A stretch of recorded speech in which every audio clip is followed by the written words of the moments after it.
Hey, good morning, good morning, good morning. How is everybody this morning?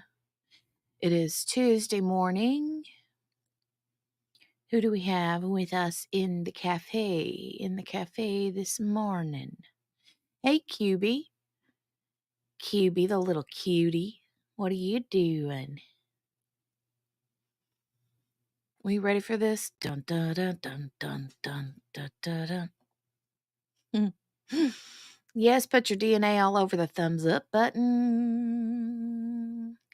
Yes, ma'am. Share, do all the YouTubey things. Good morning, Henny. Hello. Margaret says, I'm not up yet. Wake me up in 5 more minutes. I don't want it. QB says, good morning, Margaret. Wakey.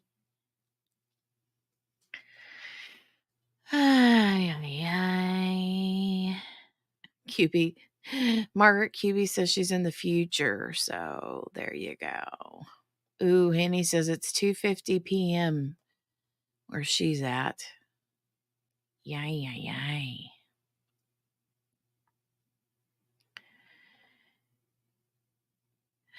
Today's Margaret's last day of vacation. Or do you go back to work today? I forget.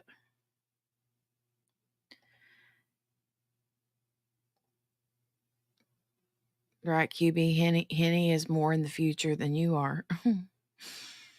Hey, Ween baby. The store.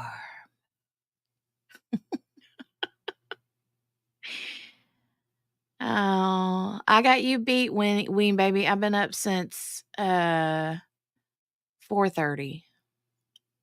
I got up at 4:30. Yeesh. Nope, today is not Lemon Day. Today is James and Jennifer Crumbley Day. They are being sentenced tomorrow. Yes, tomorrow starts opening statements for the store.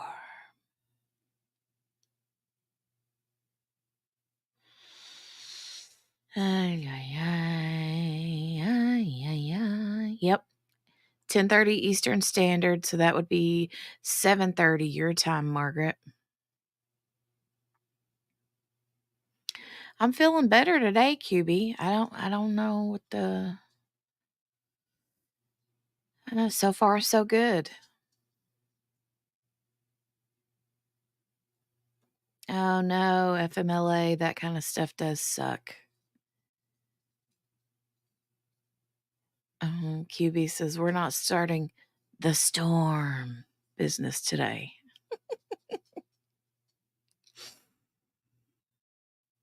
Do we want a poll to see if we think they'll let her live with Shannon? Oh my God. I was reading about that this morning. I'm like, Jennifer Crumbley literally tried to see if they would let her spend her prison term at her lawyer's house. Like, what? What? Really?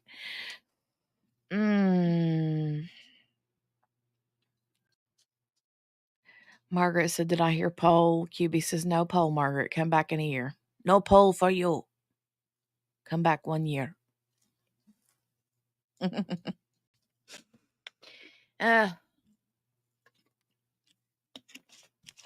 Drinking my water.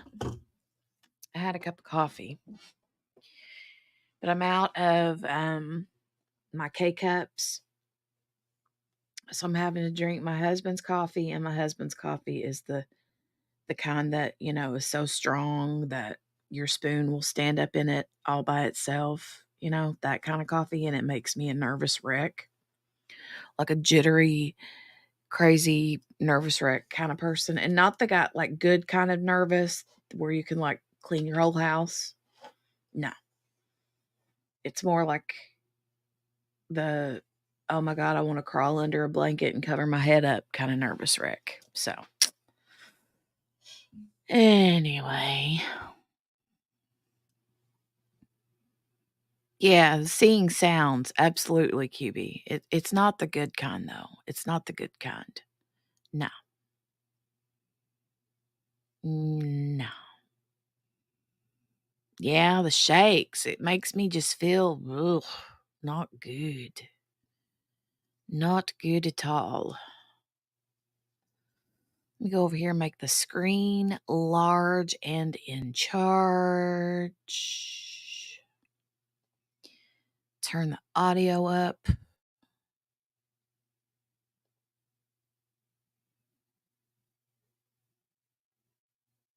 All right. So we are ready to roll. Well, let me move my little. I think I like it better like this.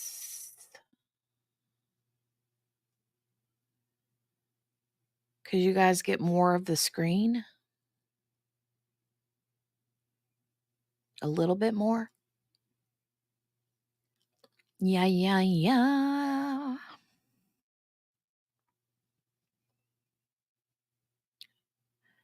Ween Baby says, first, the company said I didn't work enough hours. When I figured it out myself and was very loud about it, I miraculously had enough hours overnight. Ooh, look at you. Then I called and started the process, and my doctor wants me to make an appointment when other people I know have the same doctor and have told me that he never makes them do that. Huh? Rude. Rude.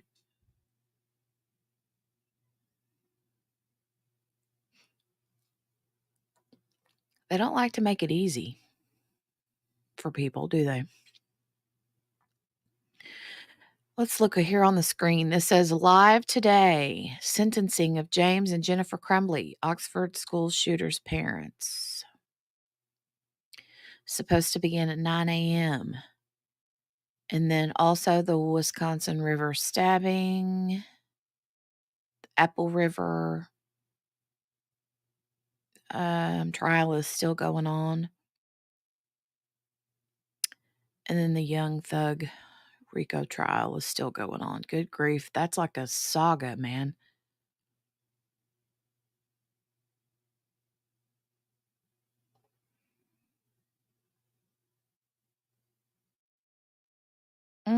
I'm not sure, Margaret. I think it's like 10 years minimum.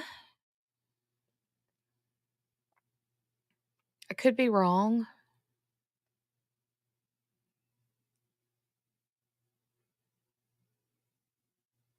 I can't remember. Does anybody in here remember? Do you remember? Da, da, da, da, da, da.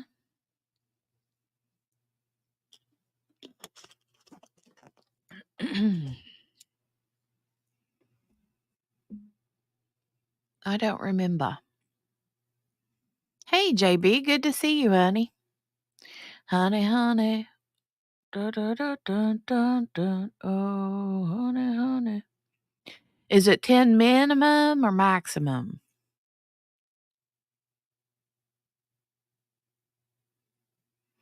And is it per count? Because they had 4 counts, right? So would that be 40 years? Or am I way off? JB was being a short order cook this morning. Yummy. 2 if she has to live with Shannon. Minimum. Oh, we got audio.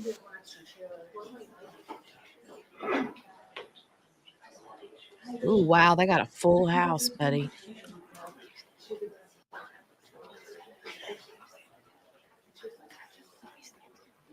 They've got a full house.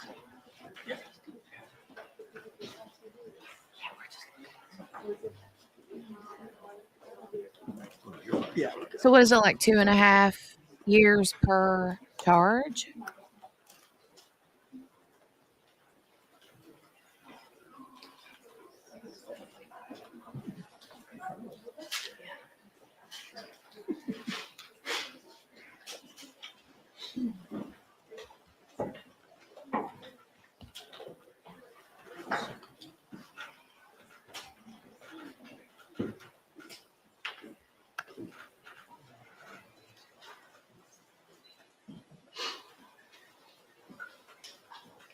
Hi, Emma.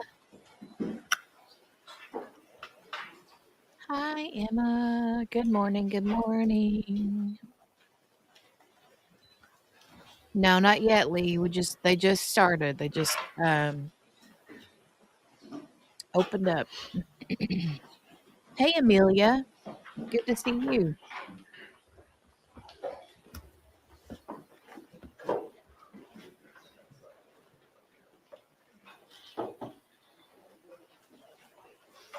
I wonder if James and Jennifer will make kissy faces at each other today. And why did it stop? Ooh, thank you, Lee. Oh, they must be working on the feed. Lee sets up the breakfast buffet with bacon, eggs, toast, waffles, French toast, sausage, various juices, milk, and plenty of coffee. Yes, Emma, CNN said one of them is trying to get house arrest. Yeah, that would be mom. Mom, Jennifer, is wanting to move in with her lawyer and to get the sentence with her lawyer.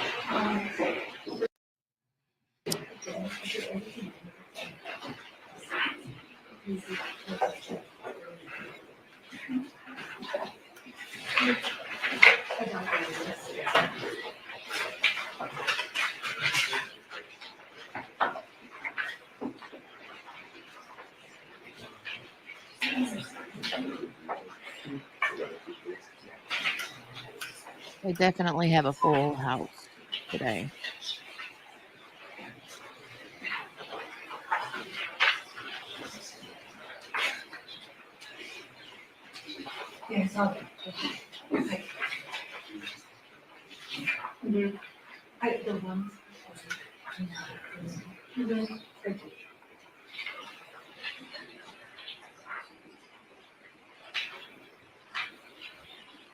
Oh, Ween baby, I'm sorry.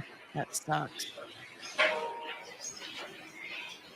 You've been on a waiting list, like, for people that cancel appointments?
There there's James looking all dapper in his orange suit.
You guys notice Jennifer keeps looking at James and James is like not looking at her. Awkward. Hey, Chaloon.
All rise, court is now in session. The Honorable Shirley Matthews presiding.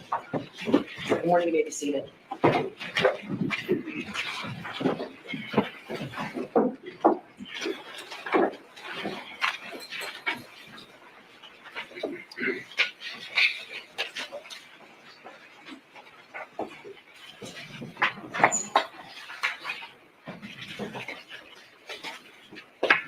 Your Honor, calling people versus James Crumbley, case number 22279-989 FH. Calling people versus Jennifer Crumbley, case number 22279-990 FH. Good morning. Good morning. Marquise, on behalf of people. Karen McDonald on behalf of the Good morning, Your Honor. Mario Lehman on behalf of James Crumbley, who's seated to my right. And good morning, Your Honor. I'm Shannon Smith on behalf of Jennifer Crumbley. Good morning. You may be seated. I want to tell you that I became ill last Friday, and I've been taking medication for the last 5 days. I feel fine. My doctor says I'm no longer contagious. but I have a lingering cough that is sure to annoy everyone in this room. I determined my cough would not be as annoying as adjourning the sentence, so you have my apologies. All right. I know this is an emotional day for everyone, and I want to say that I have, I want to ask first, Mr. Crumbley, can you hear? I can. Okay. All right, I want to make sure. The court has reviewed the pre-sentence investigation with regard to each defendant, and the sentencing memos provided. With regard to defendant Mrs. Crumbley, have the prosecutor, Ms. Smith, and defendant Mrs. Crumbley had the opportunity to read and discuss the pre-sentence report? I have had the opportunity to discuss it with my client, and we do have a few objections. Okay, There's one correction. you're getting ahead of me. Sorry. All right. It's a little unwieldy with everyone here, but I just want to make sure that you went over the pre-sentence report. The prosecutor has had that opportunity as well. Yes, correct? sir, thank you. All right. And with regard to defendant Mr. Crumbley, have the prosecutor, Ms. Lehman, and the defendant Mr. Crumbley had the opportunity to read and discuss the pre-sentence report? Good morning, Your Honor. I have had the opportunity to review the pre-sentence investigation with Mr. Crumbley. All right. And then with regard to defendant Mrs. Crumbley, do you have any corrections, deletions, or additions on both the prosecutor as well as defense counsel? But you may go ahead. Thank you. The only correction we would have, Your Honor, is that actually on the very front face sheet, it indicates that Ethan Crumbley is a co-defendant, and I would ask that he be taken off in that regard. Well, he's not, I think probation has I've discussed this with probation. Ms. Wheeler, what is your suggestion with regard to the pre-sentence investigation? He clearly is not a co-defendant. That's correct, and in the PSI, he's listed as a related defendant, which is the best phrase we could come up with, but I'm comfortable if we want to move that to a condition 9.01. Okay. And then it would list him as a co-defendant, but it was still requested no contact order. Okay, are you each satisfied with that? He's a related defendant, correct? I'm satisfied with that, but I would ask the court to hear our objection as to the no contact provision later. Sure. Thank you. Sure. All right. No other corrections, deletions, or additions, correct? Correct. All right. Not for Mrs. Crumbley. Thank you. All right. Prosecutor, with regard to the pre-sentence investigation, with regard to Jennifer Crumbley, are there any corrections, deletions, or additions to the pre-sentence No, investigation? yes, thank you. All right.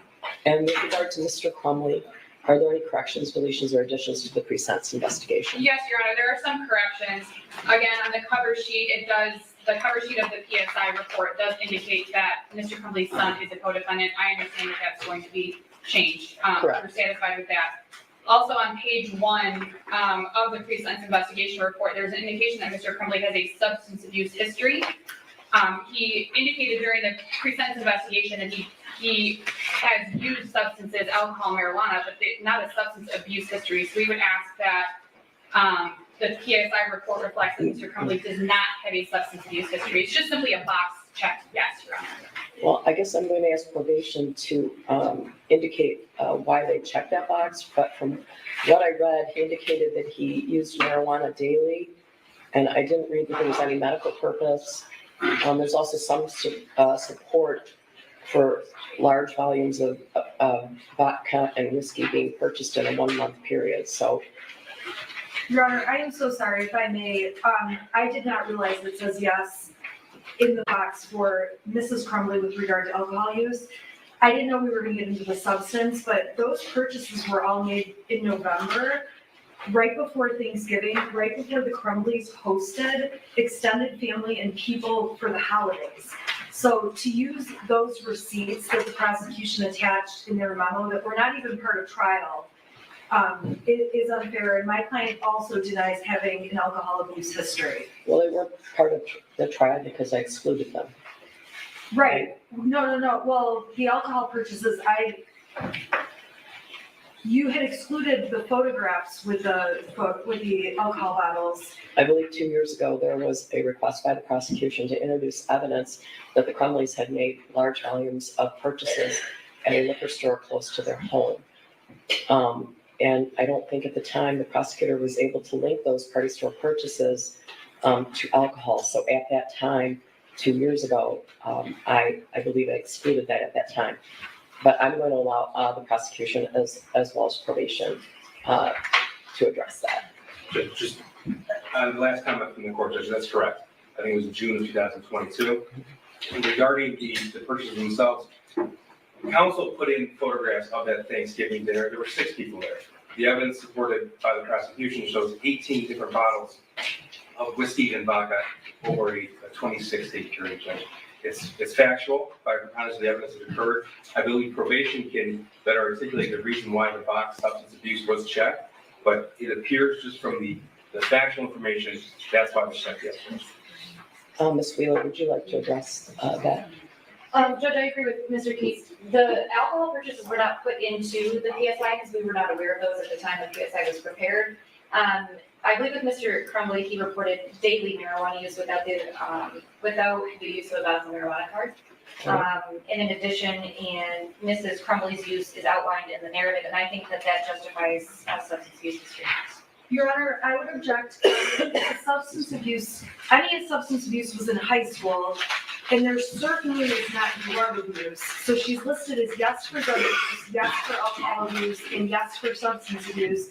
We would be objecting to all 3, but the probation department hasn't even said anything with respect to Mrs. Crumbley and drug abuse. Would you agree that drug use should be stricken?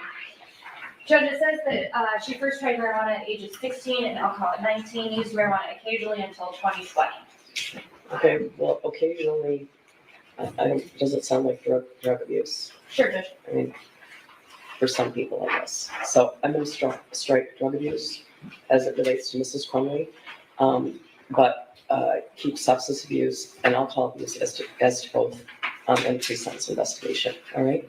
So what else? Yes, Your Honor. Also, and this is a little nitpicky, Your Honor, but on pages 2 and 3 of the basic information report, it lists the sentencing date as April 9th, 2024 at 12 a.m. Obviously, the court is not open at 12 a.m. We would just ask for the Well, I correct would time. be if I could. I know you would, Your Honor. Yeah. All right. Yeah, that's a computer issue, right? I don't Sure. actually think we can correct that at this point. Okay. It's a computer program. Sure. Your Honor, in Mr. Crumbley's criminal history, each offense lists an arrest date. Mr. Crumbley maintains that he has been arrested twice, including for the instant offenses. Specifically, record 7 of 8 of Mr. Crumbley's criminal history in the pre-sentence investigation report indicates that Mr. Crumbley was arrested on August 29th of 2017 by the Oakland County Sheriff's Office for failing to display a valid license. I did review the 42nd District Court Register of Actions online.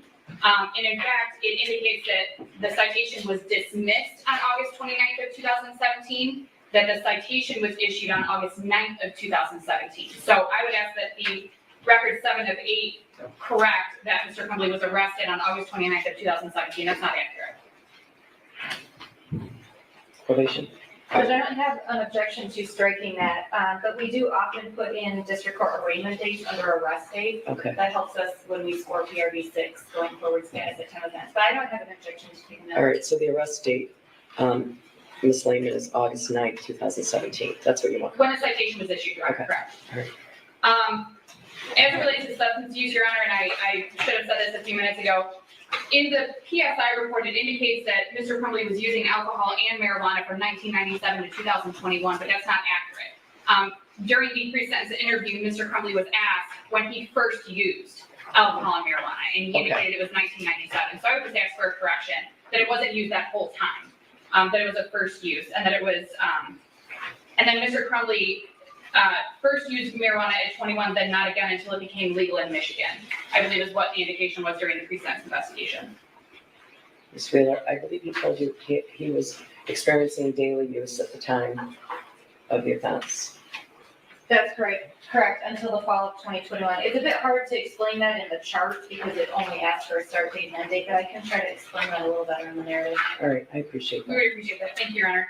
And the last one, on pages 33 and 34, there were statements alleged to have been made by Mr. Crumbley to a therapist on March 18th of 2024. I did speak with Mr. Crumbley regarding those alleged statements that were included in the pre-sentence investigation report, and he denies making the statements that he was experiencing sadness, depression, anxiety attacks, or any of the symptoms listed in the report. The interview was conducted by video, Your Honor. It was a video call, so there was significant difficulty in communicating, but I would ask that those statements be stricken as Mr. Crumbley indicates that they were not said. I have no further questions after that, Your Honor. Ms. Wheeler, any comment on that? Judge, they are in the mental health records. I could put in a statement that Mr. Crumbley disputes this in the narrative and then explain that there were some issues with communication during the video visit. Are you satisfied with that? I'm sorry, Your Honor. Are you satisfied with Ms. Wheeler's suggestion? I didn't hear the whole, sorry, Mr. Crumbley asking me a Well, it's question. probably because I was coughing. But go ahead. They are in the mental health records, but I could put a statement in there that Mr. Crumbley disputes this at the time of sentencing and then put in the explanation. That would be great, thank you. Prosecutor, any comment? No doubt. All right, so there are no other corrections, deletions, or additions, is that correct? Correct, Your Honor. There are a number of objections. I believe Ms. Smith also has some, but corrections, additions, deletions, that's it. All right.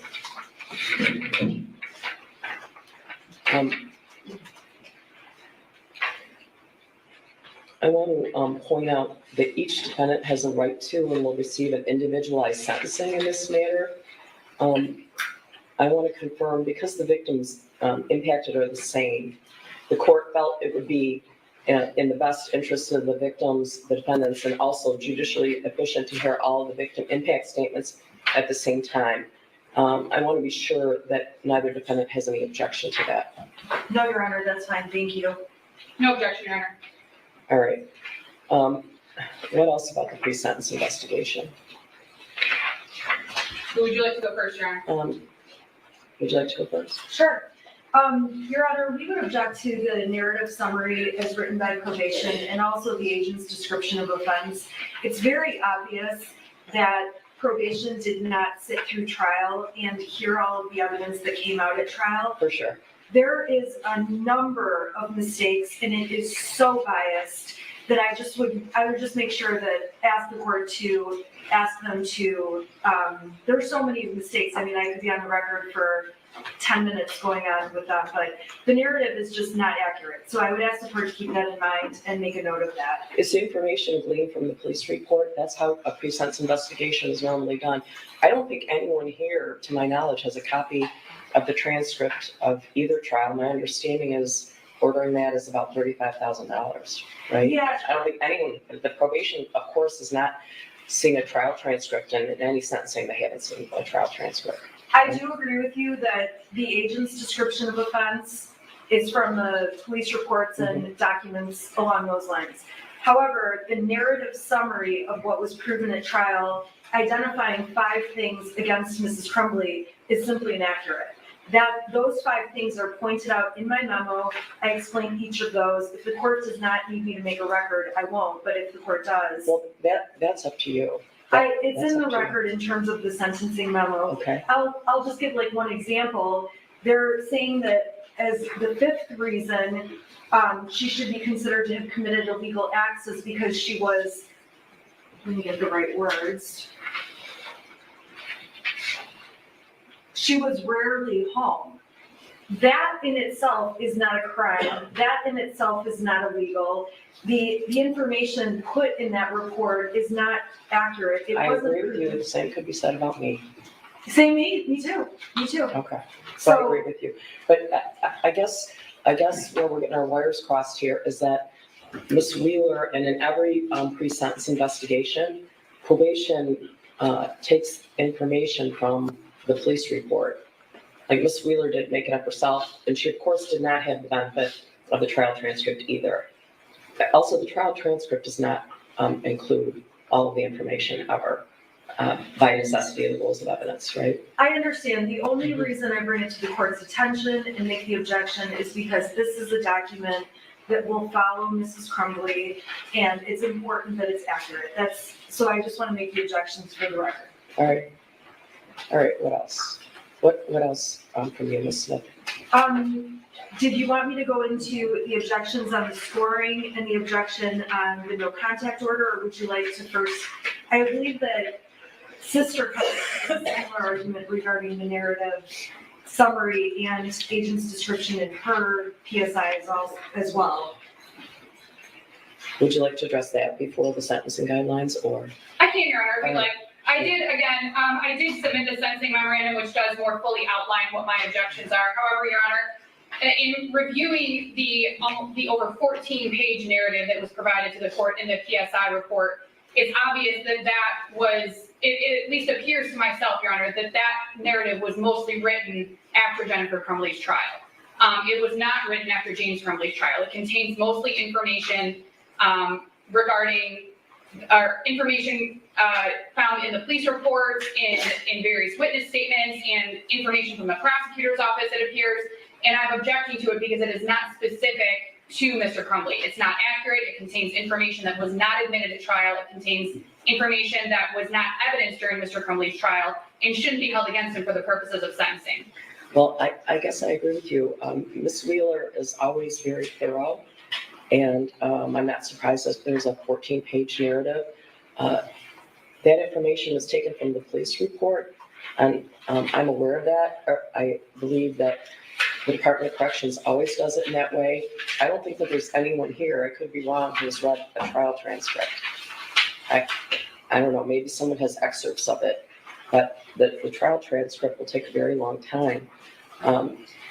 The pre-sentence investigation is never based on the trial transcript. So I suppose it would be appropriate to include in the pre-sentence investigation that the narrative in the pre-sentence investigation is based on the police reports submitted in this manner, which are numerous, correct, from many different agencies. That's correct, Your Is there Honor. any objection to that? No, Judge, just one comment as far as the PSI. This court indicated every single PSI utilizes the police report and other information to compile the narrative information. Correct. The court sat through the trial. The court can make the appropriate record when the sentence is handed down. The jury found these facts to be true. I dispute the characterization that the PSI is real with inaccuracy. I believe it to be accurate. And Ms. Wheeler obviously reviewed all the cell phone records, and those were included. Judge, you made certain rulings throughout the pendency of this trial, as you alluded to earlier. It's readily available to you. Nothing needs to be extracted from the summary. I have no objection to a statement in the PSI indicating that Ms. Wheeler drew information from the narrative or police reports. That's fine. Like I said, it happens in every single case, but I do dispute the characterization. But I understand the court is going to issue the sentencing individual to the offense and the offender based upon the record. Correct. So we'll add that. Thank you, Your Honor. It does, in the report, it does indicate a number of reports that Ms. Wheeler relied on in writing the narrative, and then it says, and other evidence. And again, some of the things that are listed in the narrative were not evidence in James Crumbley's trial, specifically the over 2,000 pages of text messages or messages between Mr. and Mrs. Crumbley, in addition to other messages between Mrs. Crumbley and her son and things of that nature. So I'm asking for those corrections. We could use a different word. And Judge, again, as the court has stated, it's the same police reports that are used for each. And I do believe it's very clear in the PSI that they are conversations between Mrs. Crumbley and someone else. It certainly doesn't say Ms. Crumbley. That's correct, Your Honor. I'm just ensuring that Mr. Crumbley's PSI is specific to Mr. Crumbley, I and that the understand. court is considering that. That's why I'm making the objections I'm making, Your Honor. All right, I appreciate that. Thank you, Your Honor. Okay, what else? Anything else about the pre-sentence investigation with, besides the sentencing guidelines, right?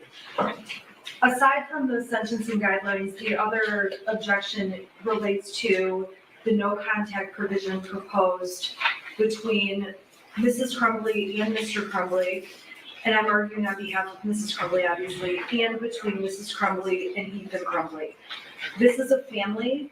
They have despite even having felonies on their records, they have a constitutional right to be a family unless the prosecution can articulate a reason that is valid and surpasses a certain standard to disrupt the family from being able to have contact with one another. Let me give you some information that I didn't previously have. I've consulted with the probation department, the Michigan Department of Corrections. They have indicated to me that if Mr. Crumbley and the shooter are in prison, the Michigan Department of Corrections will categorize them as enemies. And I put that in quotes. The reason being that they will not, it'd be like two brothers or someone like that. They will not, they're characterized in that way, so they will not be housed in the same facility. So there is that factor. I think the other difficulty I'm having is that I got your sentencing memo at about 4:32 on Friday, and Ms. Lehman's I got over the weekend. So the prosecutor didn't have a chance to respond to that. So I'm not clear if there's, I guess I'm gonna ask if there's any objection, or if you'd like to file something supplementally. I honestly never faced this issue. So, I don't know. I can just respond, my only response to this is that we're asking that these defendants be treated like any other defendant Okay, in the Michigan Department of Corrections. Right. And it's my information that because they are co-defendants, the no contact will be in place. And because the shooter is a related defendant, no contact will be continued. Again, okay, you just mentioned two different issues. Because they're co-defendant, they're a man and a woman anyway, right? Right. So they would, if they go to the Michigan Department of Corrections, they would not be in the same facility. correct. Co-defendants are traditionally not housed together. There's that issue. She's asking about a no contact order between Mr. and Mrs. and the shooter. So I don't know what your position is on that, or if you have any legal authority to support your position, if you want to respond to it later. I have frankly never faced this issue, so. Well, yeah, that's probably true, Judge, and as the court indicated, this was, objection was made recently. I don't have anything at the ready as far as legal authority regarding that. My information is only from Michigan Department of Corrections, and the reason why they put the no contact in place, and that is because of the nature of this crime and the fact that they are related defendants. Again, we're not asking for any special treatment one way or the other. We just want whatever the Michigan Department of Corrections would do in any other case. All right, well, would you like to respond, Ms. Wheeler? I think you are the one who told me about the enemy status and quotes that would be maintained. Yes, Judge, and there's certainly no guidebook for this situation again.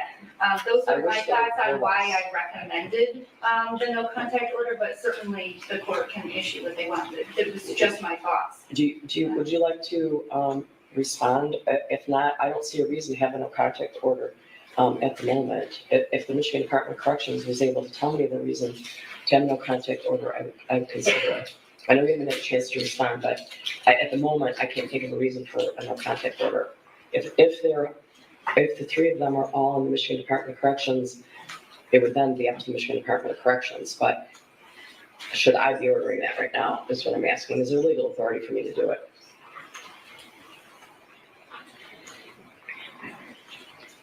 The options are lifting the no contact order or allowing you to research further. We just don't want the sentencing to be judged, Judge. Me neither. I'm not a attorney with sentencing. In that case, Judge, could the court hold this in abeyance so we can respond? Yes. That would be, Yes. that would be my preference. All right, I'm gonna do that, all right? Because I didn't really have a chance to respond to that. Just the issue of whether or not the three of them would have no contact via, I think if all three of them were in the Michigan Department of Corrections, or if one of them was somewhere else at some given time, is there allowed to be contact either by letter or phone or visit? That's what you're asking about. Yes, that's what we're Okay. asking about. All right, But we, obviously, if Michigan Department of Corrections is overseeing or if they're in the facility, there's rules they have to follow, and this court doesn't order all of the rules that have to be followed. oh, I agree. That's up to the Michigan Department of Corrections. So the court, obviously will give the prosecution time to file a supplemental response. We filed our response rather quickly because we were given the PSI last week. We were given the prosecutor's memo on Wednesday. And I mean, obviously I got it Friday, but there wasn't much time. I would also like an opportunity to either respond to their argument or to be able to brief the issue first, if the court would like, because it's my objection, more fully than I have been able to in here. You may. Okay. It's not something I've dealt with Okay, I recently. guess I'm so- just asking what time frame the court would like, or, How long would the prosecution like to respond? A week's fine, Judge. Okay, so you are going to file something by April 16th, and then how, would you like till the 23rd of April to respond? that would be great, thank you. I mean, they might do some research and find out there's no basis for it. I don't know. And Judge, I will look further into that and also provide the information. All right, thank you. Thank you. Judge, I'll communicate with the court, defense counsel information. Thank you. Your Honor, just for the record, I'm just placing my objection to the no contact order for the reasons stated in my sentencing memorandum. I will also file a reply brief on the 23rd. All right, thank you. All right, what else? Your Honor, the remainder of the objections for Mrs. Crumbley are based on guidelines All right. scoring. Sure, Would the court like me to, sure. okay. Your Honor, Mrs. Crumbley is objecting to the scoring of offense variables 7, 9, and 13, all based largely on the same reasoning.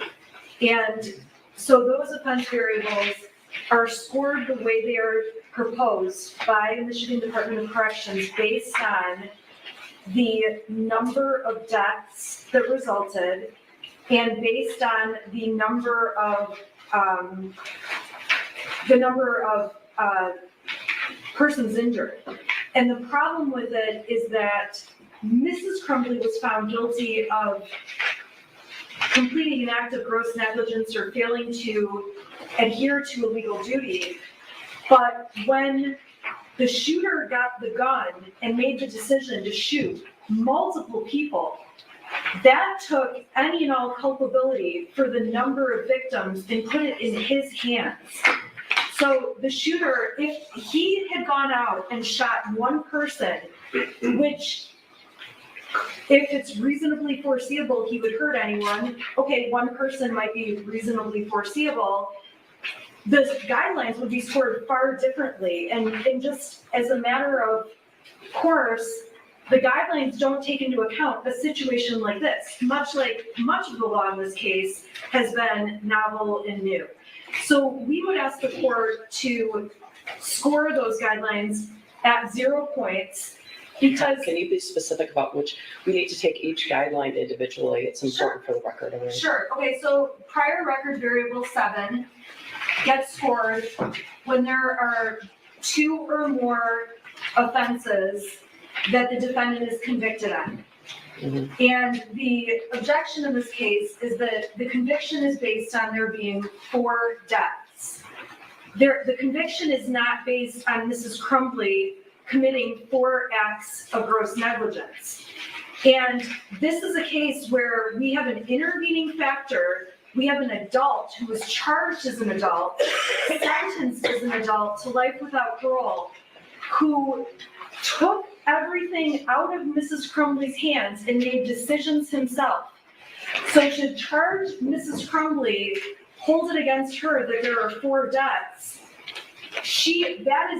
that part of it was not reasonably foreseeable to Mrs. Crumbley. Didn't the jury disagree with that? No, the jury found that the jury did not find 4 different ways to say that there was gross negligence.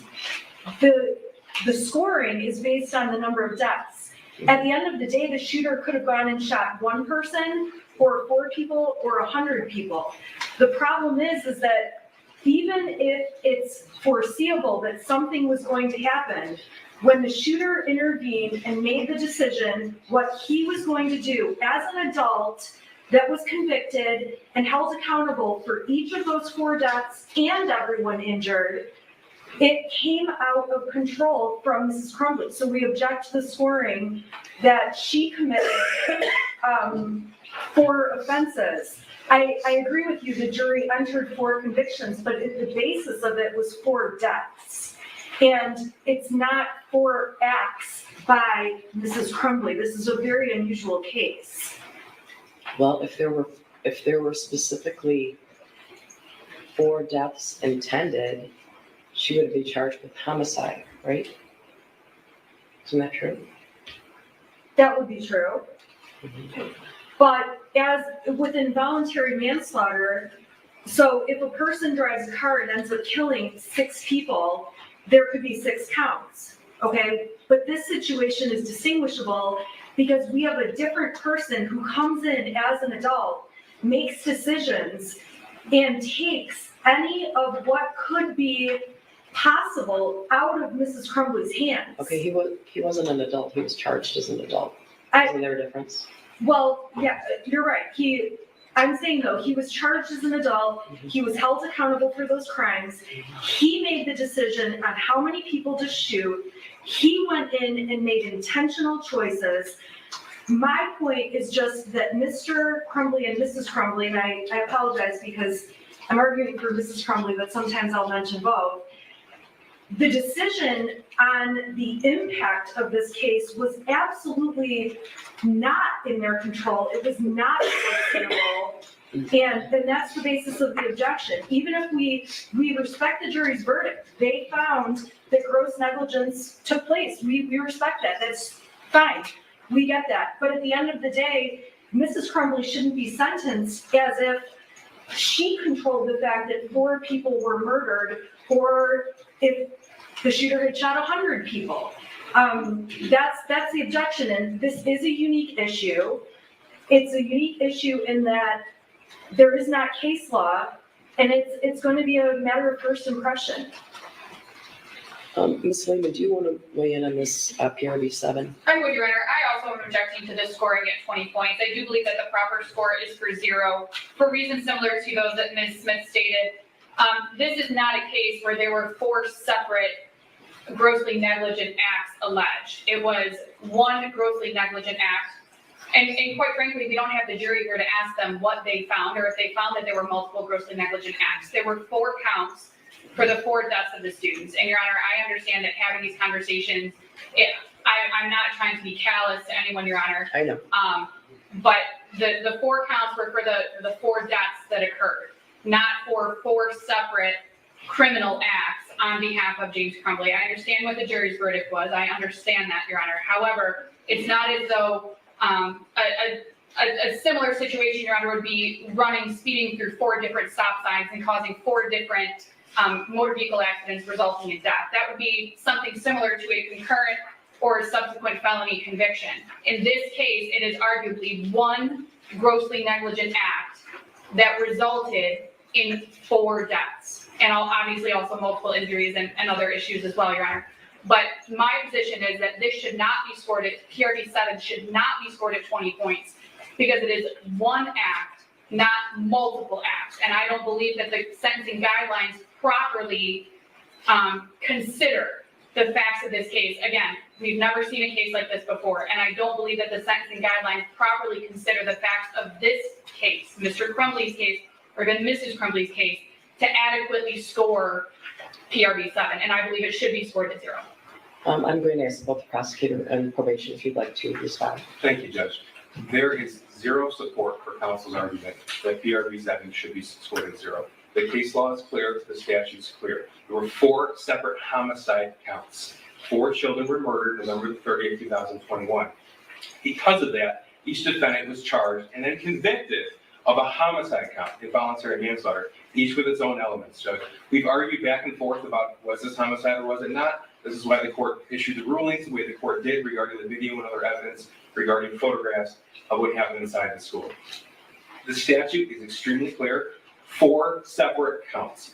They don't get to have a scoring of 0 as if 3 children weren't killed, Judge. It is clear what the law is. It has to be scored at 20 points. Anything further from probation? No, Judge. All right, well, I have reviewed this thoroughly, the sentencing memos that you have submitted, as well as the pre-sentence investigation, the statute and the case law, and I believe PRV 7 is scored correctly with regard to both defendants. Your Honor, the next objection that Mrs. Crumbley raises is on offense variable 9, which is the number of victims. This analysis is the same as the arguments I just made on prior record variable 7. When the shooter came in and made the decision on the number of victims, it became not a reasonably foreseeable conclusion that he would do what he did. And that is why scoring that at 100 points for multiple deaths, these guidelines don't take into account this very unique situation where a person again charged and convicted and sentenced as an adult made that decision. And it violates due process and all of Mrs. Crumbley's constitutional rights to hold it against her that her son shot multiple people versus just 1. So we would ask that that offense variable be scored at 0 points. Slayman, do you want to weigh in now, or? Yeah. I can, Your Honor, and that way the prosecution can respond once, Your Honor. All right, go ahead. OB6, again, it's scored at 10 points. Are we talking about OB6 or OB9? I'm on OB6. Oh, wait. You said OV9 number of victims. I'm sorry, just wait. I can do OB9, Your Honor, if you'd like, and then go back to OB6. I went to OV9. I can do OB9, Your Honor. Okay, go ahead. OB9, similar arguments to PRV7, Your Honor. It was not Mr. Crumbley who pulled the trigger on the firearm that killed the 4 students, Your Honor. I'm making the same arguments. I don't think that I need to reiterate them, but I believe that it should be scored at 0. Thank you, Judge. Regarding offense variable 9, the jury did find it was reasonably foreseeable. It's jury instruction 1615, 1618, 1610, Judge. 2 juries, 24 individuals, 24 citizens found them guilty and found this act to be reasonably foreseeable. Had they not, they could have been found guilty. That's the law. Now, again, there is no justification for scoring at 0. They are homicide offenses. Each is a separate count. The statute is clear. The case law is clear. We provided supporting information and documentation in our sentencing memorandum. The scoring has to be 100 points. Anything, Ms. Wheeler, in addition? No, Judge, thank you. All right, well, I agree. I've spent, even before receiving any of your sentencing memos, I spent an incredible amount of time going through all the guidelines, and I believe that OB9 is scored correctly to pursuant to the pre-sentence investigation, the statute, as well as the case law in this matter. All right? Your Honor, Mrs. Crumbley's next objection is to offense variable 6, which is the offender's intent to kill or injure another individual. We would object to the scoring of this variable because Mrs. Crumbley did not have intent to kill or injure another individual, even if she was grossly negligent and obviously found guilty of gross negligence. That does not mean she intended to kill or injure another individual. We know who intended to kill or injure another individual, and that's the shooter. He was held responsible, he was charged, he pled, he was held responsible, and we would object to the scoring of OB6. Okay, OB6 says, or there was gross negligence amounting to an unreasonable disregard for life, right? Or. I agree with you, but the problem is that, again, these sentencing guidelines don't take into account another person coming in and making those decisions. So that's the problem, and that's what makes all of these guidelines not exactly fit with the circumstances of this case. You know, did you guys read, I sent you a case named Alvarez. Did you read that case? I thought that was interesting. 258 Mishat 578. There, I thought that was telling. There was a number of victims in this apartment, and someone was a fire starter, a known fire starter, injured all kinds of people there. And I think that had more to do with OB3, but I thought that was a telling case. Ms. Lehman? The difference, Your Honor, in that case, though, is that there wasn't somebody who was charged as an adult that intervened and made the choice to hurt everyone in that apartment building. That's the difference in this case, is that Mr. and Mrs. Crumbley did what they did or didn't do, but when their son came in and made decisions, again, it took it out of their hands. And if he had made the decision to do something different with that weapon, we wouldn't be here with that scoring. That's the difference. I don't think they were charged based on what he did with that weapon. They were charged with everything they did and didn't do up to the time that he used that weapon, right? What he did from the moment he started shooting is not really the crux.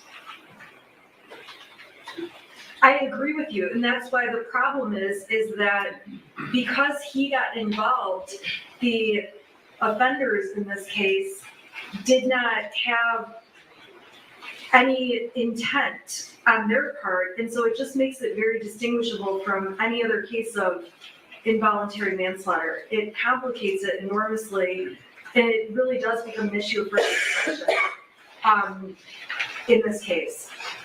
Ms. Lehman? Yes, Your Honor. For OB6, it's currently scored at 10 points. The defense, Mr. Crumbley, requested it be scored at 0 points.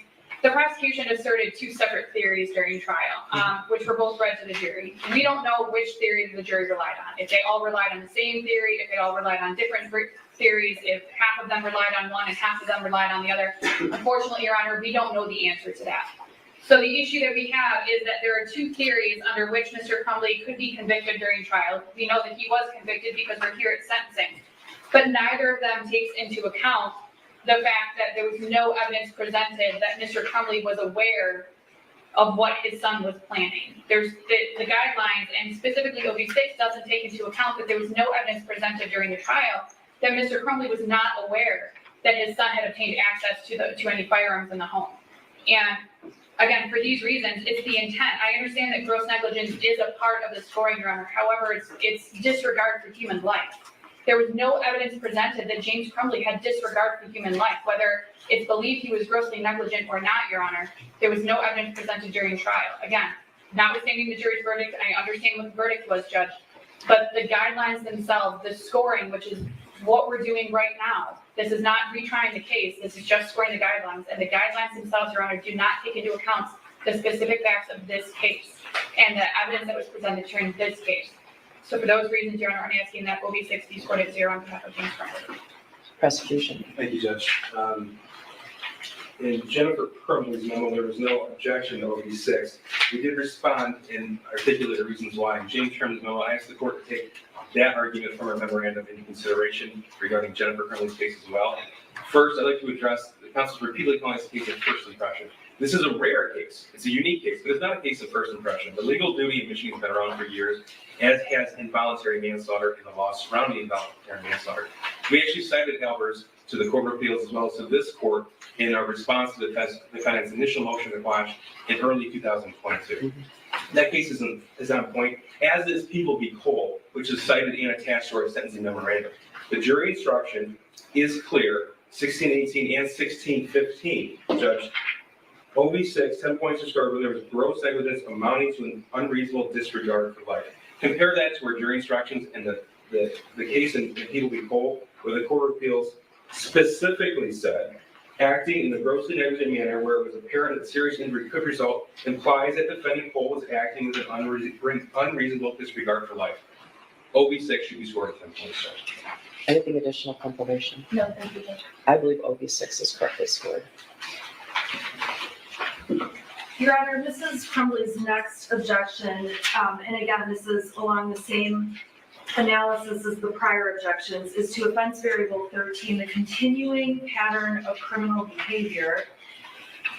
This case is scored based on there being 4 resulting murders and multiple injuries in this case. And again, this factor was ripped out of the hands of Mrs. Crumbley when the shooter decided to make a continuing pattern of behavior and resulted in multiple harms and murders. Mrs. Crumbley did not exhibit a continuing pattern of criminal behavior. There were not 4 or multiple counts of gross negligence, and therefore we would just object to it being scored at all. Ms. Lehman. Yes, Your Honor. For OB 13 for Mr. Crumbley, a single felonious act cannot constitute a pattern. People versus Carl, 322 Mishap 690, is a Court of Appeals case which indicated that a defendant's multiple convictions for reckless driving causing death or serious impairment arose from his single act of driving recklessly.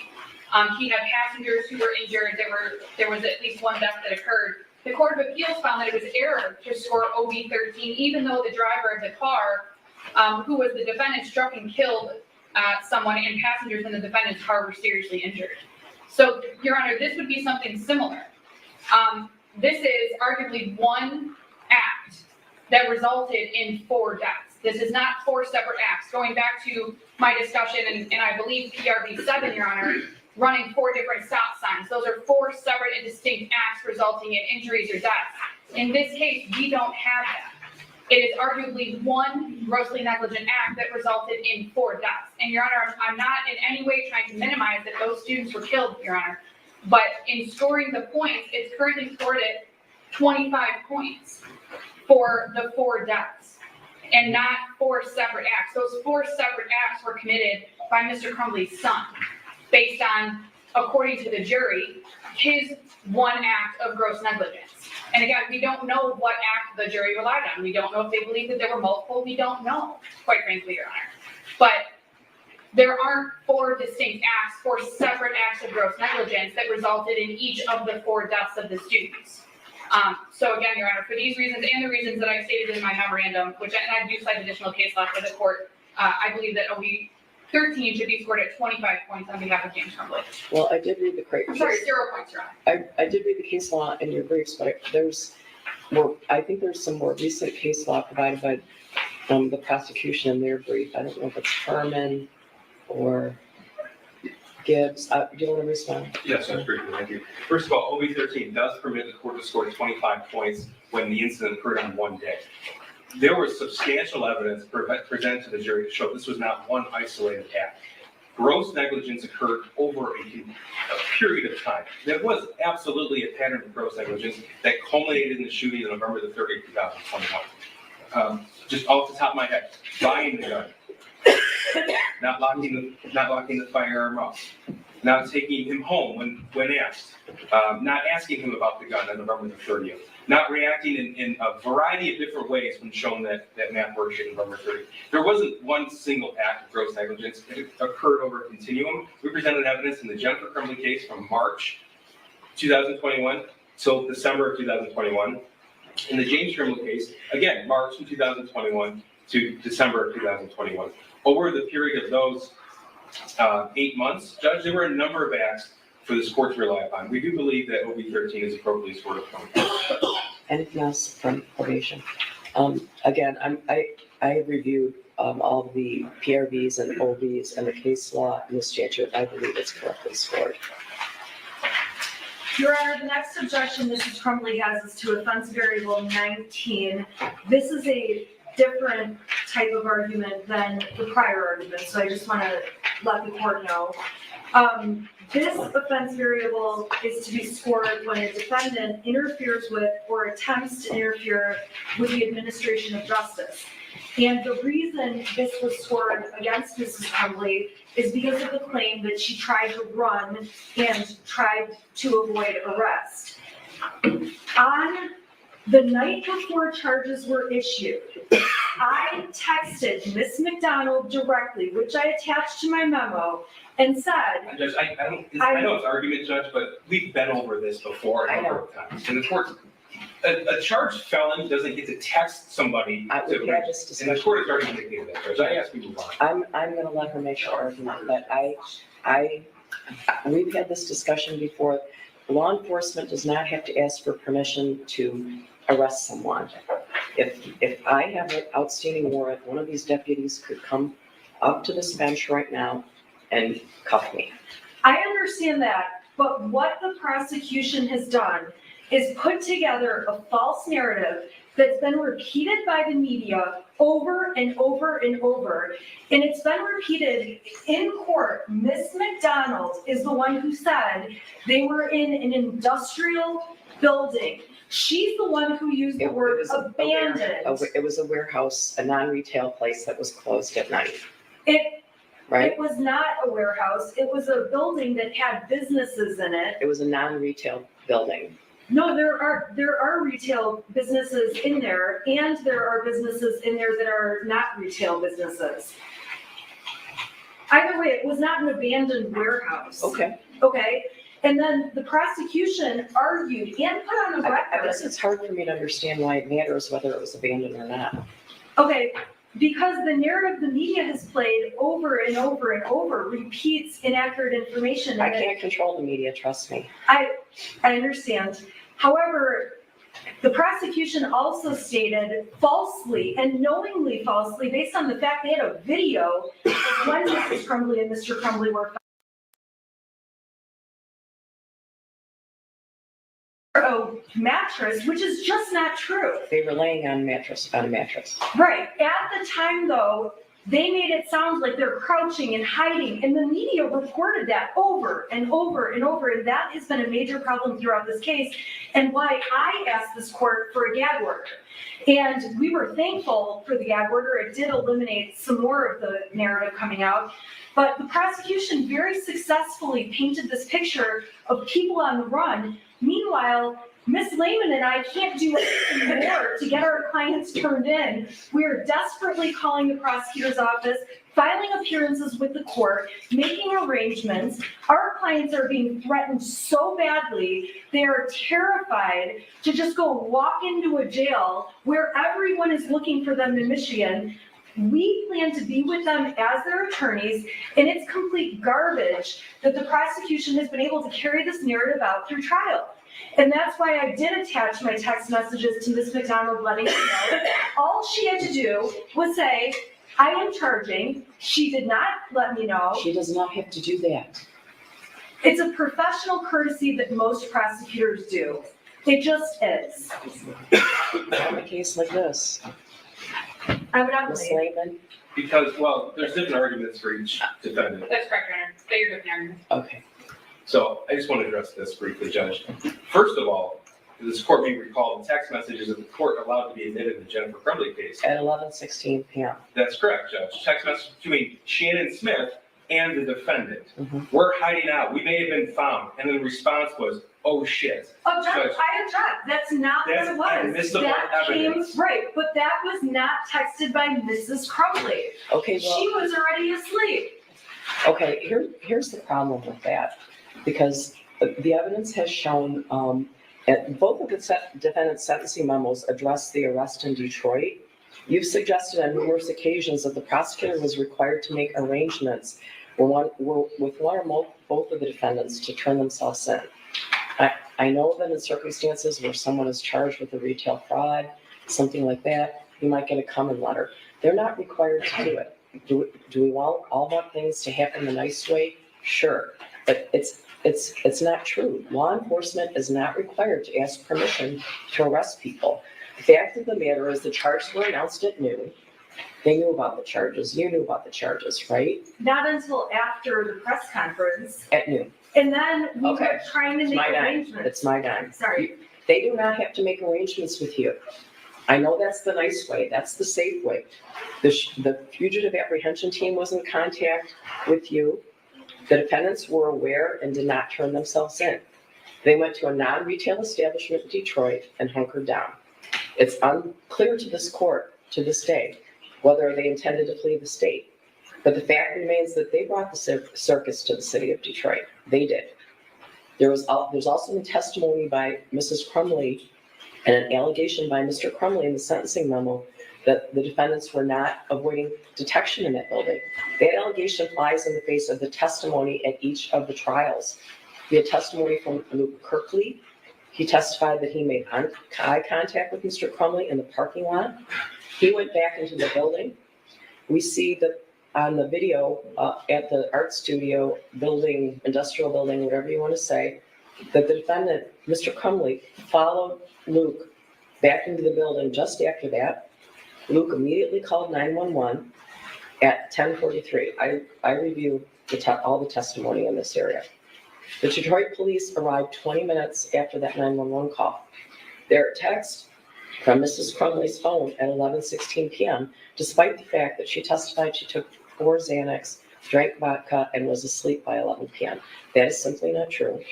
Numerous agencies, including the Detroit Police Department, Border Patrol, SWAT, the Oakland County Sheriff's Department, and the Oakland County Fugitive Apprehension Team descended on this industrial building. The Detroit SWAT team entered the building at midnight and started breaking down doors with a steel ram. They started on the second and third floor. They obtained a key to the door where the defendants were on the first floor an hour and a half later. The suggestion that the defendants were asleep and did not hear this is highly improbable. Thank you, Judge. The only addition I have to that is the court referenced the testimony from the trial judge, and I appreciate that because retired Sergeant Hendrick, as well as Lieutenant Willis, testified very clearly upon multiple questions. Is a sheriff's office function to trigger the fugitive apprehension team is a law enforcement function. It doesn't happen because of a request or demand by the prosecutor's office. It's wholly separate and distinct. That was clear in the testimony. I just want that to be on the record. Thank you, Judge. Did you want to make a different statement about that? I did, Your Honor. Mhm. And it's because I don't believe that Mr. Crumbley was assessed 15 points for OB-19 for the same reason as Mrs. Crumbley was. Mr. Crumbley was assessed 15 points it says in the guidelines, the offender used the force or the threat of force against another person or the property of another person to interfere with, attempt to interfere with, or that results in the interference with the administration of justice or the rendering of emergency services.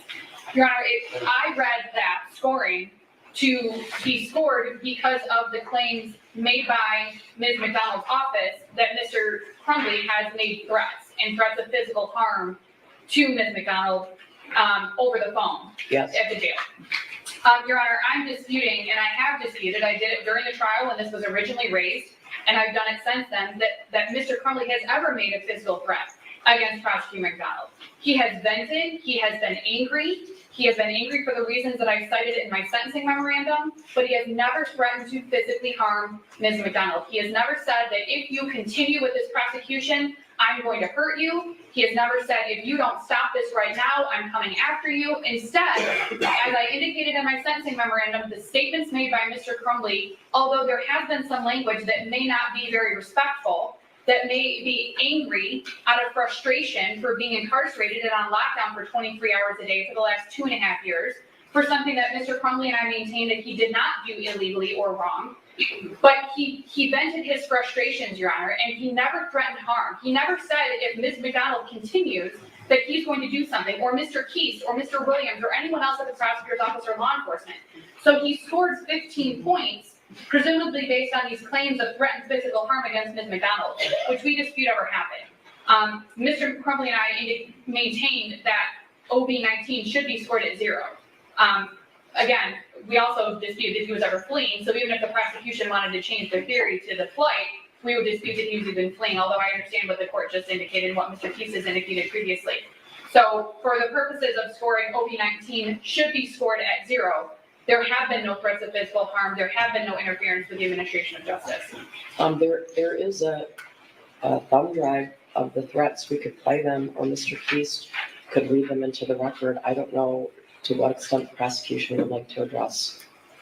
I do. I hope not to, Judge, but I do need a response in here. I'm not going to read all of them. They're on page 4 of our sentencing memorandum. And we did attach them as the court indicated. So I know the court has listened. Mhm. OB-19 should be scored at 50 points if Oh, wait, do we get to hear the threats? Hey, Kel. Hey, totally not a cop. Good to see you.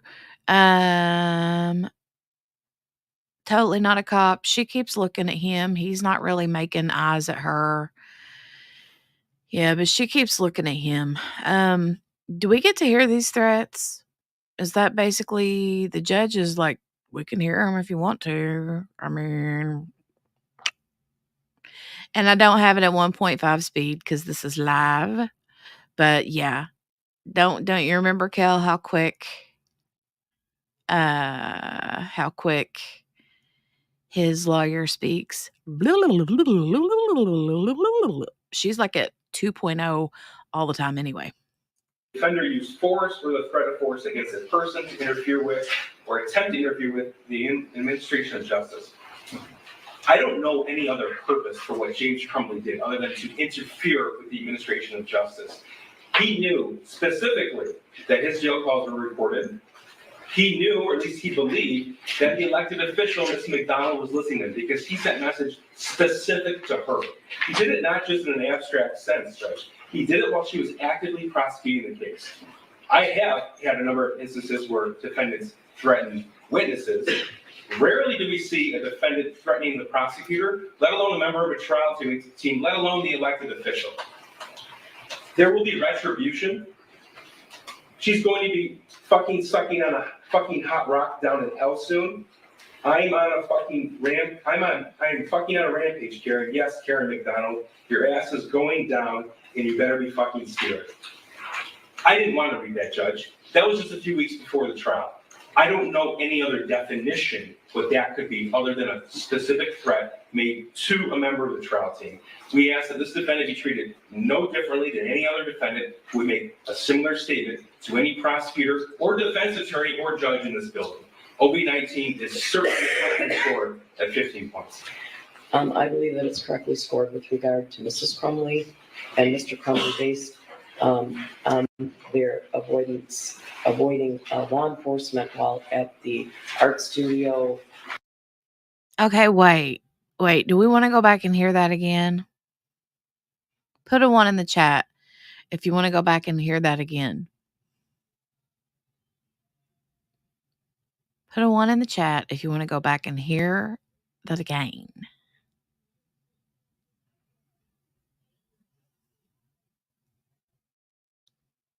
1, 1, 1. Okay, let's go. Let's go back and listen to that one more time so we don't miss anything important. Industrial building, whatever you want to call it, on the OB-19 statement. Rarely do we see a defendant threatening the prosecutor, let alone a member of a trial team, let alone the elected official. There will be retribution. She's going to be fucking sucking on a fucking hot rock down in hell soon. I'm on a fucking I'm fucking on a rampage, Karen. Yes, Karen McDonald, your ass is going down and you better be fucking scared. I didn't want to read that, Judge. That was just a few weeks before the trial. I don't know any other definition what that could be other than a specific threat made to a member of the trial team. We ask that this defendant be treated no differently than any other defendant who would make a similar statement to any prosecutor or defense attorney or judge in this building. OB-19 is certainly correctly scored at 15 points. I believe that it's correctly scored with regard to Mrs. Crumbley and Mr. Crumbley based on their avoiding law enforcement while at the art studio, industrial building, whatever you want to call it, on that evening for a long period of time. But in the alternative, there's alternative theories for scoring OB-19 with regard to Mr. Crumbley. Regardless of his ability to make good on those threats because of his incarceration, I still do believe that those were threats against the prosecutor. Thank you, Judge.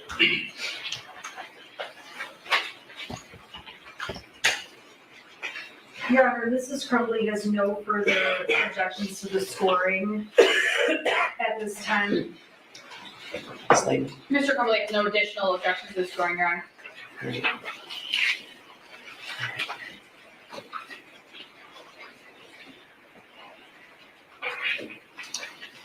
I have a number of written statements that were provided by various individuals. I'm going to read the names of the people.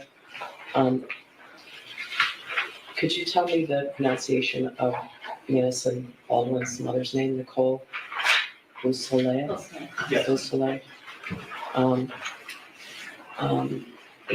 the mother of Hannah, Ms. St. Juliana, is it I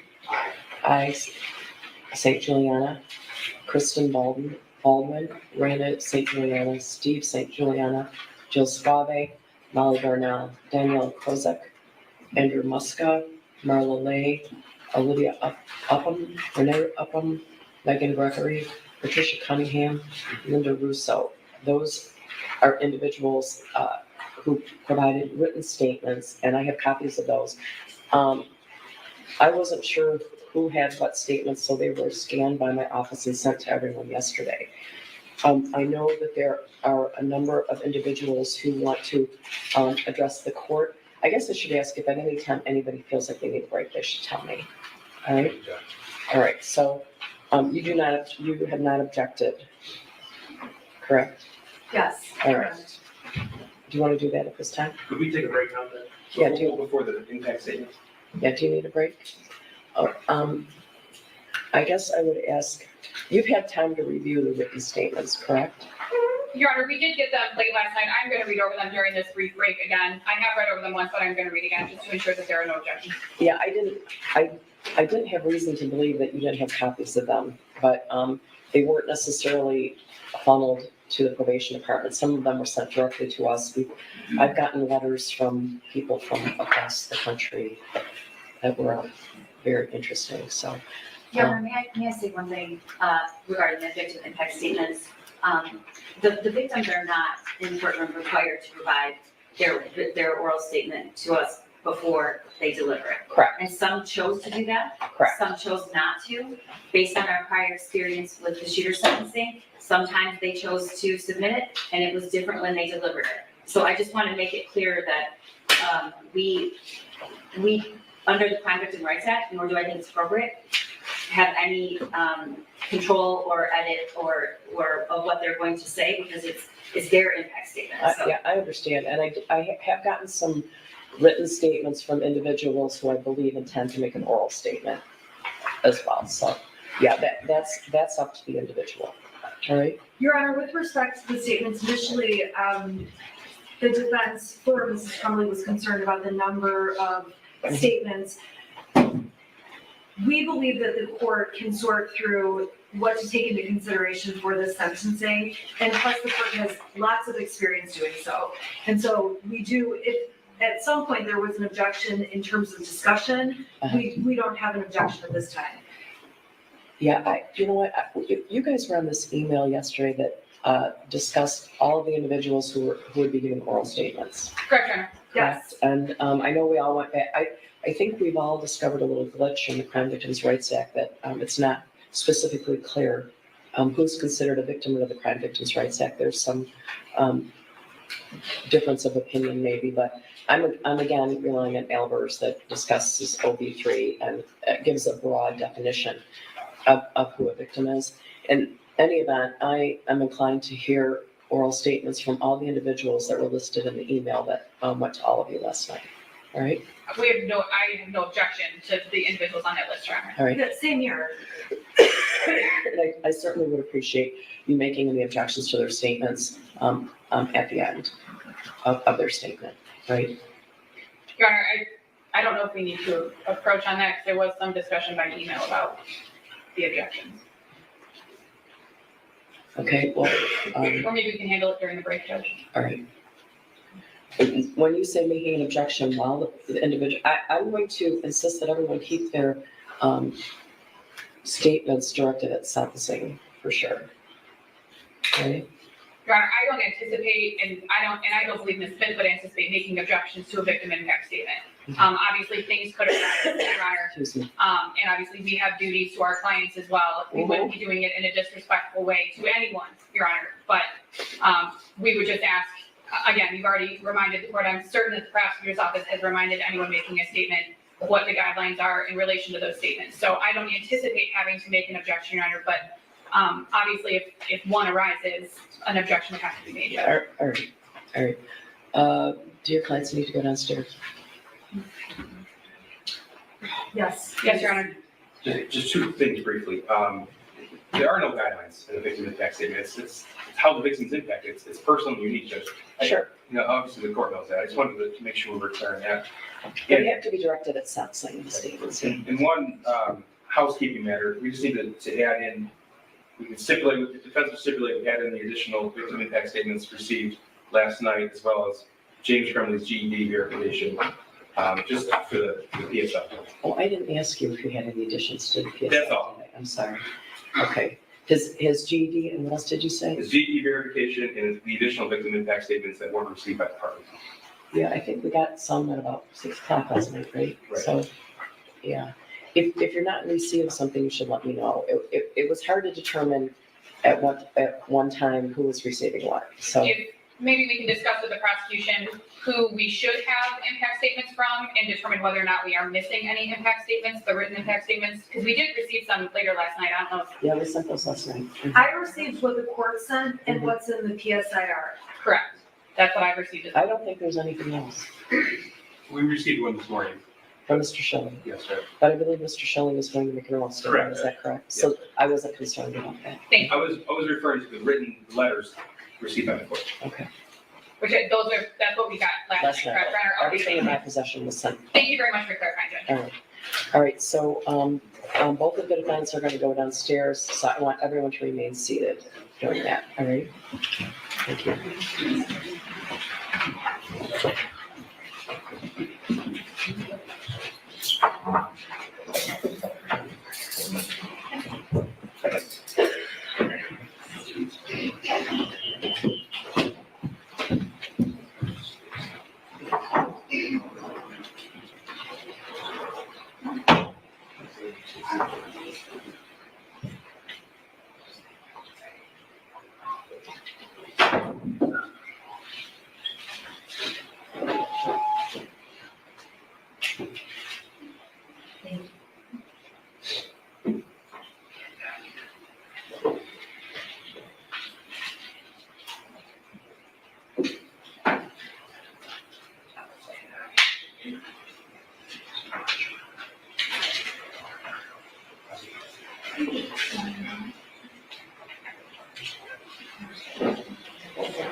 We will see. We will see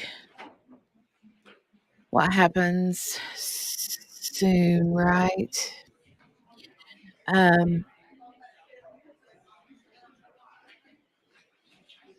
Hold on. Let me turn the volume down on this.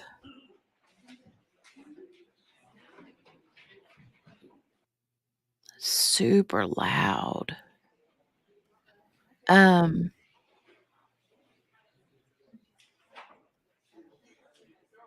Let's see. Totally not a cop. Says, I hope she gets time served with supervised probation. We'll find out. We'll find out what they're both gonna get. What they're both gonna get.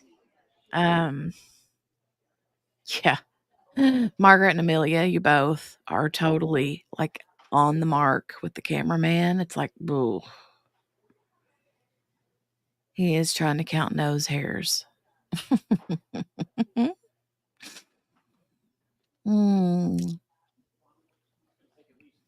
Ween Baby says, I don't think objections should be allowed on victim statements. It's not like a jury is there. Yeah.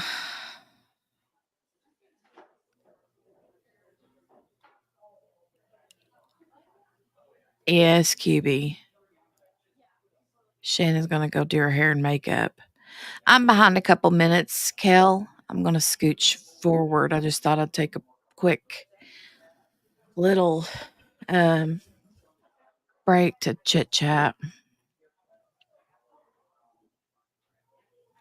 Brenda, I'm hoping so. I know sometimes they'll like, it just depends, but I think it will.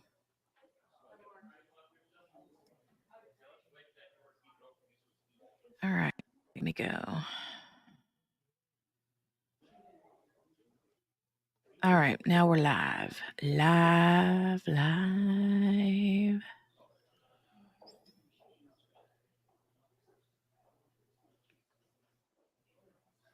That camera dude needs to get him a new job. I don't know what his problem is.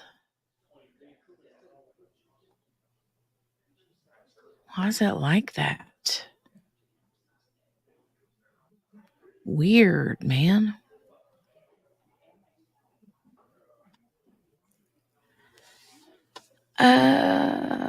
Right, Spins. I hope their statements won't be. There's going to be a lot of statements because there were 4 victims plus several that were injured.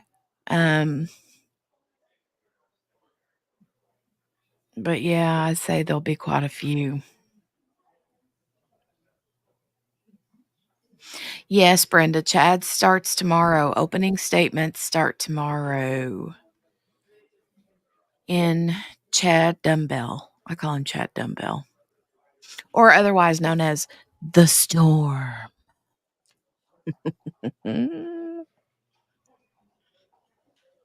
JB's working and lurking. All right. All right. All right. All right.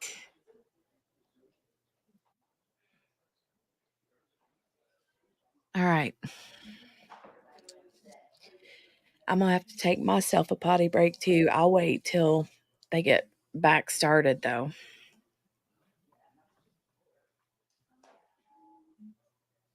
Lemon show.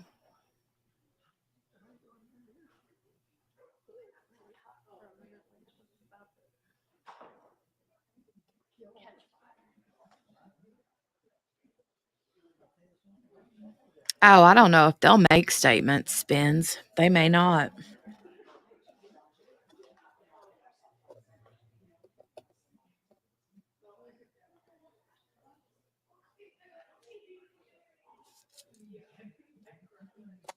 I don't know if they will or not.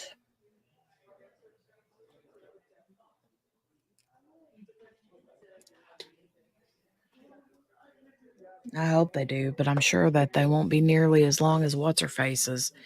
She just likes to hear herself talk.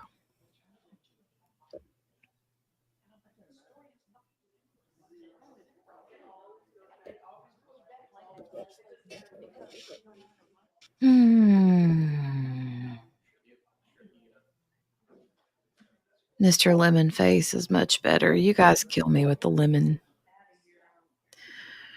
Margaret says, I'll be up bright and early for the lemon show tomorrow. Morgana's working and lurking.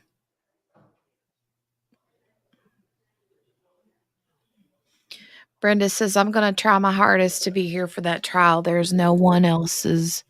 I would rather watch it with. You guys are the best. Oh, yay. Thank you, Brenda. Thank you, Brenda. Thank you. Thank you. Ween Baby says, totally not a cop. I have many feelings on this case that are pretty unpopular.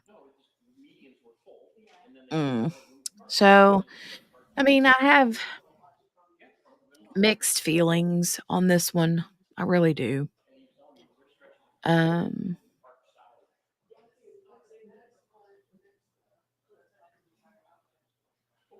Definitely mixed feelings.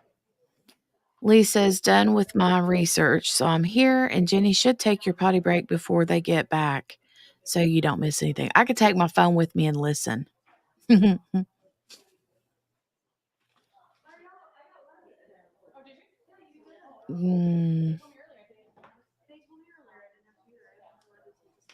wonder how much makeup Shannon Smith put on.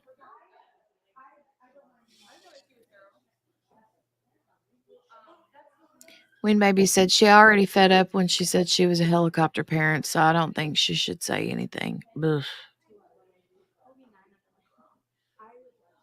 Oh, effed up, not fed up. Never mind. I was like, wait a minute, that don't make sense. QB said, it's okay. We do unpopular opinions here as long as everyone's respectful. Yeah. Spin says, I will be here tomorrow, but may have to leave if it runs late. It probably will run late only because it depends on what time zone you're in. They're on Mountain Time. So it starts at 8:30 for them, which is 10:30 Eastern. So you have to keep in mind their 5 p.m. is 7 p.m. Eastern. Right? Yep, here they come. Potty break's over for them.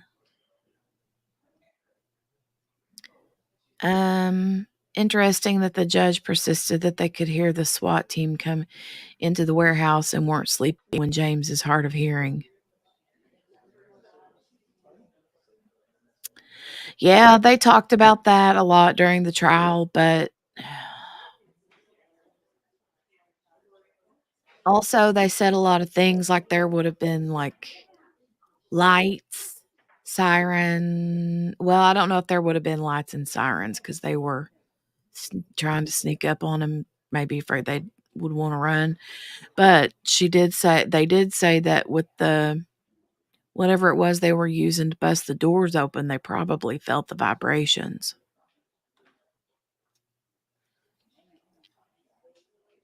And also, Jennifer was apparently not out like a light. Um,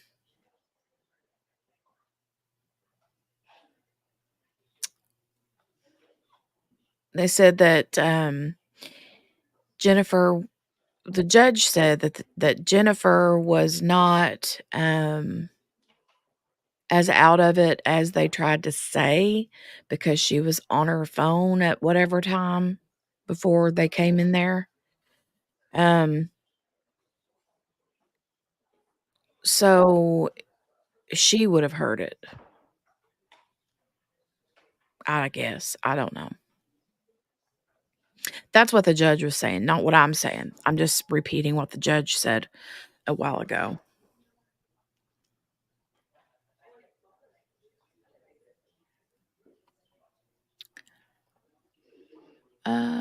QP says words, so many words. SWAT has awesome equipment that makes it super easy to sneak inside. Yeah. They did say they rammed the doors. Yeah, and they were talking about how they could have felt the vibrations from them ramming the doors based on where they were at in the building or something, and what door that they came into. I'm not positive, but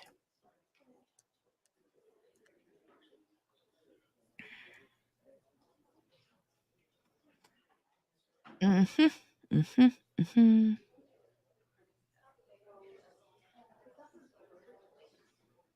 Mhm. Oh my God, QB, stop it.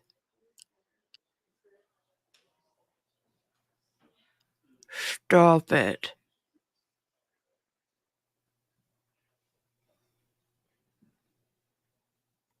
It's been said, sorry, I missed their trials for the most part. Yeah, their trials were, hers was first, and then I didn't cover hers here, because we were doing a different one. But then I did cover his, because I wanted to catch at least part of it, one or the other. Mm.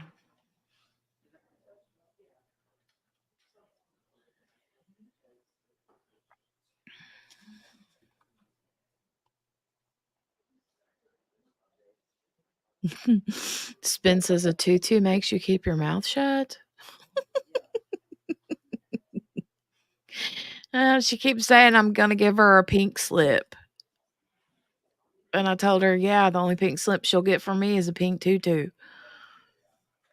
Mm.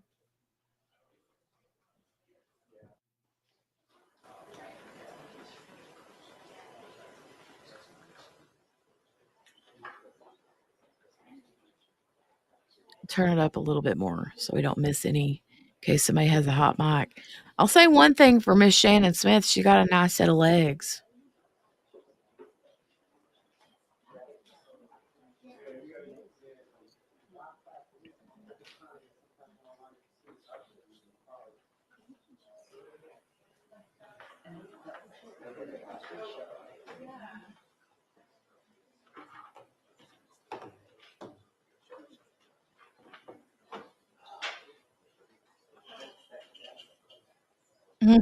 Totally not a cop. Are you saying that about the nice set of legs?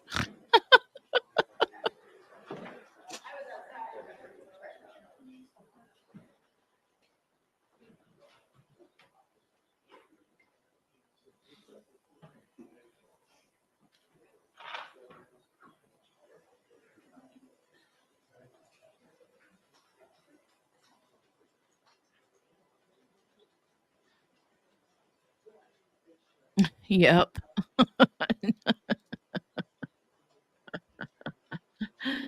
Oh, that's so funny. The ramen diet. Yeah, she's only got like 9 different kinds of ramen in her house.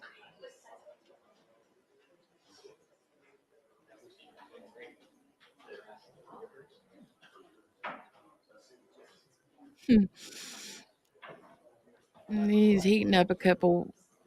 heating up water for a cup of ramen, right? Meow.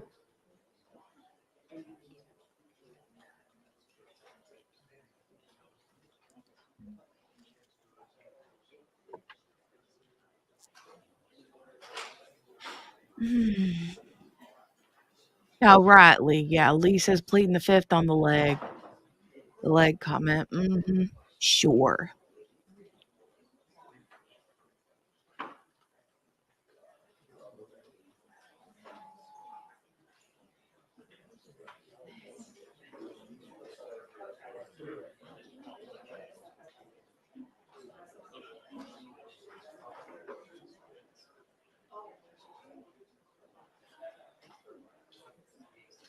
So help me though, if she uses her phone to put on lipstick or brushes her hair or something weird, yeah, I'm gonna say, girl, get out of here. Go lay down somewhere. I can't.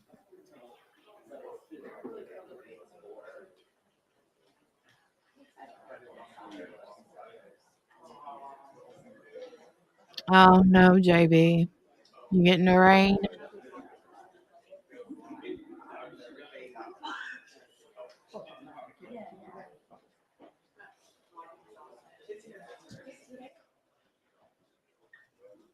Getting the rain, rain, rain.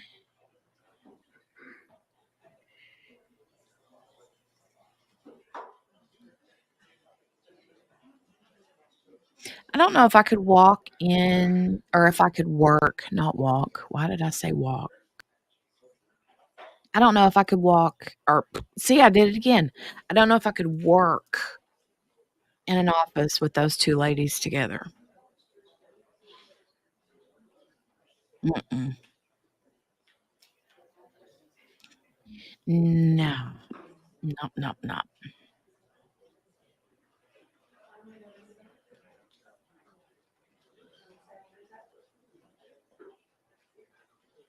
No, Margaret, I do that every once in a while. But she does it like literally right in the middle of court. She's just very annoyingly annoying.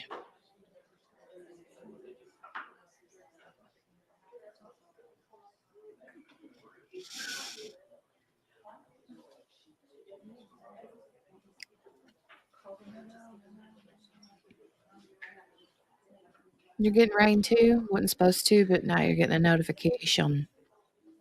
Yes, yes, Lee, self-centered. When baby wants to try that wave foam, I have fine wavy hair and gel and mousse are too heavy. She's an annoying in an annoying kind of way. Absolutely. Well, Ween Baby, Morgana loves the Brad Mondo Wave Tech foam. She does, she does. Ooh, 75. I need to see what the temperature's gonna be here today.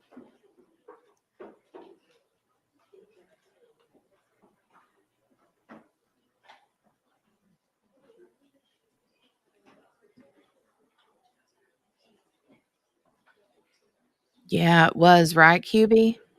Her hair was so pretty.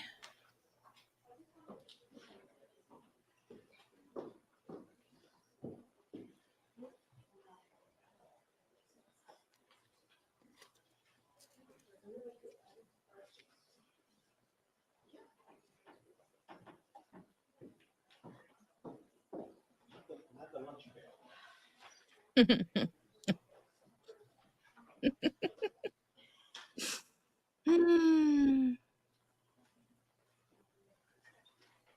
true, true.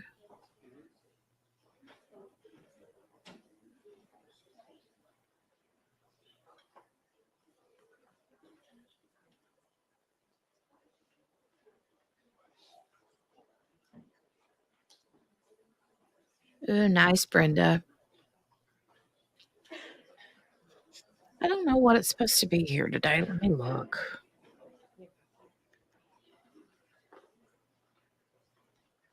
We're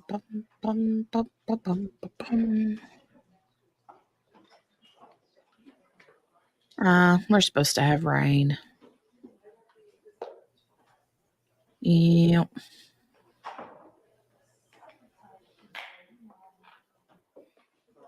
It's supposed to be almost 70, which is pretty good.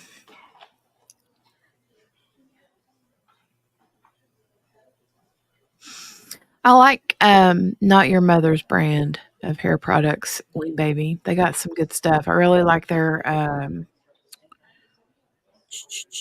dry shampoo.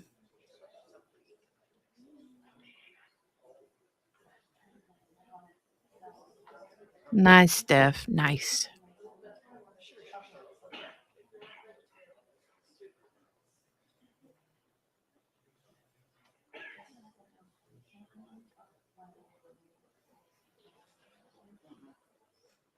Ooh, Kel, 88.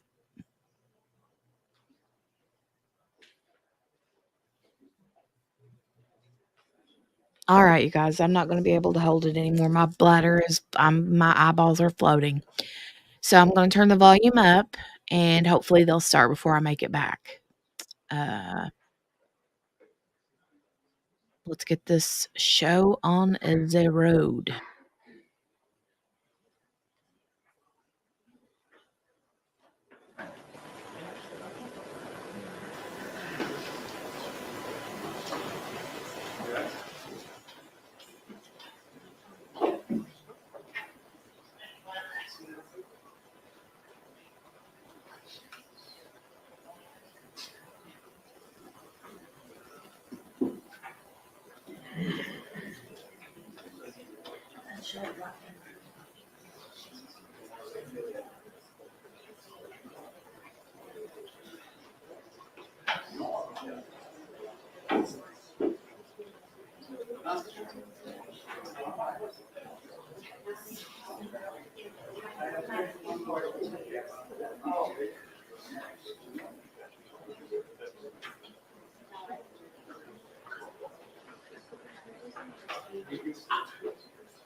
34-120 is a 2009 case, which indicates that the sentencing guidelines and scoring of those guidelines are limited to the sentencing offense. Obviously, we have 4 separate counts in the information in this case. People versus Vanilla Machado, that's a hyphenated name, 489-412, is a 2011 case, which states that you cannot aggregate offenses for the purposes of scoring. So where they're separate, in that case, it was assault. They couldn't aggregate the assaults for the purposes of scoring, that each assault had to be scored separately. In this case, the score for offense variable 9 is 100 for the multiple deaths that occurred for the deaths of the 4 students. I'm objecting to the scoring of 100 under Vanilla Machado because each death is supposed to be counted separately and individually and not aggregated for multiple deaths. And that was the only objection I wanted to make. Mr. Keys, I'm gonna allow you to address that. I think you already did, but. I did, Judge, yes. And the probation is anything to add to, I defer to Ms. Wheeler, but we've already made this argument. Ms. Wheeler, anything? Judge, only the sentencing guideline manual states that you cannot aggregate victims of separate crimes, but I think the defense argued earlier that this wasn't a separate crime. And the shooting occurred in the span of 8 minutes. It was not one shooting and then a half hour later, it was a very quick possession. Excuse me, I'm sorry. Right, again, I believe it's correctly scored, but. Thank you for allowing me to make the record, Your Honor. No problem. All right, and then with regard to victim impact statements. Sure.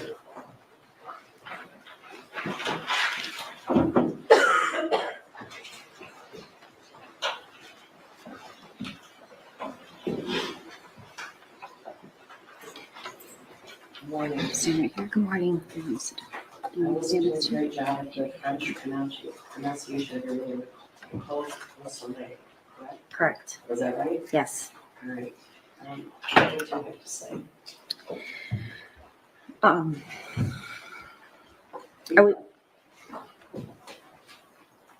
would like to start with the person that matters the most.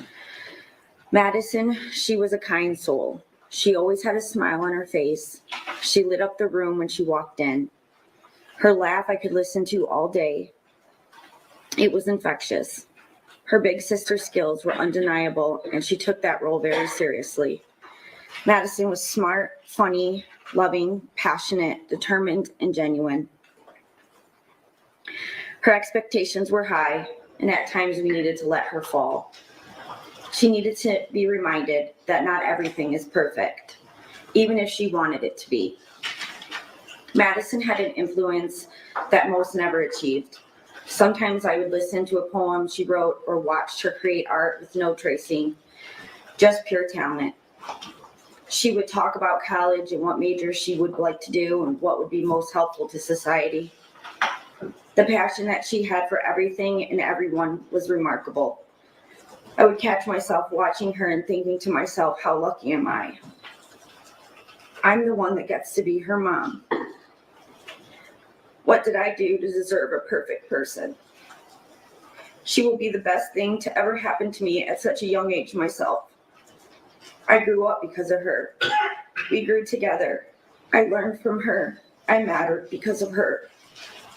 From the moment she was born, I promised myself that I would be there no matter what.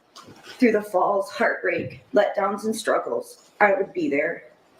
I would listen, learn, and love every moment. I wouldn't miss a thing. I would always protect her.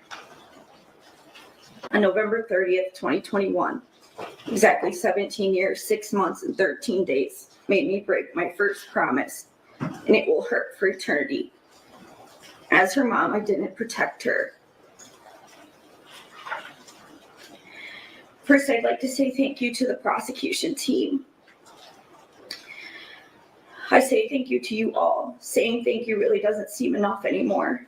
The countless hours you've worked, time away from your family, and always taking our feelings into consideration. Karen and Mark, the work you've put into getting all the facts, speaking to us like we matter, and never wavering from your goal. It speaks volumes of the people you are, and I'm proud to call you a part of Madison's voice. Advocates and Jen, I'm not sure where to start. You've all seen me hit points in this tragedy that some days I wasn't sure who it was. One minute I'm laughing, next I'm crying, and sometimes I'm just silent. Either way, one thing stayed consistent. You always listened. Jen, you're not just a friend, you are family.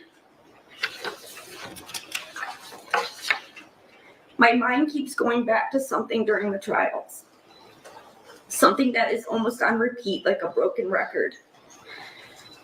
It's something as a mother I can't understand, and honestly, I don't think any mother would understand. It was when Jennifer said, it wouldn't do anything different. I'm putting a little emphasis on different, as I know life throws us things that are out of our control. But life takes turns and eventually puts them back in our control. Like giving you a hint when something needs to change. I want to compare a few things to see through my perspective. As I know things are different about the events and how we see them from the events on November 30th. While your son was hearing voices and asking for help, I was helping Madison pick out her senior classes. While you were purchasing a gun for your son and leaving it unlocked, I was helping her finish her college essays. While you dropped him off at school, upset that he was failing class, I texted Madison, drive safe, it's slick outside, have a good day.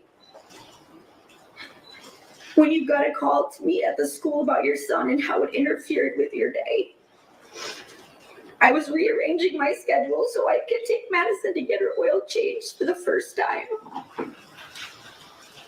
When you left without hesitation and not taking him home, I was worried if she'd be okay driving in the first snowfall of the season and if she brought a coat. When you walked out of the office with a steady pace after hearing an active shooter, I ran from my home and started driving, trying not to break the law. When you were on the phone for 10 minutes with each other trying to figure out where the gun was, I was on the phone with her father and family trying to figure out where she was. When you left the Myers without knowing where your son was, I was desperately trying to get there as soon as possible. When you knew the gun was missing, you called the police, knowing it was your son who took it. I was having family call every hospital describing what she looked like.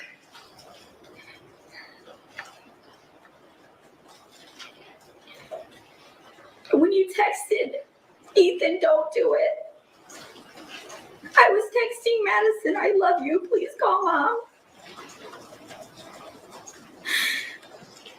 When you found out about the lives your son took that day, I was still waiting for my daughter in a parking lot. When you questioned the reasoning on why you would do this, I was questioning if I was doing enough to find her. When you got a chance to speak with your son, seeing him alive and showing no support, I was watching families reunite with their children, waiting for my moment. When you asked him why, I was waiting for the answer onto why the last bus never came. When the police showed up at your house, you didn't understand why they were there. And I was asking police if they checked every possible location and if I could go search too. When you texted about not losing your job and you needed a lawyer, I was still calling my daughter because she came first in all parts of my life. When you could leave your house, I was still a prisoner in Myers. When you worried about what people thought of you and feeling threatened, I was learning your son threatened my daughter and fatally shot her in the head. When you drove to get your burner phones for communication, I was laying on the floor in Myers for hours crying because I forgot how to speak. When you checked into your first hotel, I was telling Madison's 11-year-old sister she was gone. When you cared more about yourself and getting alcohol and supplies, I was identifying my daughter in a medical office, wishing I could take her place. While you were hiding, I was planning her funeral. And while you were running away from your son and your responsibilities, I was forced to do the worst possible thing a parent could do. I was forced to say goodbye to my Madison. We all see things different. Some prioritize and some don't. Accountability can only be given if you actually try it in the first place. As a parent, we all make mistakes. This is a normal way of life. Usually when mistakes happen, we learn from them. We try to fix it or talk it over. But continuing to make the same mistake over and over again is no longer a mistake, it's a choice. That becomes a decision. Those decisions that you made ultimately took my daughter's life.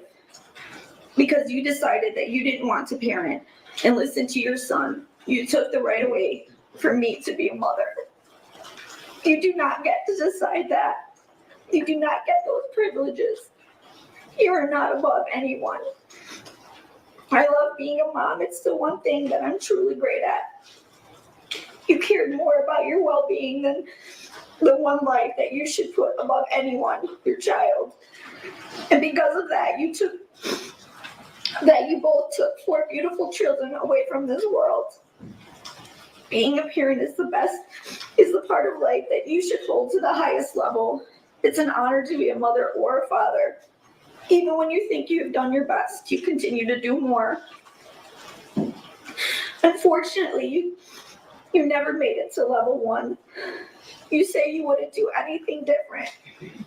Well, that really says on what type of parents you are, because there's a lot of things I would do different. But the one thing I would have wanted to be different was to take that bullet that day so she could continue to live the life she deserved.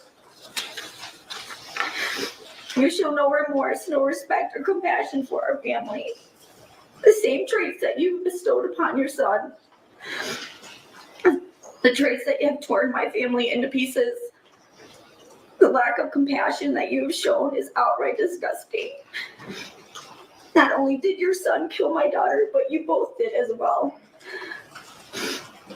The words involuntary should not be a part of your offense. Everything you did that day, months prior, and days after were voluntary acts of your son to commit a murder. Not just one, but multiple. Shaking your head during a verdict is the utmost disrespectful thing I have ever witnessed. At that moment, you felt your life is more valuable than my daughter's. I will say that will never be true. You decided that parenting wasn't a priority. Putting your child first should be the only priority. You didn't, and because of that, I've lost my daughter. I had to get answers after her death. Watching the video, hearing testimony on how your son executed my daughter, watching him put the gun to her head as she covered her head and pulled the trigger. Seeing pictures of her laying in her own pool of blood, knowing her body sat there for hours, that rigor mortis had already started to set in. So that when I identified her, her body was in a state I couldn't imagine. Hearing her sister scream over and over again night after night, watching her family and her friends fall apart. You created all of this. You created your son's life, which then allowed this to be his path, which should be yours as well. You don't get to look away. You don't get to cry. I didn't get that choice. You failed as parents. The punishment that you face will never be enough. It will never bring her back. It will never be a loss that you have suffered, and it will never heal the pain. Because one day you're going to be able to see your son, visit, hear his voice, possibly laugh, maybe see him grow. I will never see that again. The so-called loss that you say you have suffered doesn't even compare to the loss of a child. Your Honor, I request that the maximum sentence be enforced, as it will never come close to the life sentence I was given. A life sentence that I didn't ask for, but a choice that was made for me. A life that I will suffer because of their negligence. Thank you. Thank you for being here.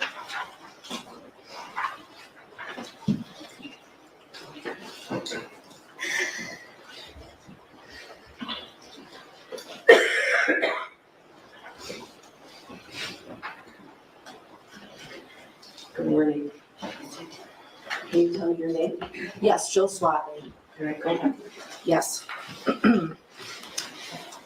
Thank you, Honorable Judge Cheryl Matthews, for your time on this case. I know it hasn't been easy on both. Thank you also to Karen McDonald and the entire prosecution team. We appreciate your efforts. Your Honor, my trauma and devastation is hard to put to words, but I have done so in my letter to you. I would also like to mention Justin's brothers, Nathan and Clay. They are now forced to live a life without their beloved middle brother, Justin. My son Justin was the least deserving of his fate. He was the best son that any mother could pray for. Justin was brave, spending his final moments protecting a fellow student. He was hardworking, a lettered athlete, a top honor student. He was kind and inclusive to all. He was full of love and joy. His future was so very bright and full of possibilities. His passing has touched so many family members, friends, students, and the community in general. The ripple effects of both James and Jennifer's failures to act have devastated us all. This tragedy was completely preventable. If only they had done something, Your Honor, anything, to shift the course of events on November 30th, then our four angels would be here today, and Justin would be getting ready to celebrate his 20th birthday on the 18th of this month. If only, Your Honor, they had taken their son to get counseling instead of buying him a gun. If only they had secured that gun. If only they had spoken up that day in the counseling office. If only they had checked his backpack. If only they had taken him home or taking him to counseling instead of abandoning him at that school, I wouldn't be standing here today.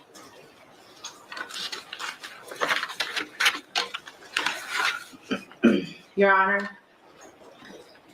I don't know what's in their hearts. I'm not a mind reader, but I only know the facts of this case. And the facts of this case, both cases, have been deeply disturbing. What I would like to share with the shooter's parents is an example of what love looks like between a mother and her son. This is what Justin wrote to me on one of the last birthdays that we celebrated together. Dear Mom, words cannot describe how thankful I am for you. You have been nothing but an amazing mother for as long as I can remember. Thank you for being a role model. Thank you for showing me what it's like to never give up. You inspire me to do better each and every day. I love you so much. Love, Justin. It is devastating and heartbreaking that it doesn't appear that either of you cherished or even wanted your son. But I wholeheartedly wanted and cherished mine. You have failed your son and you have failed us all. This failure had deadly consequences that can never be undone, that can never be made right. I am asking, Your Honor, for the maximum sentence allowed. Thank you. Thank you for being here. Thank you.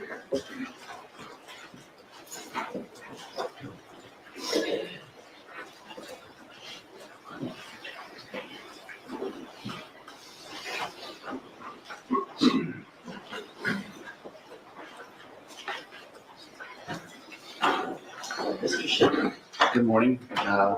Craig Schilling, Justin's dad. So Honorable Judge Matthews, for the second time in 6 months, I find myself standing in front of a packed courtroom, a victim. This time, I'm here to address a different judge and the parents of the deeply disturbed teenager that murdered my son. This is my opportunity to try to describe just how much the horrific event that took place back on November 30th, 2021 has impacted my life. It's my belief that an impact statement should not just describe how this particular event impacted me. I feel that it should also be impactful towards all who hear it. And in your case, Judge, I hope these words impact you in a way that influence your decisions here today. As I look around at all the lawyers, police officers, media folks, and other victims, I can't help but ask myself, what could I possibly say that this whole scenario doesn't already say? This is messed up. Most people will never have to make a victim impact statement for the rest of their lives. And the fact that the victims speaking here today are doing so for the second time in 6 months should speak volumes in and of itself. This is not normal. Living a life like this is not normal. So how does it affect a normal guy? To be completely honest with you, it remains a rather difficult and uncomfortable question to answer. In my previous impact statement, I've expressed many of my day-to-day struggles, from uncontrolled emotional outbreaks to sleepless nights to not being able to focus on normal daily. Yeah, it's fair to say that I live every day with pain, anger, heartache, regret, anxiety, stress, you name it. They are all there, wreaking havoc in my once normal life. They say that time heals all wounds. Well, we're coming up on 2.5 years now, and I can assure you that the wounds are still as fresh as they were on that tragic day. And with this hole that has been left in my life still glaringly obvious, I fight every day to not lose more of myself within that very hole. I've spent the last 30 years of my life busting my butt to support a family, raise children, and try to set myself up for some peace and quiet in the golden years of life. But the unthinkable has happened. And that peace and quiet I've worked so hard for may never come to be. At least not to the degree that I've always imagined it. Literally every single aspect of my life has been affected by this tragedy. And I could spend a long time describing in detail just how it has impacted me, but it seems like it would be way easier for me to just tell you how this tragedy hasn't impacted me, because there's simply nothing on that list. Now that the verdict is out on this monumental case, I feel strongly that it has caught the attention of most parents across the country. The overwhelming facts in this case were all that was necessary to prove that James and Jennifer Crumbley not only neglected their son by failing to get the necessary mental care that was clearly needed, provided him the very tools necessary to carry out those heinous acts of violence. It was these very facts that allowed not just one, but 2 full juries to find both of them guilty of involuntary manslaughter.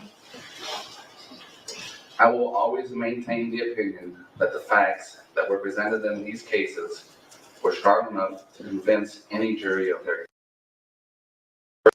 the same regardless of where the trial was held. As I've maintained throughout the course of the past couple of years, being the parent of a murdered child tends to cause you to seek out the maximum penalties allowed for each guilty verdict derived from any of the criminal charges. I think this stance is completely justified and would be so for any parent in the same position as mine. However, this is a court of law where a person is innocent until proven guilty, and the defendant has the right to dispute the facts of the charges against them. That being said, during the course of both of these trials, I did my best to capture every word and process all the facts. This is important because there is value in these facts, not just in the thousands and thousands of man-hours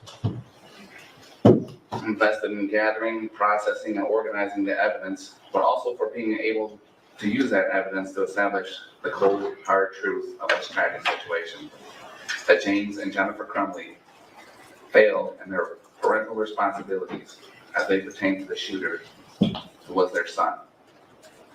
The cold truth that shows that they did nothing to address the obvious signs of the deteriorating mental state of mind clearly present within their son.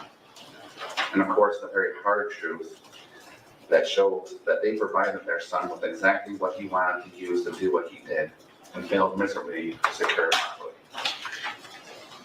One would probably think that in order for something like this, or something of this magnitude to even happen at all, there would have to be a ton of things that went wrong. Although there were some things that definitely went wrong that day. For several of those things, I believe that if they had been handled correctly, we wouldn't be here right now. And James and Jennifer Crumbley carried the bulk of the responsibility needed to handle those things. During their trials, the overall similarities between the two were evident, and I believe this is why they were both convicted. Numerous facts that were the same for both trials showed clearly that the parents failed their son, and ultimately the entire community. With Jennifer, the thing that resonates most is that she stated that even knowing what she knew now, she still wouldn't have changed a thing. I almost died when she said that. 4 precious lives were lost at the hands of her son, by means that she helped provide. She saw the drawing of murder, drawn with the hands of her son. She sat and heard the request of the counselor and did nothing. And she still says that she wouldn't have changed a thing. I just don't understand how someone can be that heartless to make a statement like that. The blood of our children is on your hands too. This is but one reason why I feel that Jennifer should receive the maximum amount for her sentence. The facts presented should be all the others that you should need. With her distinct lack of remorse and overall unethical understanding of the tragedy, I feel that the maximum amount of time available is needed for her to be able to fully comprehend the gravity of her actions and the lack thereof. With James, there were a couple of things that jumped out at me in particular, but one thing that is the toughest to digest is the fact that when the verdict was being read, he sat there and shook his head in total disagreement, as if to suggest that the jury was wrong and that there were no grounds for a guilty verdict. I was dumbfounded to see him shake his head with such disbelief, an action that only suggests that he truly believes he did nothing wrong. How could you possibly think that? 4 precious lives were lost at the hands of your son by means that he helped provide. He saw the drawing of the murder, drawn with the hands of his son. He sat and heard the request of the counselor and did nothing. I just don't understand how someone can so arrogantly dawdle in a pool of self-pity without being able to say one thing to justify themselves. The blood of our children is on your hands too. This is but one reason why I feel James should receive the maximum amount for his sentence. The facts presented should be all the others that you need. With this distinct lack of remorse and overall unethical understanding of the tragedy, I feel that the maximum amount of time available is needed for him to be able to fully comprehend the gravity of his actions and the lack thereof. Throughout the course of all of this, and I'm talking from way back in the beginning, I just can't get over the fact that this tragedy was completely avoidable. There were some pretty obvious signs that were completely overlooked, and the bulk of the responsibilities to address those signs lied on the parents, and they failed. Across the board, failed. They willfully ignored the cries of their child and selfishly put themselves before helping him. This type of blatant disregard is undeniably unacceptable. It is a large reason why the events of that day were allowed to happen, and another reason why I feel they both need the maximum amount of time available to be able to fully comprehend the gravity of their actions and the lack thereof. We all know that having children is a big responsibility. Although extremely rewarding, it starts out pretty scary. I mean, let's face it, they don't exactly come with instructions. There's no mute button, and unfortunately, no pause or rewind buttons either. Oh yeah, and there are times in the beginning that they really snap. Yet we still have them. We still want that responsibility, even though it's not very clear what it all entails. But how can we accept that responsibility and not act responsibly towards that child? It doesn't add up. A child, even if he is an oopsie child, deserves the same amount of love, compassion, and care that every other child gets. A child deserves someone who is confident enough to lead by example. Because let's face it, it wasn't that child's choice to come into this world. You made them, and it's your responsibility to teach them how to live. It's your responsibility to set a good example. It's plain and simple, just like that, ladies and gentlemen. And the sooner we can figure that out, the better we all will be. Being a parent is hard work, but if it's done correctly, it can be the most rewarding work you ever do. There is no one that can tell you how to do it, because each child is so precious and unique. I mean, there's no other one like them in the entire world, and that says a lot. So cherish your one and onlys, and never give them up. Never give up on them, excuse me. The results of doing so can be catastrophic and can affect the lives of so many other people. So I ask you all to go home today and hug your kids and make sure they know you are there for them and make sure that they are all right. It's so crucial for the whole of our society. Thank you. Thank you, Mr. Shulman.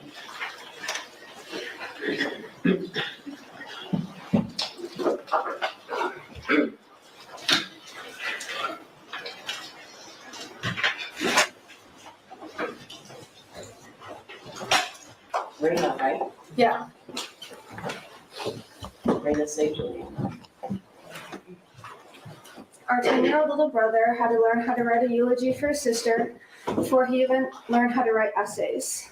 November 30th, 2021, all our parents did was send us off to school. Yet the next time they see Hannah is to recognize her lifeless body in a medical examiner's office. I met up with Hannah and her friend during school that day. When we split ways to go back to class, I just looked back and smiled. I didn't say goodbye. I never got to say goodbye. I never got to remind her that I love her, that she's my everything, the person I want to walk through life with side by side. I thought our future was a given. Of course, she'd play her first high school basketball game that night, get ready for all the other school dances, have her JV and varsity season for all the sports she played, get her driver's license, play her lacrosse season, have her first date, prom, graduation. She never got a chance for any of that. She didn't even get her 15th, 16th, 17th, or 18th birthday. These are only some of the high school experiences she never got to have, but it is absolutely nothing compared to the rest of everything she had going for her future. That list is eternal. His life had only started to begin. 12:51 p.m., November 30th, 2021, that was the moment I became aware of the fragility of our mortality. Hannah, who was healthy, Hannah, who was only 14, shot 4 times. 12.5% of the bullets shot that day were at her. She took her last breath in her own pool of blood in a school she hadn't even been in for 3 months. Alone for 7 minutes while police passed by her, bleeding out as a security guard failed to put a tourniquet on her, dying as EMS took more than 10 minutes after the shooter had been detained to even give aid to her. Our Japanese grandma would often worry about anything bad happening to us because she knew how dangerous it is here compared to Japan. She told me on FaceTime that Hannah would respond with a laugh, saying, "Don't worry, I'm a fast runner, I'll outrun them." It wasn't possible for Hannah to outrun the bullets spot by you, Jennifer Crumbley, which were fired by the 9mm Sig Sauer that you, James, gifted to your son. Both used to murder Hannah, Justin, Tate, and Madison. The fact is, no matter what you try to make yourself believe, Jennifer, you did fail as a parent, both of you. To love and to be loved, that is the human experience. It was up to you guys to show your son that. Instead of giving quality time and compassion, you gift your son a gun you knew caused extraordinary damage. There's a reason your kid didn't use the other 2 firearms or the .22 ammunition you own. I believe your actions cannot even be confined into the word failure. Your mistakes created our everlasting nightmare. So yes, you are still a danger to society because even after serving 2 years, you have yet to admit to your wrongdoings. And we know that when we do not learn from our mistakes, we repeat history. You call yourself a victim. The difference between you and Hannah, Justin, Tate, and Madison, you and my family, you and all the students there that day, is that we didn't have a hand in causing this. You caused the most cruel thing I could ever imagine. You guys made loving Hannah so painful.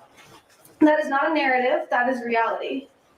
For that, unless you have a time machine or the ability to stop time, there is no existing punishment or rehabilitation that will ever be enough. Because there is no way that the one life I have, I now have to live without Hannah, my little sister, my best friend, my other half. To me, that makes the maximum sentence being 15 years too short.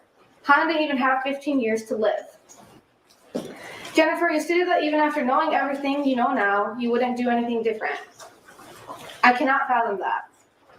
I would do anything to hear her footsteps coming up the stairs. You don't have to roll your eyes, it's on video that she said that.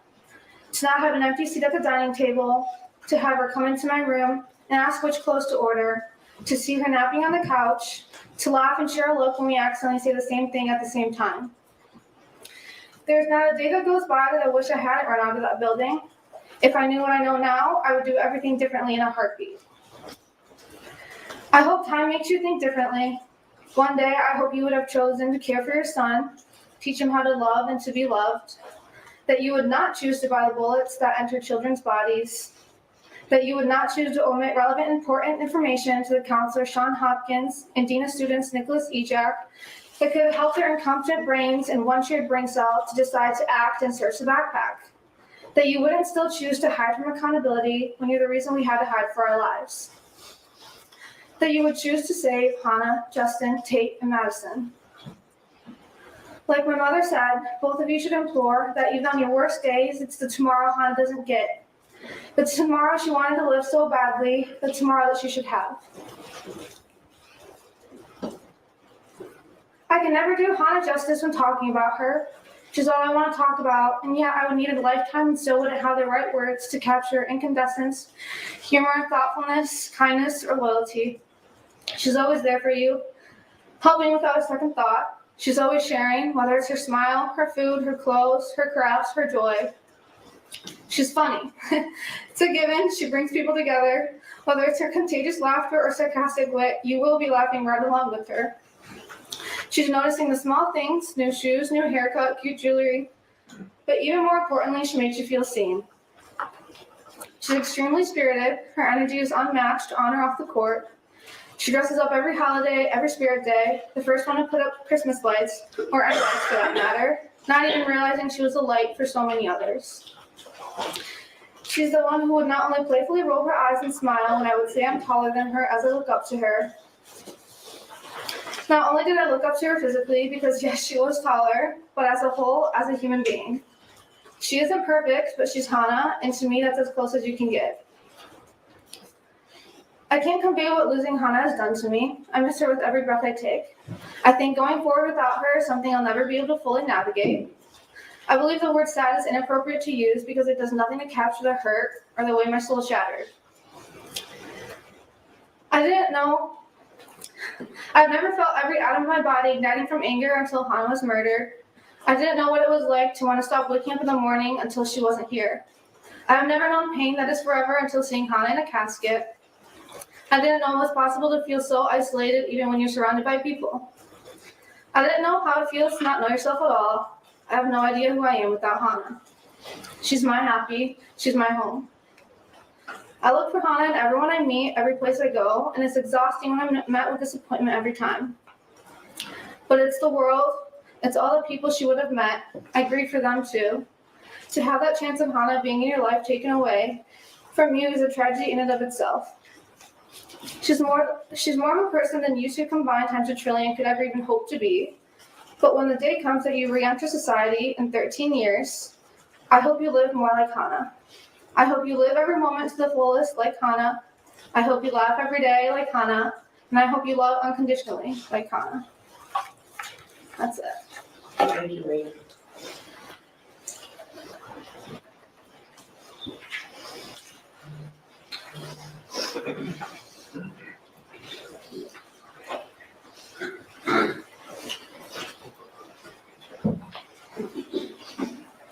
Mr. St. Julian. Thank you. I find myself in a rather odd state of mind today. Rather emotionally blank right now. Part of that is having to do this again.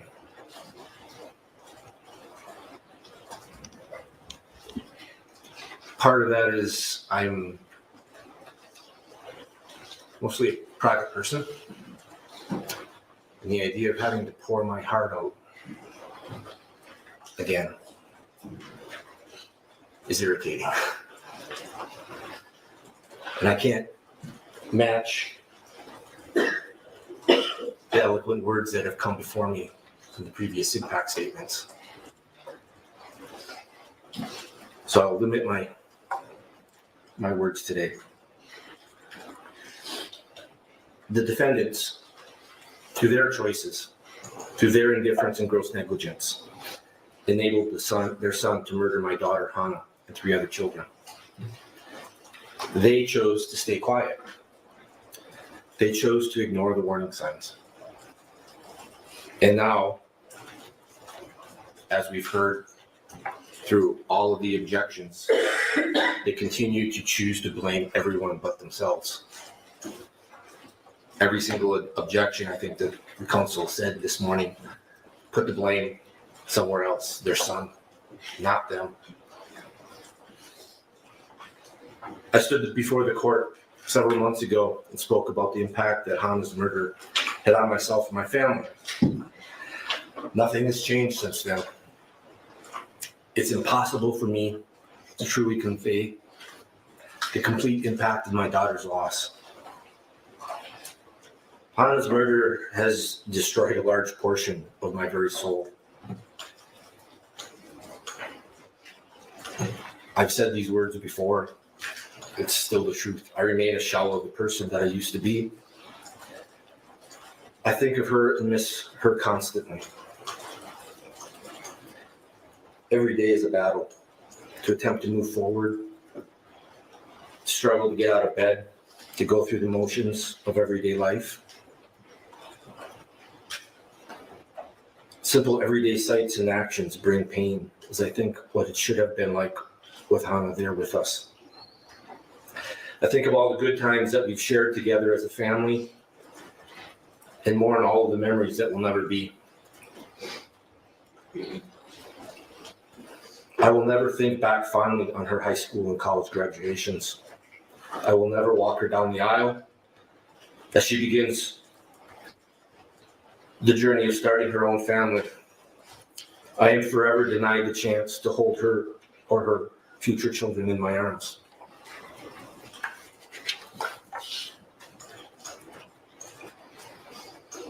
A few words describing Hannah can in no way fully capture her truly beautiful, caring soul or impart her unlimited potential. Hannah was absolutely beautiful and thoughtful person.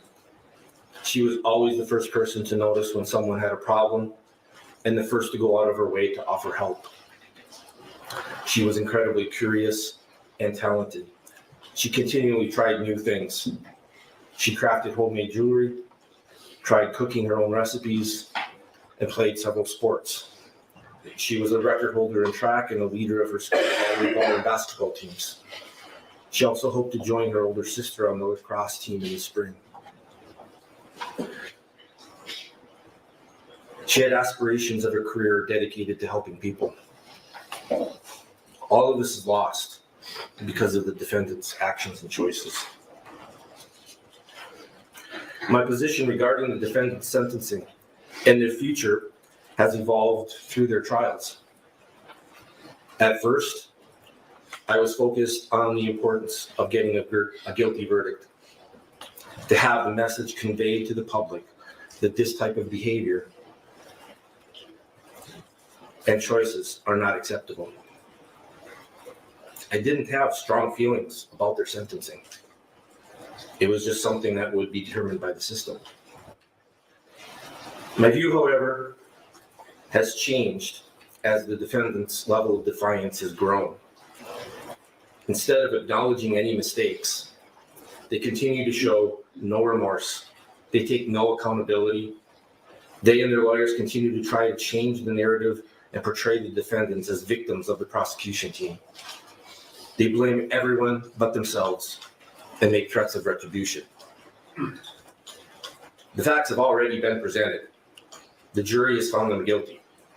Multiple juries have found them guilty. Hannah, Madison, Tate, and Justin are the ones who have lost everything, not the defendants.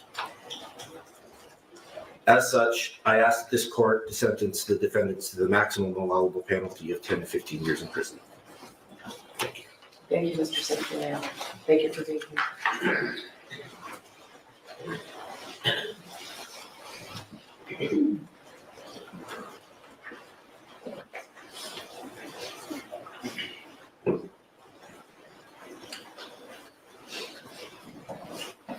Mr. Muir. Tate Muir's dad. First of all, Mark, Karen, the whole team, strong work. Everybody said you couldn't do it, and you did it.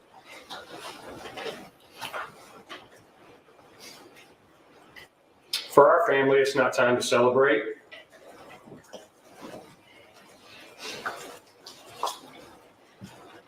This tragedy has taken an incredible toll on our family.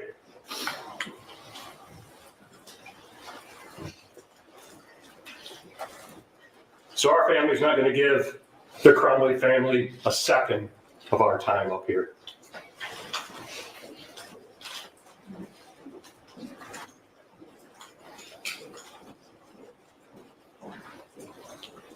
It's time to turn our focus now. This is the low-hanging fruit. Now it's time to turn our focus to Oxford schools who played a role in this tragedy.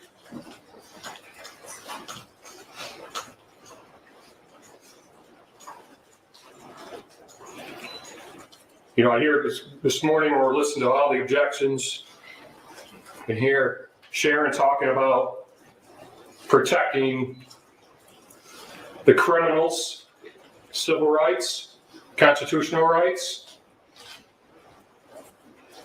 Where's my rights being protected?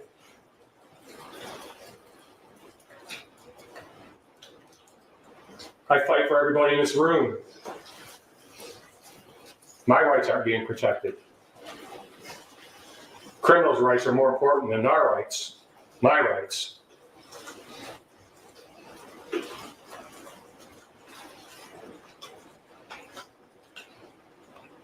We are ready for our government to perform an investigation on this tragedy. Many don't know that our government has not investigated this murder. A pre-shooting investigation, a day of the shooting investigation, and a deep dive investigation into the horrible response to this tragedy, the disrespect shown to us families. The simple things, like trauma training for somebody like a Sheriff Bouchard, who we got to talk to on the day that we got to go identify Tate. And he referred to Tate as a girl because he was too busy that night working to cover it up. Instead of learning about every kid, Tate, Hannah, Justin, and Madison.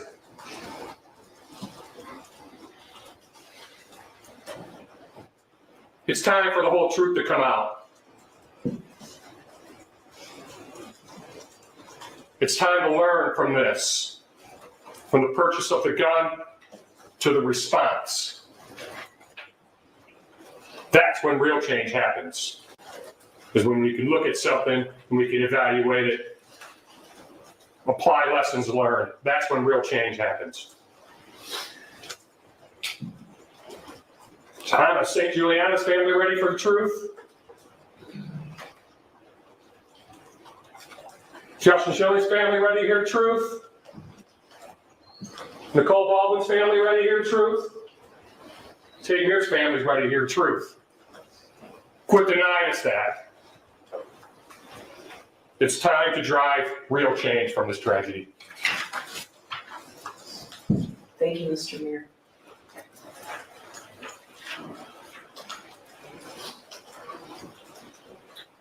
That concludes the victim impact statements. There's no one else, you're not presenting anybody else. Correct.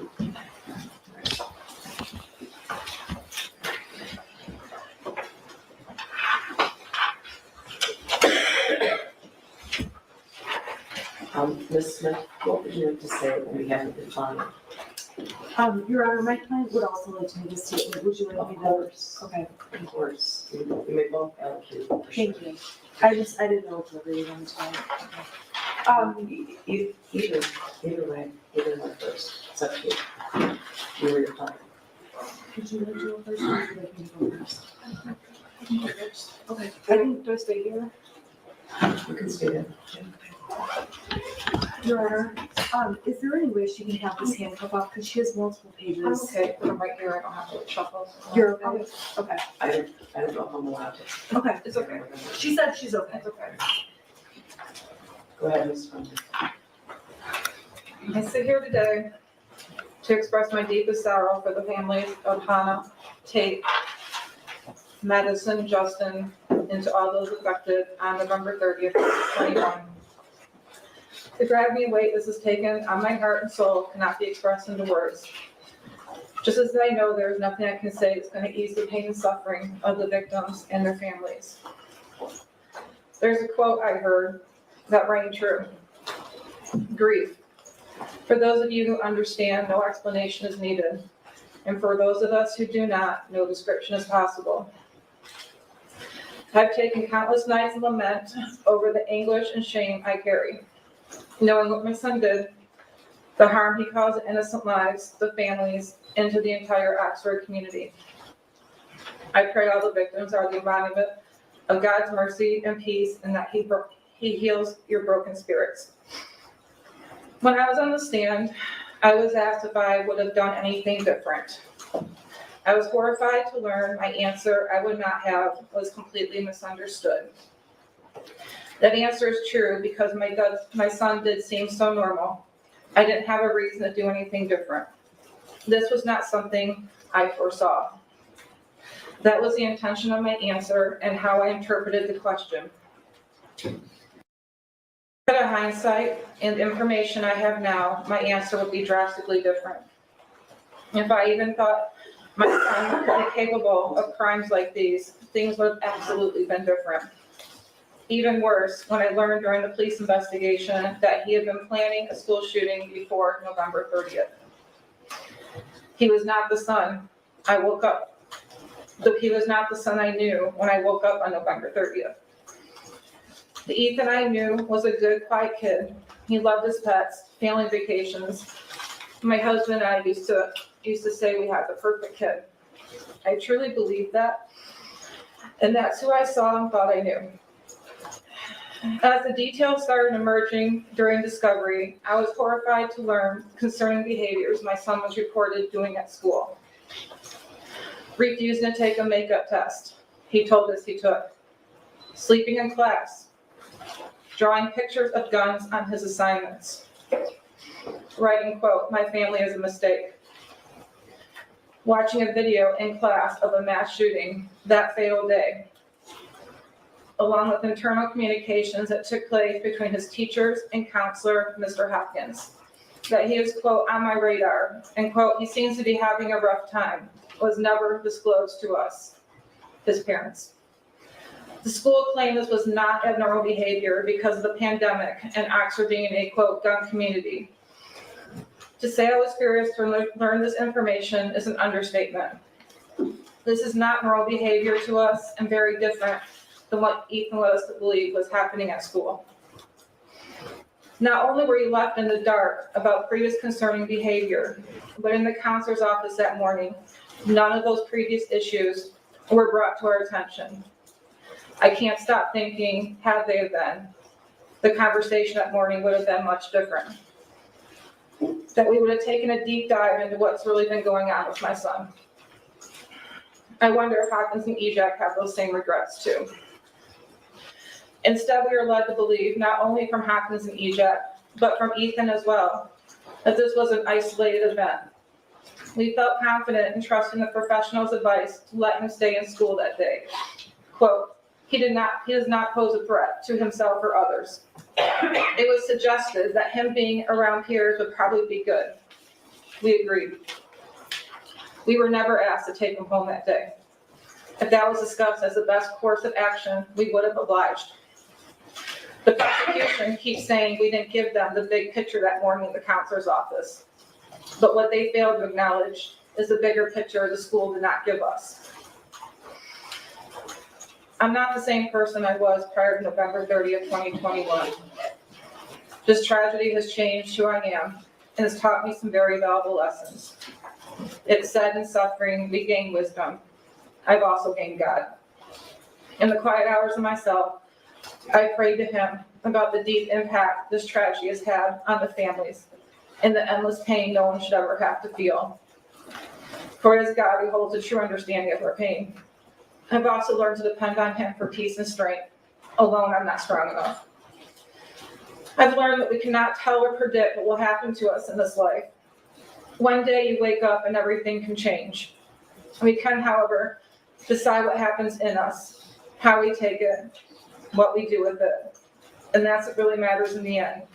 That's the test of living, is how we take the unimaginable, the tragedies, the raw hardships, and make them a thing of worth and beauty. I've also learned to never think this could not happen to you, and stereotype that bad kids come from bad parents. The prosecution has tried to mold us into the type of parents society wants to believe are so horrible, only a school or mass shooter could be bred from. This is a very simple assumption to have. We were good parents. We were the average family. We weren't perfect, but we loved our son and each other tremendously. Everything we strived for was to make sure our son had the best life we could give him, to grow up with traditions and experiences we had, to be the best person he could be. I know we did our best. The love I have for our son, mixed with regret for not seeing what was ahead, weighs heavily on me. My point is, this could be any parent up here in my shoes. Ethan could be your child, could be your grandchild, your niece, your nephew, your brother, your sister. Your child can make a fatal decision, not just with the gun, but a knife, a vehicle, intentionally or unintentionally. If there's anything the general public can take away from this, is that this could happen to you too. The tragedy has taught me the true meaning of unconditional love as I watch my parents still love and care for me wholeheartedly, no matter what has happened. If there's nothing else I can do right in life, I do still love my son unconditionally, and perhaps that is my purpose. Your Honor, I don't envy the decision you have to make today. I understand this is a novel case, and punishment expectations are high, not just from the prosecution, but from all those affected as well. The heartbreaking journey these families have endured. Hang on, I have to back up. I missed the most important. I need to cross. The most valuable piece of wisdom I gained is the power of forgiveness. To forgive the prosecution for the slander and hate against me and my husband. Ms. McDonald, Mr. Keys, I have hated you with deep anger, but hate is too heavy of a cross to carry. I need to be set free of that burden and recognize that you are people just like me, imperfect, but a child of God. I know he wants good things to happen to you, and in any conflict, whatever the circumstances, he is there loving both sides. To the victims and the families, I stand today not to ask for your forgiveness, as I know it may be beyond reach, but to express my sincerest apologies for the pain that has been caused. Your Honor, I don't envy you in the decision you have to make today. I understand the punishment expectations are high from all sides. This heartbreaking journey families have endured is more than anyone should have to bear and acknowledge in its full depth. My time in confinement has been filled with deep remorse, regret, and grief over this tragedy. I have taken this one day at a time, trying to survive, navigate, and cope with the endless heartache, pain, and grief I feel for the families of Hannah, Justin, Madison, and Tate. I have also lost myself over my son's wrongdoing. I've been shredded by the public opinion of me, shamed as a horrible parent, pained to be a terrible person. But the worst hell I carry is my own self-judgment, remorse, and deep regret. I've been criticized I don't show emotion, I'm unsympathetic, I don't cry enough, but alone I grieve. And if you were to look into me internally, you'd find I've died on the inside. I will be in my own internal prison for the rest of my life. Your Honor, I ask you to take consideration that I have been locked in a cell 23 hours a day, essentially in solitary confinement, for over 28 months, and that the court finds a fair and just sentence for me. Thank you. Yes, Your Honor, thank you. Your Honor, as I pointed out in my sentencing memo, this was a no-win case. When we walked in the door, there are no winners here. Every single person goes home with here. Agreed. And there's also no limit on the amount of sadness, grief, and horrific emotions that are felt across the board in this case. And when Mrs. Crumbley does express remorse, when she expresses sadness, there's a tendency, and there has been a tendency for people to say she's shifting from sadness to the victims and putting it on herself. She's not doing that. There's an abundance of sadness. There's enough sadness to go around for all of the victims, for Mrs. Crumbley, for everyone involved in this case. It's not surprising that the victims have come in and obviously want the maximum sentence. There has been a narrative throughout this case that they believe is true. And this court knows that there is other information that was not a part of this case. And I believe this court knows the defense was hugely hamstrung, and I think the court was pained at times over what to do. I'm talking about not being able to call the medical professionals, not being able to call the shooter to the stand, not being able to cross-examine on various pieces of evidence. I'm not convinced the shooter would have helped you. Okay, all of those are obviously issues, but there were things that hamstrung the defense. And I do believe the forensic records would have helped. And I understand the court has already ruled on that. I understand that. I think the tendency, though, after hearing the narrative that has been made public, has been to make Jennifer Crumbley sound like a monster, to vilify her, to make her sound like a horrible mother, an evil person. And the truth is, it's an effort to put her in a category of other, to say this is not something that could happen to any of us. And it is. It is something that could happen to any of us. And people fail to realize what the sentencing memo shows the court through numerous letters of support, that Mrs. Crumbley does have a kind heart. She does have compassion. She has spent night after night crying, not for only herself and her son, but also for the victims and for what her son did and what she will live with, knowing he did, and what she missed all the years forward.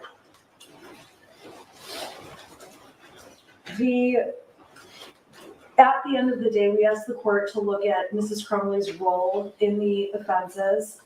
We asked the court to consider that while she did not oppose having a gun in the home, She was not the person who was responsible for storing the gun and believed it was being stored properly and that it was locked. Mrs. Crumbley obviously testified, and all of the evidence at trial showed she believed there was a string lock, a cable lock placed on the gun, on the weapon.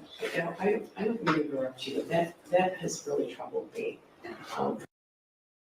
Because you spent a lot of time talking about the fact that she didn't know anything about the gun. She didn't lock it, she wasn't responsible for it. But at one time, she was texting her husband to see whether or not he got the gun and how much it was. She posted pictures of it as her son's Christmas present. She shot the gun. And I don't know if you're aware of this, I don't know if either side was aware of this, but the first jury determined that there was solely of defendant James Crumbley.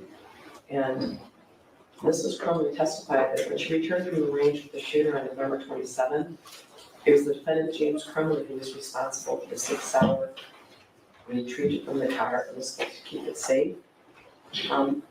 The first jury recognized that the GPS admitted in the case shows that even prior to the defendant James Crumbley returning to the house, the shooter was videotaping the unlocked Sig Sauer in the kitchen of the home. So that's not true. That's not true. She also testified that a key to the cable lock was kept in a beer stein in the kitchen, but it's clear that the cable lock was clearly never opened. Your Honor, first of all, the jury's finding about the timing of the GPS and when the gun video was made is not correct. The evidence at trial did not support that. We know that's not correct. Mrs. Crumbley left the gun in the car so that James Crumbley could put the gun in the house and store it correctly. Mrs. Crumbley, there were multiple cable locks in that house because there was more than one cable lock. There was not just the cable lock that was on the Sig Sauer. There was more than one. I didn't recall that. There were not more than one found, but whatever Ethan Crumbley did with the cable lock from the Sig Sauer, we don't know. The gun wasn't locked. Your Honor, factually, during Mrs. Crumbley's trial, it was not proven that the gun was not locked. I don't know what happened at James Crumbley's trial. You know about his statements. The gun was never locked. Whose statements? Mr. Crumbley's statements. Mr. Crumbley and Mrs. Crumbley talked about how the gun had been locked. In all of the evidence I saw. Well, Your Honor, obviously we have factual disputes. Go on. I don't think the evidence has shown that she had no involvement with the gun. I'm not saying no involvement. I said she supported the gun, she didn't object to the gun, but when it came down to it, probation writes in their narrative that she taught her son how to use the gun, and it's very obvious watching the evidence in the trial that she was not the one teaching him how to use the gun. There's no evidence that she taught him how to use the gun.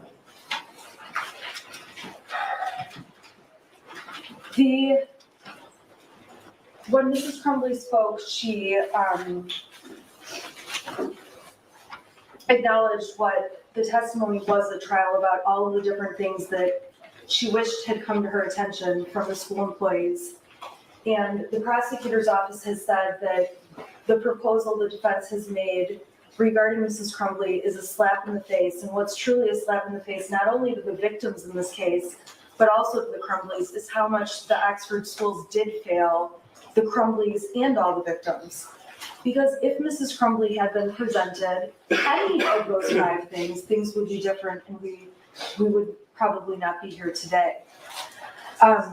I am asking this court, I know the court of public opinion is running high right now, emotions are running very high. There are many, many complicated issues with this case. It is a dynamic and different case than most cases. Mrs. Crumbley does have a good heart. This is a woman who had no felony history. This is a working mom who was very busy, did have a hobby. I don't think did, there's anything wrong with these things. I'm just saying, largely the evidence at trial were some of those things. And Mrs. Crumbley did have an enormous amount of love for her son, and what she has been painted out to be in the media and throughout this case, and even throughout the victim impact statements today, is just not congruent with the people who know Mrs. Crumbley and know her heart. It's also not congruent with the text messages she sent right after the shooting about how she wished she would have died instead of one of the kids. I don't think the verdict was about how feeling she is or how sad she is. I think the verdict was about behaviors that led up to that day. Well, there has been an enormous amount of criticism about whether or not she's sad enough, and there was cross-examination extensively about whether she cried or not enough on the stand, or when during the videos that were played of police interviews and things like that. And then, on the same hand, when I don't Mrs. doubt that they were both in shock. I don't doubt that. And at the end of the day, though, when she did cry, there was an objection about crying. And so Mrs. Crumbley from the very beginning has been damned no matter what way she went. This was the most horrific thing that could have happened to the community, to the victims, to these families. Absolutely horrific. At the end of the day, however, it's a unique and complicated case, and that is why I proposed the sentence I did. I don't believe the sentencing guidelines take into account the very unique situation that we have in this case with a young man who will be in prison forever. I'm asking the court to keep that in mind, and please keep in mind the other arguments throughout the memo. I think you know that I read everything you send. I do, and I appreciate that. Thank you. Do you want to respond now, or do you want to put your face on it first? I prefer just to be able to respond once, Your Honor. Are you okay with that? That's fine, Your Honor. All right, would you like to address the court, or would you like your client to address the court first? Would you like to address the court, James? I would. Yes, Your Honor. Mr. Crumbley will address the court. For the record, he does have something typed out that I typed out for him, so it's bigger. It's easier for him to read, Your Honor. You can't. No, she said she cannot tell them to go. What's that? He would, Your Honor, there was some confusion about whether or not he could get his second handcuff off. I was just clarifying, the court said she cannot tell the sheriff's office. Does he have to keep on the handcuff? Yes. I was just clarifying, Your Honor, thank you.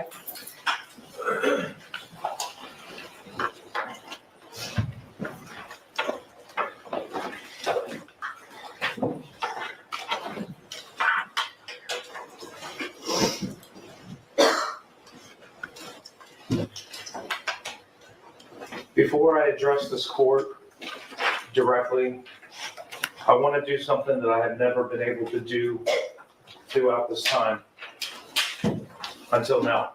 I want to say I can't imagine the pain and agony that the families that have lost their children and what they're experiencing and what they're going through. As a parent, our biggest fear is losing our child or our children. And to lose a child is unimaginable. My heart is really broken for everybody involved. I understand my words are not going to bring any comfort.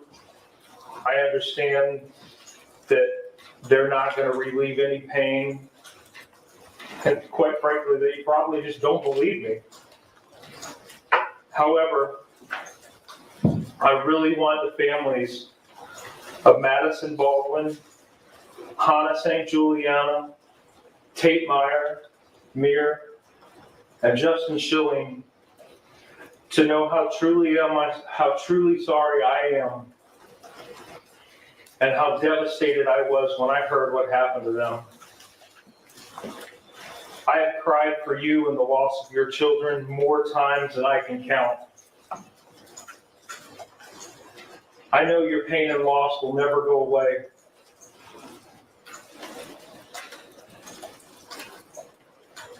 Part of you will be missing forever. But please know that I am truly very sorry I am sorry for your loss as a result of what my son did. I cannot express how much I wish that I had known what was going on with him or what was going to happen. Because I absolutely would have done a lot of things differently.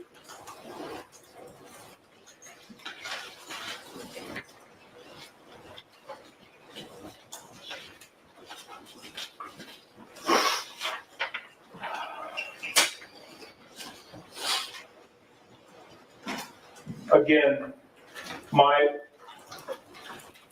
heart pours out to every single one of you. It really does. Judge Matthews, I'm not gonna overdo a lot of things that were already said. But I know the full amount of pressure that you have on you and the responsibility that has been placed on you throughout this case. I have the utmost respect for you, and I'm simply going to ask that you sentence me in a fair and just way. Over my trial and heard the evidence that was presented against me. You know that what my son did, I was not aware of, or that he was planning it, or that he obtained access to the firearms in my house. There was absolutely no evidence that suggested that. As my attorney has told you, I've been on lockdown for 23 hours a day. I've not been able to speak to my son since November 30th,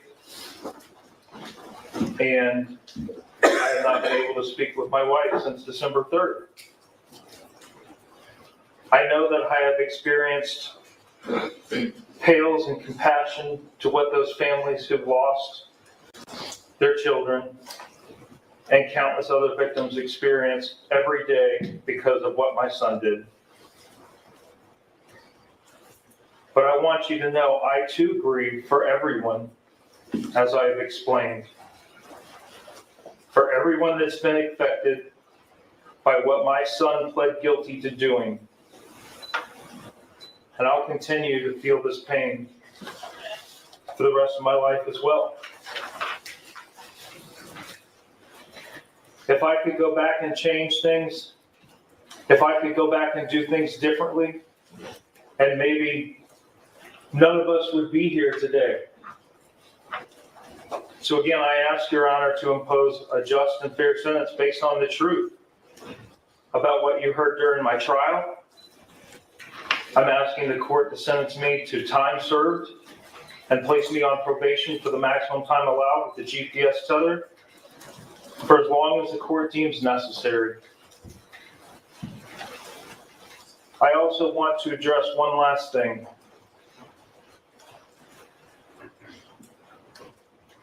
And that's to what Tate Mears' dad said. It is time that we all know the truth. We have been prohibited from telling the whole truth. The whole truth has not been told. And I'm with you, Mr. Meir. I too want the truth. Because you have not had it. You have not had the truth at all. The truth has not been presented to you.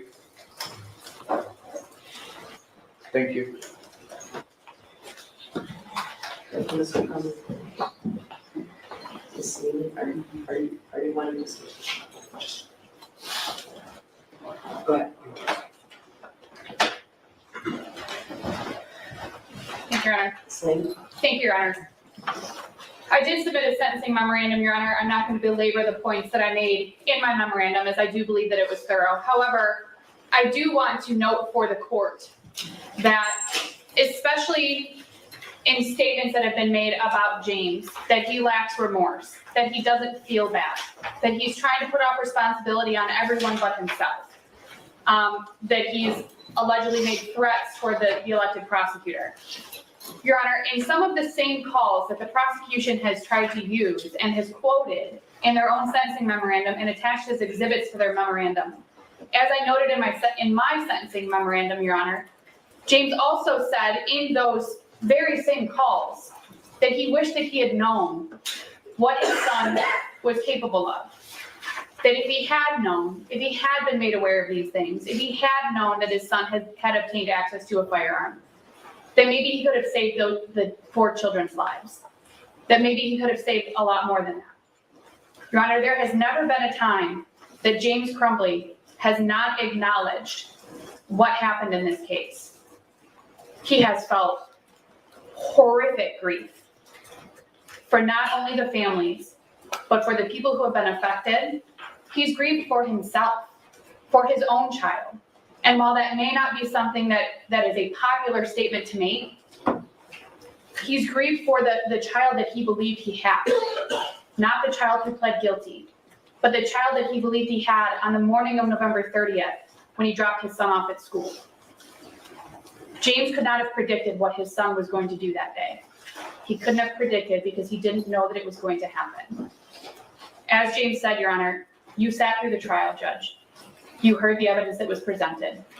You also know that there was no indication given in the evidence presented that James had knowledge of what his son was planning. That James didn't know that his son had been accessing that firearm unsupervised, or that he had access to the firearm unsupervised. Judge, you heard that that firearm was stored legally at the laws at the time in November of 2021. That there may be differing opinions on whether or not that firearm was stored responsibly, Your Honor, but it was stored legally. It was stored unloaded. It was stored with the ammunition stored separately. Your Honor, James Crumbley did and made the decisions that he thought were right.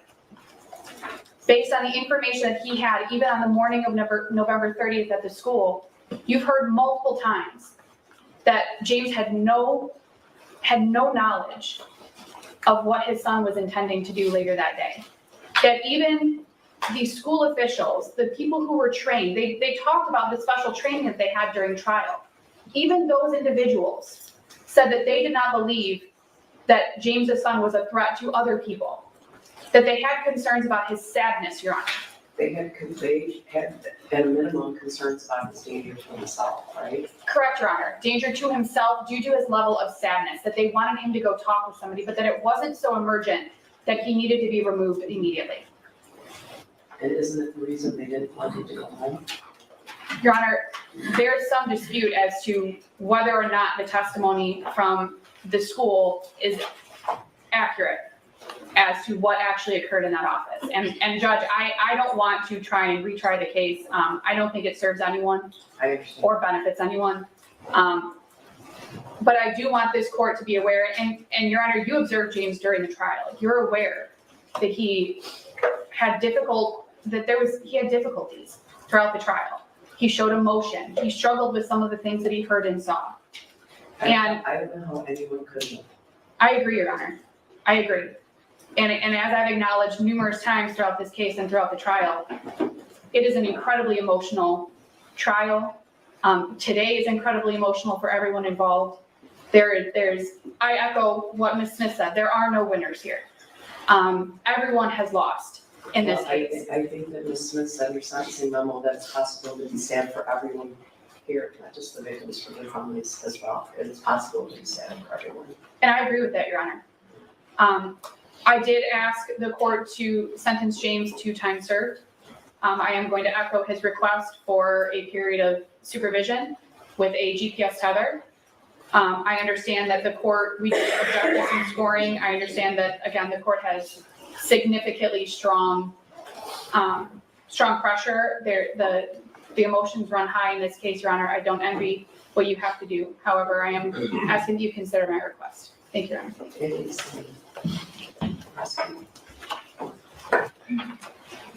I just have to correct some facts. the allegations that Jennifer and James Crumbley were left in the dark just are not true, and the evidence at trial does not show that. The evidence presented at trial that as late back as March, the 9th, 17th, and the 20th text messages about from their son to Jennifer Crumbley, that he was seeing things. In April, his text messages to his friends indicate he asked for help. His mother laughed at him. April 20th, Jennifer told his friend's mother that he was depressed. There were multiple visits to the gun range. There was 2 guns purchased for him. The Crumbleys were aware that he was struggling in school, and in fact, they had a rather, I would say, critical fight the night before, which is all detailed, incidentally, and as well as where the gun actually was in the shooter's statements, his plea, and the multiple statements he made to the psychiatrist, the very same things. They stand here and say, oh, if only we could have called them. Well, calling those individuals would have resulted in all of the claims that's inconsistent with what he said, and it's inconsistent with what the psychiatrist testified to in the Miller hearing. So I had no intention of addressing this, but it was brought up, so I feel as if I have to, and I have a duty to do so. They were concerned. The evidence showed that. They were very concerned. They were concerned about the drawing, and they were concerned based on the fact that they were called to school. Jennifer Crumbley's own statements acknowledges she was called to the school. They wanted him to get help. She said she had to go back to work, but they said that he could stay. None of that, by the way, is in dispute, and that she left. This insinuation that if only I had known he was sleeping in class and teachers might have been concerned, then none of this would have happened, is at the core of why you saw 6 people standing here and saying there's no remorse or accountability. And I want to be clear, remorse does not sound like I feel really bad. I'm sure they do. I don't dispute they feel bad. I don't dispute they have grief. That's not the kind of remorse and accountability these victims are looking for. What that looks like is we messed up. We should have done this and we didn't, and we are very sorry. And that has not happened, which is what we're talking about here and what you heard the victims say. I don't want to belabor any more that we had to in the trial. I have a deep respect for Ms. Lehman, but the facts of this and the elements of this case simply are not that the prosecution had to show that he had actual knowledge and he could predict and he knew exactly what his son was going to do. Those are not the elements of the crime. It's not what the jury was required to find, and it has nothing to do with their actual conviction. Jennifer Crumbley and James Crumbley were not convicted based on a narrative. They were not convicted because somebody thought they were a bad or good parent.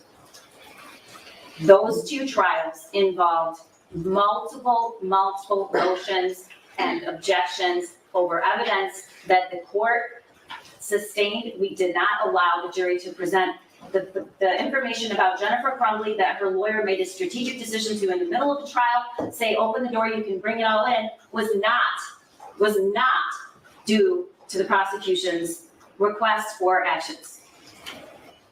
But you can't seek to exclude evidence and then allow somebody to testify to it inconsistent with the evidence. The last thing I want to say is there is case law that the court's aware of about what the court can consider in fashioning a proportional sentence.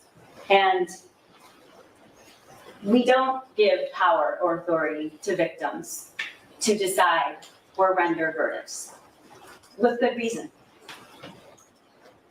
But we should not, and we cannot, sanitize their pain or the weight of the impact or chalk it up to it's emotionally charged, as if everything that's happened here is because people sitting here are too emotional and they pressure people, because that just simply isn't true. And not only should you consider the weight and the impact of the defendant's actions and inactions, you are required to, pursuant to the case law. It is one of the factors to consider, the severity and the impact of the crime. We've heard a lot about it's not what happened in the school. And while I understand that the negligence, the gross negligence that occurred happened before what happened in that day when he left that bathroom and started firing the 9mm and killing 4 kids. I understand that. But it is absolutely about what James and Jennifer did and what they didn't do, and the gross negligence that caused those acts. This is what it looks like. This is what it looks like. When 2 parents have the ability and are in the best position and have the most knowledge and need to protect other kids, and they do nothing. This is what it looks like. They do nothing, and then they come here today, and they claim they're victims of the school, of the prosecution, of the emotional tensions of public opinion. But there were 2 long and rigorous and detailed trials that included multiple victims and witnesses who testified under oath with hundreds of exhibits presented to the juries with the safeguard of this court allowing what they could see and what they couldn't see, and they were defended by 2 attorneys aptly and vigorously. That is what this conviction is about. And when fashioning a sentence, it is absolutely critical that you listen and consider the impact of what that gross negligence caused. So we're asking you to exceed the guidelines, because I believe all of the factors pursuant to the case law, with the necessary consideration of the impact of these crimes, justifies you to do. We're asking you, the people are asking you, Your Honor, to consider the devastating impact of their gross negligence that was foreseeable. Help me. Blood everywhere. The world is dead. All the while, a 9mm had just been purchased for him, and 50 rounds of ammunition. Both things can be true, Your Honor. You can fashion a proportionate sentence, but not ignore the unimaginable loss and a grief that these parents are enduring. Because they will never get back another moment with Tate, or Hannah, or Justin, or Madison. And this is what it looks like. Thank you. Thank you. I guess I would like to say briefly to the families, considering your unutterable grief, it's completely understandable to hate everything associated with these proceedings. I spent both trials looking out at all the family members, and I wondered to myself, I was looking straight on at Mr. St. Juliana, whether or not he'll ever smile again. And that's very difficult. I'm very aware of my job in the situation, very aware of my job, to not be swayed by public opinion, by media, by any of those different things. I can't and will not pretend to understand the pain the families are experiencing, but I did sit through these trials with you. I saw what you saw, I heard what you heard, so I can and will offer my deepest and most sincere condolences for your unfathomable losses. It's as I just said, it's not my role, it's not the role of the court system to make an example of the defendants. However, it is a goal of sentencing to act as a deterrent. These charges are not jury edicts about gun ownership or keeping the gun in a private home. All of the jurors in both trials agreed that they understood that. Parenting is a complex job. Parenting practices around the world share the goals of ensuring health and safety, preparation for life as a productive adult, and transmission of cultural values. Parents are not expected to be psychic. But these convictions are not about poor parenting. These convictions confirm repeated acts or lack of acts that could have halted an oncoming runaway train. About repeatedly ignoring things that would make a reasonable person feel the hair on the back of their neck stand up. Opportunity knocked over and over again, louder and louder, and was ignored. No one answered, and these two people should have and sure didn't. Mr. Crumbley, it's clear to this court that because of you, there was unfettered access to a gun or guns, as well as ammunition in your home. You characterized yourself as a martyr and threatened the well-being of the prosecutor. Mrs. Crumbley, you glorified the use and possession of these weapons. Your attitude toward your son and his behaviors was dispassionate and apathetic. Your response to school staff after a 12-minute meeting was, "Are we done here?" During your trial, you announced that you wouldn't do anything different. I understand that might have been misinterpreted, but it did cut the victims deep. Because of both of your actions and inaction, among many, many other things, the world is missing out on a top college university will miss out on Tate's star quality football skills. I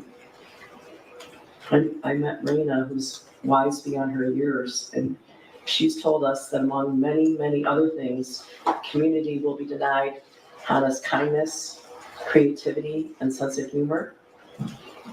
Among many, many other things, the world will miss is Madison's kind and loving soul and the light that reflected her beauty both inside and out. Although a hero in death because of his organ donations that helped so many, we will never know where Justin, an excellent student with vast skills and interests, described as a mentor and a leader, would have left his giant imprint. The impact statements given here and the written statements provided to the court describe the cataclysmic impact the deaths of these children have had on their children. With regard to each defendant, this court has spent night and day thinking about this case, as you can imagine. I've prayed about this case, I've thought about this case, and I've considered the possibility for rehabilitation, the need to protect society, the penalty appropriate to the conduct and goal of deterring others from similar conduct. I have reviewed the pre-sentence investigation reports. I am, of course, sadly familiar with the facts and circumstances of these cases, as well as those surrounding each defendant.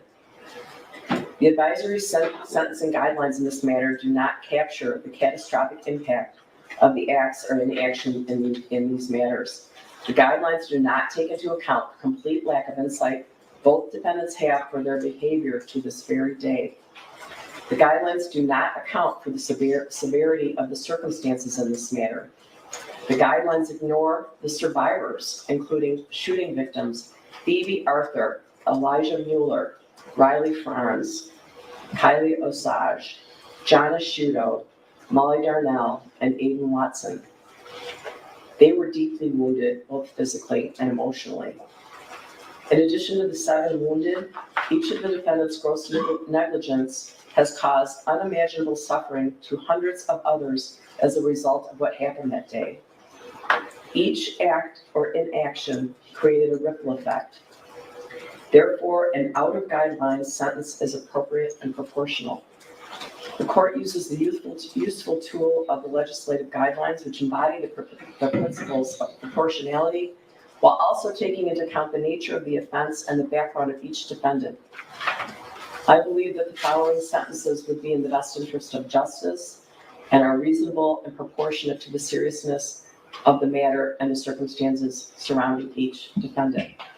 With regard to Jennifer Crumbley, it is the sentence of this court, Ms. Crumbley, that you serve 10 to 15 years with the Michigan Department of Corrections. You will have credit for 858 days.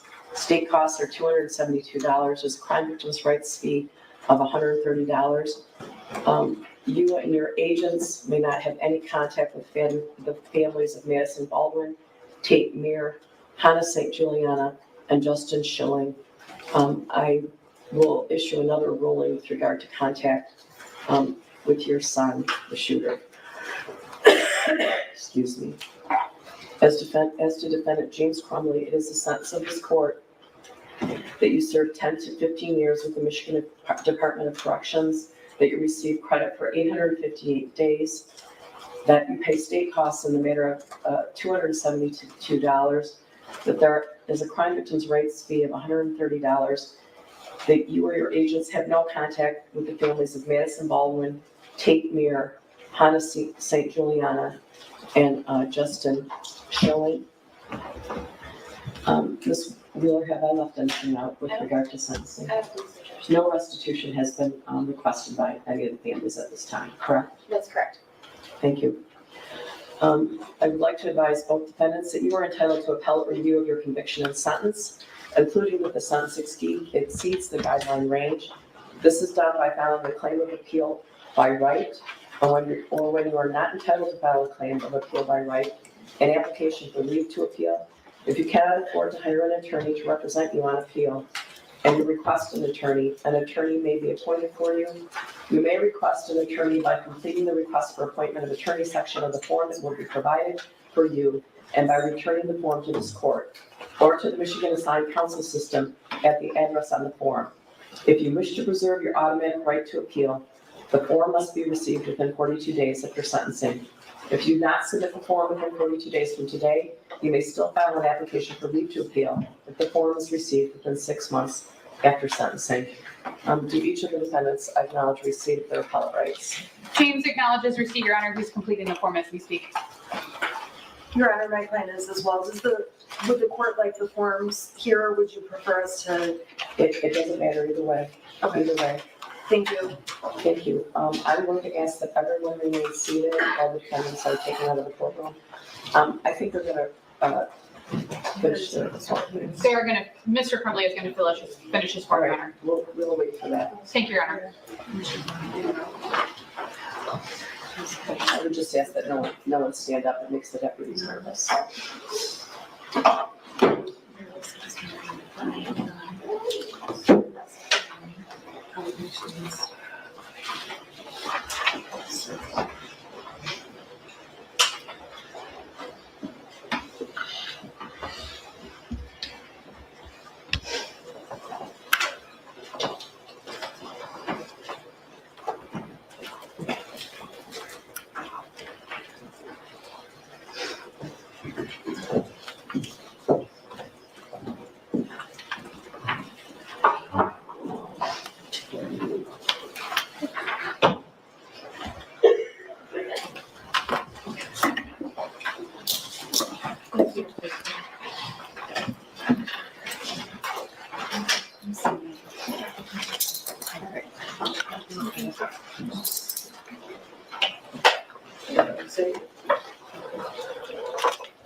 Sit down, James.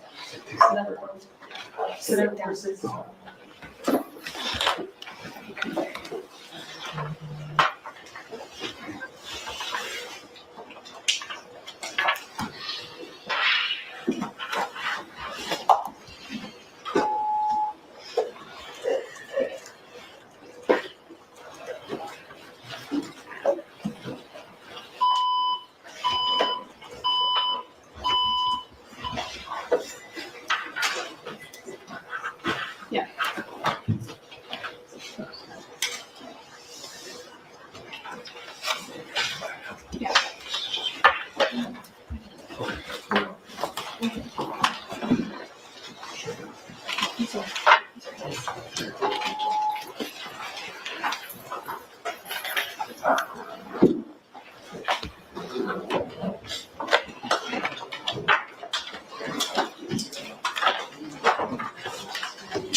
That was that. I'm wondering if they're going to have a presser here in a minute. Oh, spins, they're done. They are done. Yeah, QB, right? QB says, I respect the families for retaining their composure. I don't know that I could have, right? But that part where James Crumbley turns around and is like, and I agree with Mr. I can't remember, Meir? Was it Tate Meir's dad? He's like, I agree with him. We're not being told the truth and blah blah blah.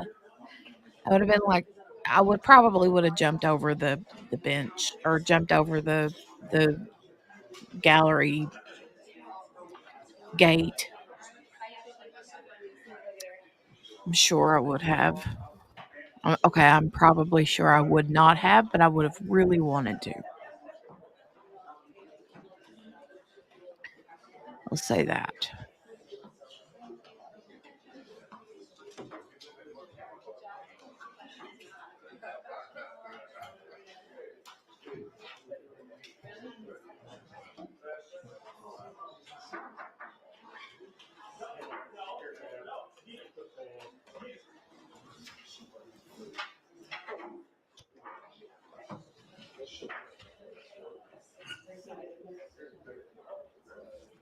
Well, she's got a cute little Gucci bag there, huh?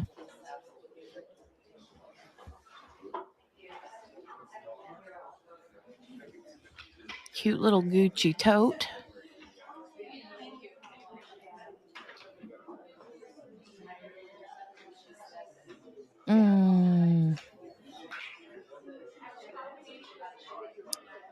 Yeah, they were both sentenced to 10 to 15 years, minus time spent already. Let's see.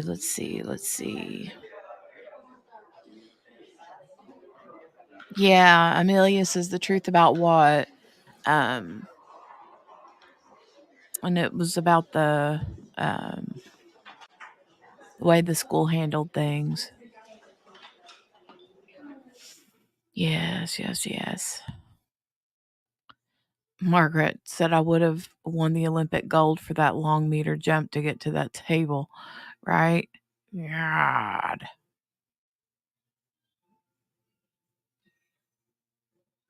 All right.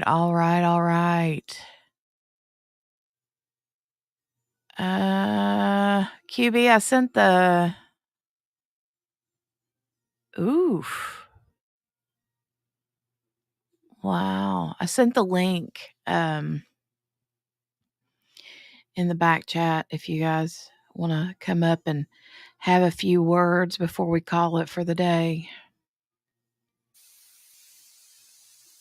Oh, okay. I'm going to X out of this because the Apple River trial, apparently, dude is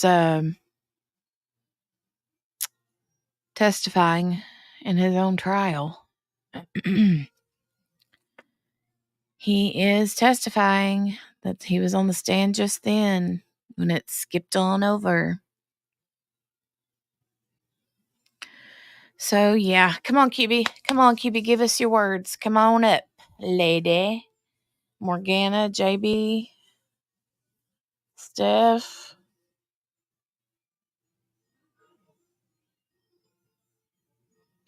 Where are you ladies at? Come on down. Da-dun-dun. Da-dun-dun. Da-da-da, da-da-da-da-da. Do-do-do. That is The Price is Right, right? Am I singing the right song or is that a different one? Ah, yeah. There she is. Hey. Hey. That was tough, right?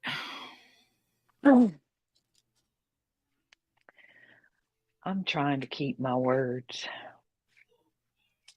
but I will say that given that justice, I feel justice was served. I don't need to say all the words. Well, I know that this is a hard one. This was a hard one. This is. I have said from the beginning that I had reservations about this case. I have concerns about this case and what it means for the future. Yeah. Because I think it not only has the ability to cause awareness and maybe accountability for those that need to be held accountable. I think it also has the potential to be abused, and it concerns me for our legal system.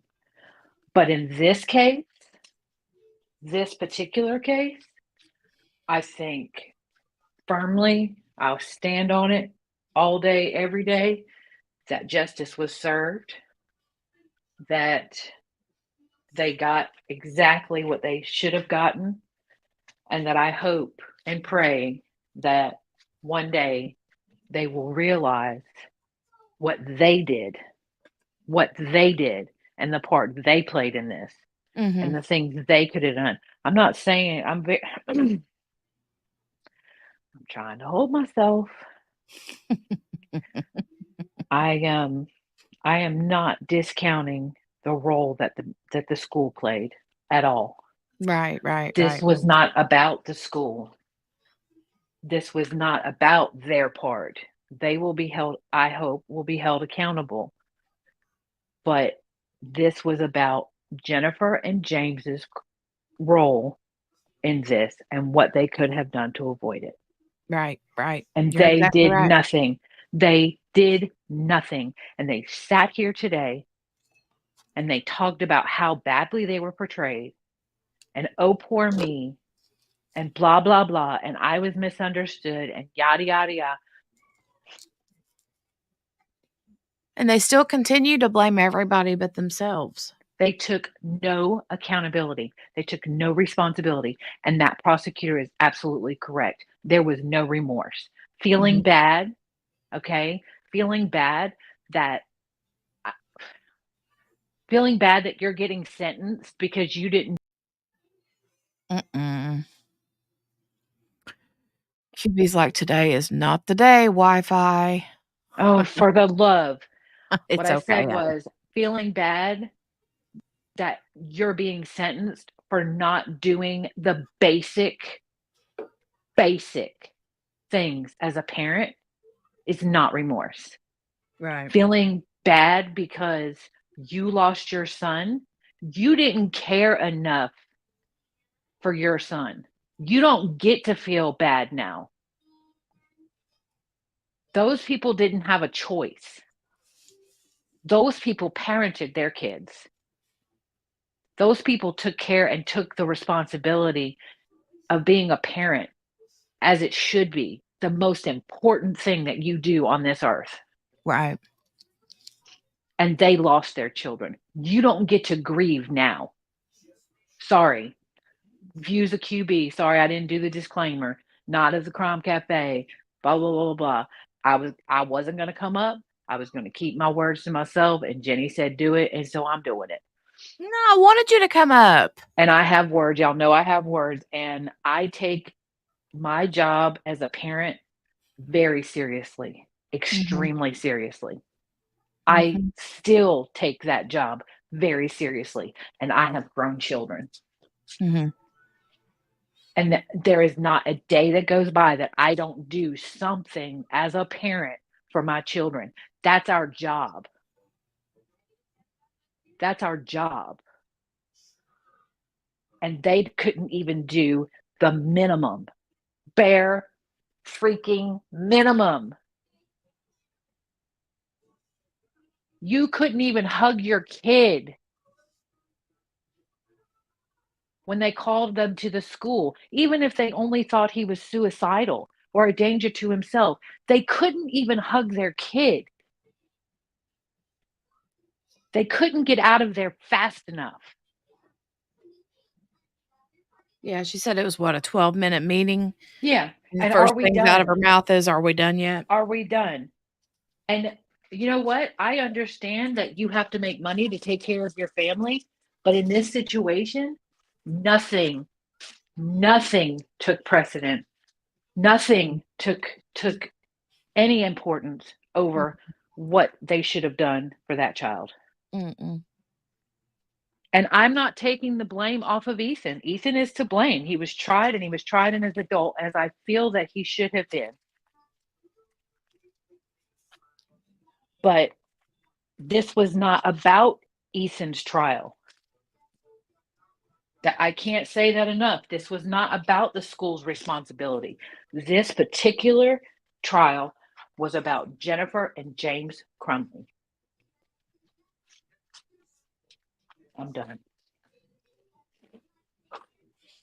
No, I agree. I know what you mean. I'm angry. I'm angry, Jenny. I'm angry. How dare she roll her eyes at that child? Yeah. How dare she? How dare she? You literal piece of crap. Sorry. How dare you roll your eyes at that child? I actually missed that part. I was listening, but I did not catch visually the eye roll, so I have to go back and watch it. We didn't see the eye roll, but her name is Raina. That's Hannah's sister. And she looked at her and she took away from her written statement and she said, "Don't roll your eyes at me." We all heard it. Oh, okay. Because she was talking about when she said, "I wouldn't do anything differently." And Jennifer apparently, I mean, I'm pretty sure that child did not make up the fact that Jennifer rolled her eyes at her. Yeah. Yeah, I was losing my mind. That child, she's not a child. She's not a baby. She's still a child. Has more compassion and more sense of responsibility than those two will ever have. I cannot. Absolutely, Patricia. She was very composed, but I did miss that part. I'm gonna have to go back. No, Joanna, he's not asking for a new trial, and he unlike his parents. Sorry, didn't mean to get like I said I was done. I'm not done. Unlike his parents, he took full responsibility for his actions. He took full responsibility for his actions. He didn't make excuses. He took responsibility and he took his sentence. And I don't even think he filed an appeal. I mean, and he was tried as an adult, but he's not an adult. He is now. But he wasn't an adult. And he took responsibility. I mean, I don't know if she said anything to him in passing or not, Joanna. I know she was eyeballing him whenever they first came into the courtroom. She kept looking at him, and as far as I could tell, he didn't pay her any bit of attention. But yeah, and that killed me when he said, "I haven't been able to talk to my wife since December." Bruh, you didn't even look at your wife this entire time. She's been begging you to look at her. You couldn't even pay her any mind. No, sir, you don't get. No, absolutely not. And the only thing weird. The only thing that I will say about between James and Jennifer Crumbley, let me calm myself. The only thing that I will say between James and Jennifer Crumbley and Muriel and Shannon is that they did less victim blaming. James and his attorney did less victim blaming than they did. Right. I agree with that. They I didn't was gonna take they say didn't that. take accountability. They Mhm. still didn't to me there's still no remorse, Right. okay? But they did not victim blame like Shannon and Crumbley did. Right. And you know what? That's why they're sitting there. That's why they're sitting there. Yeah. They couldn't be bothered. I wonder though if when all was said and done and Jennifer was getting ready to walk out, if she was like, "So am We I going to good?" your house or not?" I'm surprised she didn't go to James and go, "So we good, man? We all right? You haven't looked at me." Ma'am, sit down. She didn't even stand up. And I know she had shackles and stuff on, but she's like, "No, I'm okay right here." Lazy, stand up. Oh, hey, Lauren. Hey, Lauren. Yay. Good to see you. Yeah, Patricia. Instead, he took the victim's words and used it in a twisted way. I didn't like it when they said their names.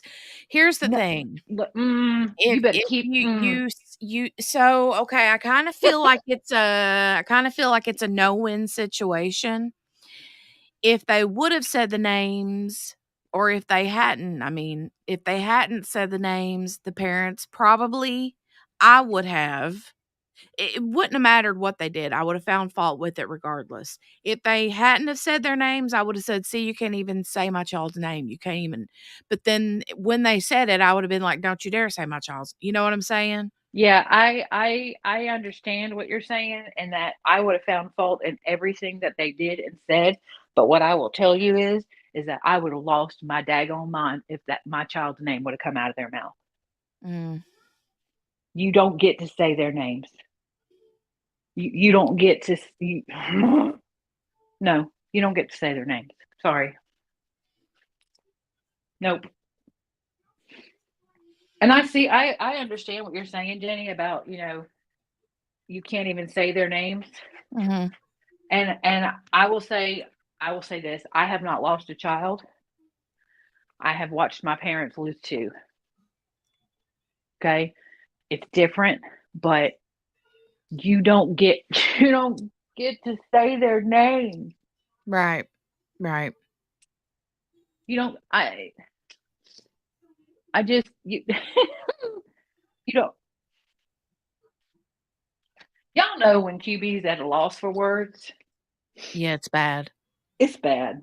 I'm heartbroken. I'm heartbroken for them. No one should ever lose a child. That's not how it works. Okay? No Outlive parent you. should never lose a child. Right. But sure as crap, Oh. completely senseless, completely You avoidable. bounced. You know that, right? No! Yeah, you bounced. Where? My I heard you God. say no parent should ever, and then I said no parent should ever lose a child ever. Okay? Like ever. That's not how any of this works. But to lose a child like this, yeah. so senselessly and unavoidably, no, it's not okay. It's oh my God, I have words. I'm sorry. I'm sorry. I'm not sorry. I'm not sorry. It's how I feel. Right. There this is a hot one. This is a very emotional. This And is and I want to say again that I understand the severity of what just happened here. Okay? The precedent that it set. And I'm scared.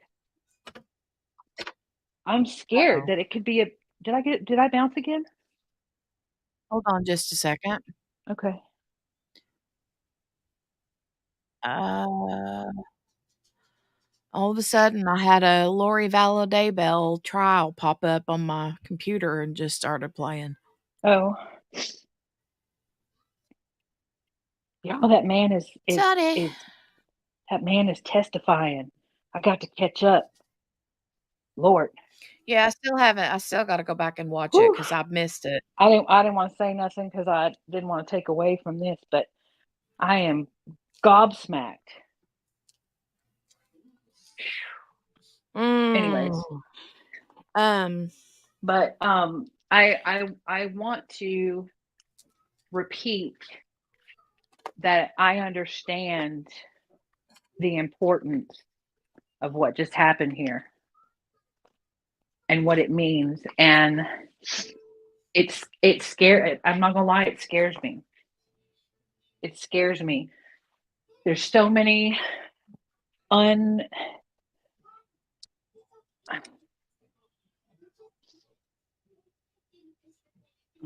what? I'm thinking of how I want to say this because I'm not anti-justice system or anti-police officer or anti anything. I'm quite the contrary. Okay. But we are seeing recently so many of these people going unchecked and being allowed to just run because of who they are. And it scares me that this would be abused. Yeah. Yeah. Abused is the right word. Yeah. Yeah. Because I mean, when she says this could be you, okay, could that particular person be me? No. In that particular situation, no. However, could someone come at me because of something that my kid does? I use the analogy of the vehicle. If I give him a vehicle, okay, can they say, well, you gave him the murder weapon? They could. Now, could they prove that I had knowledge that he would, what is today? Tuesday? Sorry. Could they say that I had knowledge, or could they prove that I had knowledge that he would be, reckless and endanger people? No, because I don't have that knowledge. But I'm just saying it's the point. Right. It's the point. Well, it's just a kind of it. Whenever you have a situation like what happened now, and it opens the door for other potential situations, I think that prosecutors are going to be able to nip and tuck it any which way to get it to go how they want it to go in situations. But I don't know. Mickey, they didn't know that, but what the problem was they bought him the firearm and they didn't lock it up, and he was an emotional train wreck. He had a lot of mental health issues. They say they didn't know it. Whether that's true or not, I can't believe that, but My my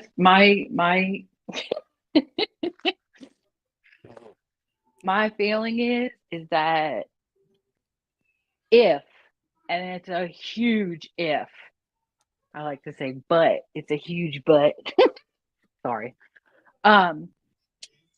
If they did not know, it was because they could not be bothered.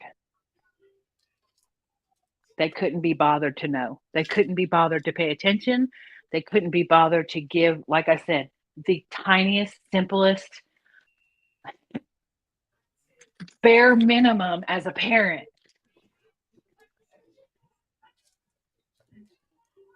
Anyway, the biggest reason, yeah, I can hear you. Did you ask if I could hear you? I did. I'm walking out of my house, so I may drop for a second, but I'll be right back. But I think the biggest reason for the issue was because what they brought up a lot in the trial, in both trials, was the fact that it wasn't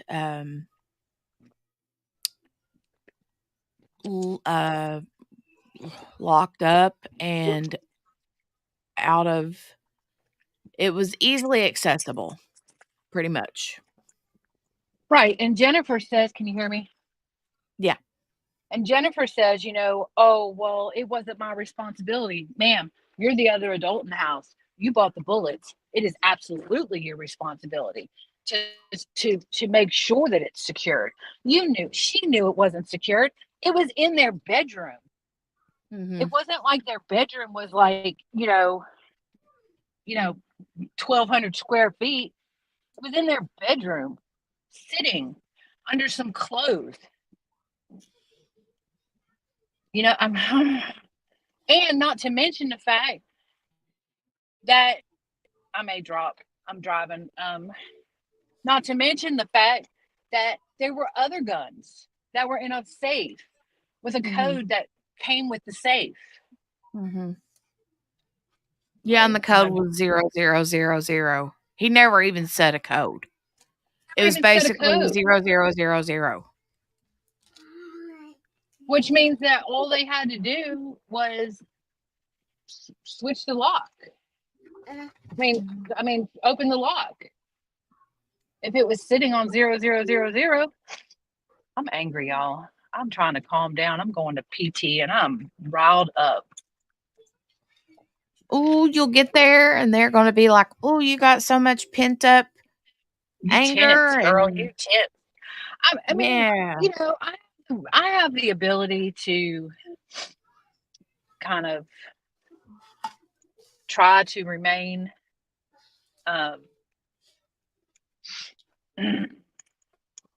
composed. I can't think of the word right now. Yeah, composed, but also,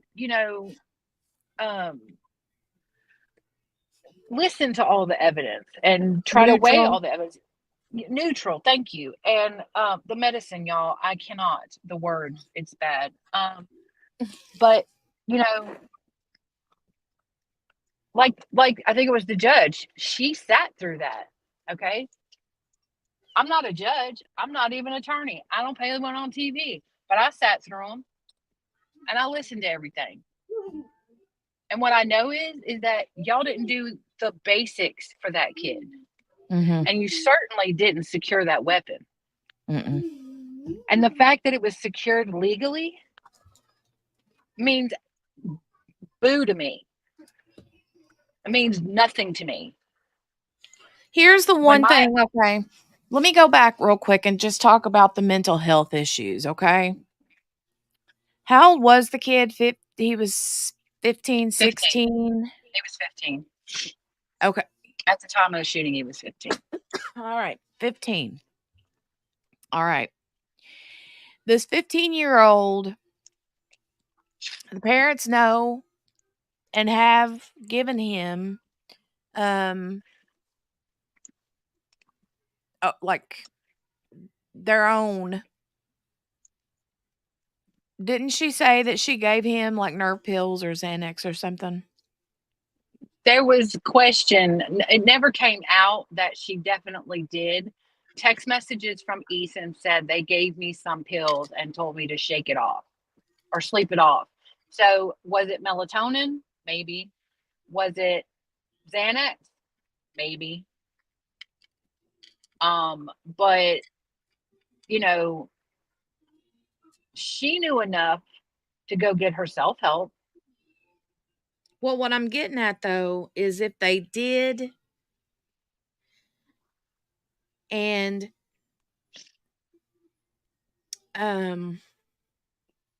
she also knew that he was drinking a lot because I mean she's messaging her husband like, is he okay to work today? I mean, he drank an awful lot last night. Right. So that to me tells me you know,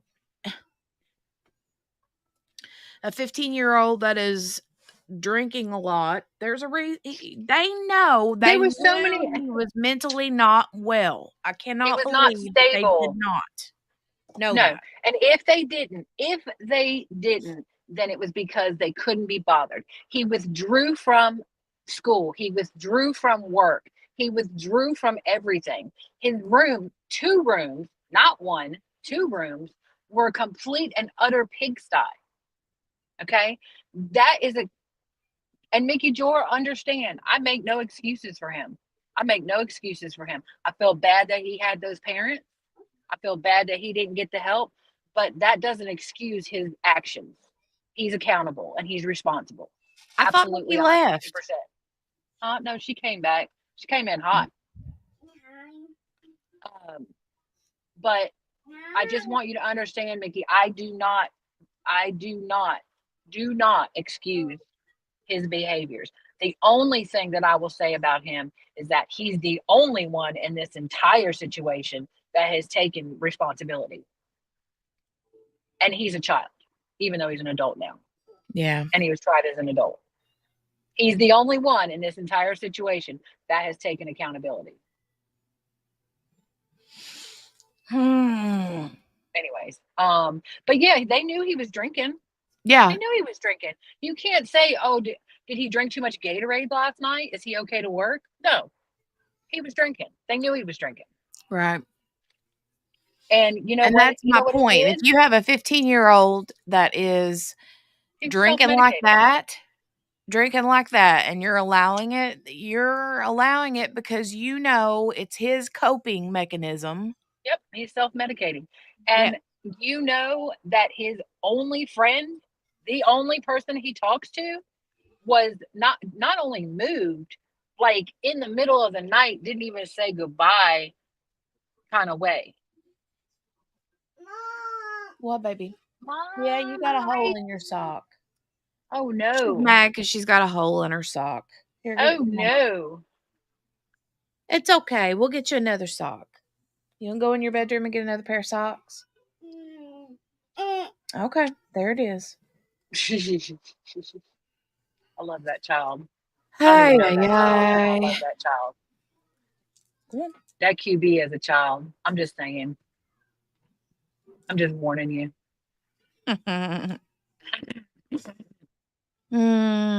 Well, I don't know.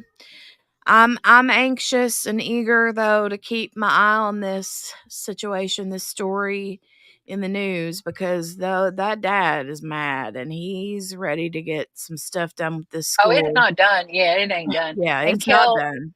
That's what I was saying. They couldn't be bothered. Him drinking got them out of their hair. Okay, so she could go have an affair and he could do whatever it is that he do. Okay, and it wasn't about her having a hobby. Okay, there's nothing wrong with parents having hobbies. Okay, but when your child is texting you that he's seeing and hearing voices and stuff flying through the house, that's not a joke. And if that's a joke in your house, then there's bigger problems. Right. Okay. My kids and I joke all the time, but I guarantee you, if they texted me and said, Mom, the evil things, and I'm hearing voices and that I'd be like, yo, I'm sorry, what? Can we talk? Like, what do you mean? She didn't even say, stop fooling around. Right. Do you know what I'm saying? Like, I can't. Yeah, it's a whole situation of I got so worked up. I'm 45 minutes early for my PT, y'all. 45 minutes. What are you going to do? I'm going to sit here and talk to y'all. I'm not there yet, but I'm almost there. And my appointment's not till 2. It's 1:15. What in the world? I got up, got ready, Lord. They angered me a lot. Yeah. I was already angry, and then that child said don't roll your eyes. We all heard it. And I was like, y'all, did she just roll her eyes? Y'all better stop. I totally missed the whole thing. Well, not the whole. I was listening, but like I said, I saw your all's comments at that point, and I was like, "Oh, wait a minute, I missed You went to something." the bathroom. Must have been. Well, we didn't see it because the eyes were on Raina, but she stopped. She stopped her whole thing and was like, "Don't roll your eyes. We all heard it." And I was like, "You go, girl." Fist pump. Hey, Kayleen. Oh, hey, Kayleen. I've got this. It's funny because you said that about the "You Go Girl." I've got a sign that's literally hangs right over my desk here, and it says "You Go Girl," and then in parentheses it says "and don't come back." Yeah, exactly. Well, Spence was sending me memes in the background. I know she was probably trying to calm me down. Aye. Oh, y'all, I just remembered. I was wanting Chinese, but I just remembered I got some innovations in my. What? Be having them when I get home. Sorry. Look Squirrel. at you. Oh, we had burgers and sausage Oh, on the yeah, grill y'all did the whole yesterday. grill. It I was didn't even get so an invite. good. I didn't even get an invite. We had potato wedges and some macaroni and cheese Ma'am. and deviled eggs. It was Oh, so my. good. Yo. Yum, yum, yum, yum, yum, yum, yum. It was so good. Yeah. You had an Homemade eclipse macaroni and party. cheese, even. Homemade macaroni and cheese. Stop. Jolie with the welding hood on was Oh my more than I could God. handle. Was that not the That was cutest? the best. It was the best. And the fact that Dale got it for her, I love that so much. Like, here, baby, look at the sunshine. But wait. Yeah, He was he was like, I'm afraid these glasses are not going to be, because he was like, they're not going to be tight enough. They're going to fall off and blah, blah, blah. And she was just like bound and determined to lay flat of her back on the grass and stare up. Oh, I would have been. I was staring at I went outside and stared at my sun that was bright and shiny and had no eclipse. I was like, where the eclipse at? Where the eclipse at? So I pointed my phone up and took a picture of the sunshine so I didn't like burn my retina. I was like, and my dad sends me a picture of where they saw the eclipse and I sent him the sun and he's like, oh, well, do you not know who I am? I got the FOMO, man. Who are you talking to? I was talking to my father. Oh. I'm sorry. I got the squirrels. I'm mad. You got your boots? You gonna put your boots on? I like your boots, Jolie. Oh, I'll say thank you. Oh, she did a little hand up to her chin and the sign. I love her so much. For thank you. She's putting her her little pink gum boots on. And is she gonna wear both of them or is she gonna wear one shoe and one boot? she's putting both on. She's putting both. Okay, good. Mm-hmm. Good. Ween Baby, yes. Hold on, let me get back over here. I missed a bunch of comments. Ween Baby says his best he was probably sent to a troubled teen camp. He was, yes. He was. So I got sidetracked because they knew that they were sending this child to a camp. Like, dude, why don't you go where he go? Y'all got some information? Where can I send my kid? Because he's troubled. I mean, can I talk to somebody? I mean, where was? Hey, Kayleen. Good to see you. Mickey saying something about fried green tomatoes. Ooh. Oh, Patricia, cute. Patricia says, I had a Happy Bunny poster with that saying of "You go, girl, and don't come back" on it. I love Happy Bunny. Happy Bunny's the best. Not really happy, but I love Happy Bunny. Happy Bunny got sarcasm. We likes it. Spin said, I was imagining you boiling red hot, had to try to make you laugh, QB. She was trying. She was sending me stuff in our chat, anyways, she was texting me. privately. You know Trying what to we calm didn't me do down. this weekend, QB? We didn't go. I know because you were sick. I was I sick. already had the conversation with myself. I said, she done left me. Left me. I'm so sorry, man. And I was my red pink daggone word or daggone name that makes me feel like I need to be doing something and I ain't doing not. I'm working on it. Okay, But yeah. they did get sentenced. I feel like that judge had like two things prepared. She was like, if I feel this way, I'm going to grab this paper. And if I grab it this way, I'm going to grab this paper. But I think she probably knew she's seen enough to know. Like, when she said more than the sentencing guidelines, y'all, I jumped up. I was fist pumping. I was hurting my shoulder. I did the whole thing. You were undoing everything you were trying to have done. Crazy woman.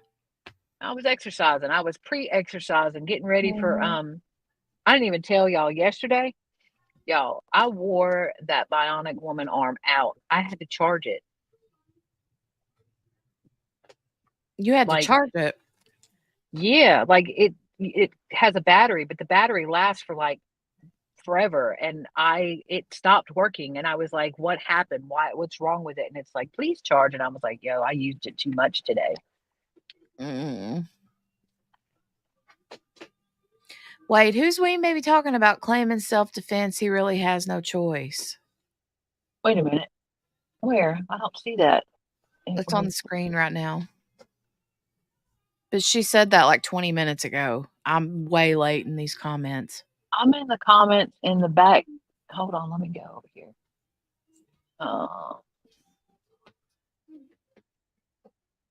I don't. Oh, hey, Billy. Billy. Yesterday was, what was yesterday? What did we, what was yesterday? Oh, we watched the, eye drop murderer sentencing. Oh, excuse me. Sorry. I tried. Bless you. Patricia says it was up in my room when I was an angsty teenager. Oh, what, baby? Yeah. Hi. Vicky said I've been mean through the entire chat trying to get Jenny to call me out, and she's on silent. Oh, sorry. Yeah. Yeah. Sorry, Mickey. 3-hour murderer statement. You know what I was going to say? I was trying not to take anything away from the victim statement, but they lost people, okay? And their statements combined were shorter than Jesse's statement yesterday. Right? She testified in that statement. And I love that the judge was like, so here's the thing. You had a choice to testify. You chose not to. You don't get to testify now. Right. Ma'am. Bye. Bye. Hi. Love this child. I want the child. I love her. Yeah. I don't want her like forever. I just want to play with her. That's all. Because that's weird. Like me just saying I want the child. That's odd. Yeah, don't be creepy, QB. I am sorry. That was very creepy. I apologize. I'm kidding. You know that.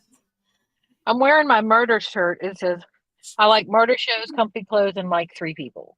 Oh, cute. It's facts. Yeah. But I'm mad because it's a little tight because the steroids, and I'm mad. Yeah. So, well, I was all happy because it fits so nice and it was so big, and now it just fits, and I'm mad. That's all right. You haven't gained weight. You're just a little, steroid. No, I have absolutely I have gained the steroid 15, absolutely, and I'm angry because I was down 45 pounds. Yeah. So we're just gonna regroup. There's just more me to love. It's all good. I mean, I'm fine with where I am. I was fine where I was before I lost weight, but I'm angry that It's just one more thing that this thing has caused, and I'm just mad. I just want to be mad. Hi. But I can't be mad when I hear her because she's just. 10. Haha. She's got a 9. Okay. So I think I'm gonna call it a day, QB. Okay, good, because I'm gonna go let. I still have 30 minutes. We'll go grab some lunch. No, homie, I'm sitting in front of the thing. I ain't leaving. Oh, okay. I might go in there and see if they can start me early. I know all the things I need to do. The only thing, there's only one thing that they do that I can't do, and that's because they stretch my arm and stuff, and I can't. Yeah. But no, let's go. You need to rest because you're still recuperating. Mom. Well, what I'm gonna do is just kind of lay low today, because tomorrow we're starting out strong with the opening statements. I did get up an hour earlier today. I got up at 4:30 instead of 5:30, and so I'm a little bit. Well, I'm gonna speed through. If y'all don't sleep on this apple dumpling murder. I'm not going to. I'm trying to keep up with the apple guy. Ween Baby says the apple guy, the apple guy, the apple guy. It's this defense attorney. I don't normally. Okay. I won't say I don't normally. Percentage wise, I am normally more pro prosecution. I'm pro justice. Let me say that. I'm pro justice. And in this case, this defense attorney, wow. Just wow. That's what you keep saying. So I keep wanting to go back and watch. Scroll up in our chat and look at that. Did you look at that? Morgana saw it. Did you look at that? How they showed that kid? And again, I don't think that anybody should have been stabbed. I don't think anybody should have died. I think it's a sad state, and I think everybody was responsible. Okay, but did you look at the slowdown? I sent it in the chat. The slowdown of the video when he stabbed Isaac. Isaac's the one that died. Okay, and they showed that he was standing up. Okay, and kind of righting himself, and had the knife out. And Isaac was jumping at him and actually lunged into the knife. Isaac or the guy in the yellow short? No. Yeah, that's Isaac. No. Isaac. Isaac was lunging for him and hit the knife. The one that died? Yes. You got to watch that video I sent. No, that was the dude in the yellow trunks. That was, it was Isaac. I'm just saying, you got to watch it.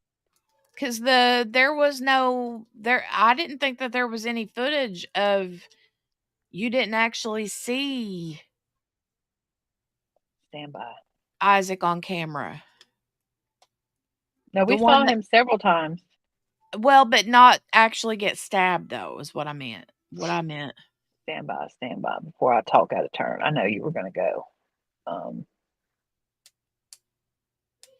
With the one I seen that lunged, it says the dude in the yellow shorts.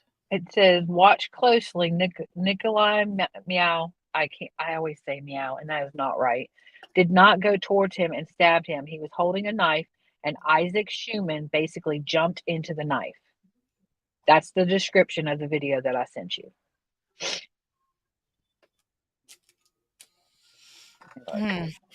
No, Isaac didn't have on the yellow trunks. So anyway, Isaac had on purple trunks. He was the one that died. Yeah. He had the white ball cap on. The one that had the yellow trunks on had the dark curly hair, long dark curly hair. All I'm saying is y'all don't sleep on this case. Even if it's over and you go back and watch it. But I think it speaks volumes that he is testifying today. Yeah. And I'm having major FOMO and trying not to I'm trying not to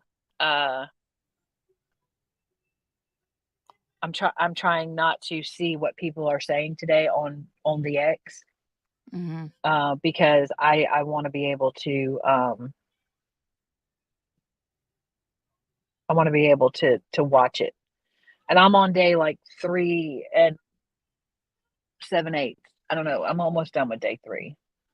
I will say, Kel, the only thing that I remember seeing of Isaac, the boy that died, the only thing I remember seeing at the time when he got stabbed was his hand went for the Nikolai man's neck. Like you could see Yeah. he had a gold bracelet on, and he's literally got his hands around the old man's neck. Yeah. Because they were saying, they're like, well, I don't know if that's his hands, and they're like, that's his bracelet, right? So maybe the narrative is wrong. Maybe it was the kid that got gutted. Maybe that's who jumped into the night. Regardless, I'll retract that I said it was Isaac. I just went off of what the narrative of the video was, but that particular person jumped into the knife. I saw it. I saw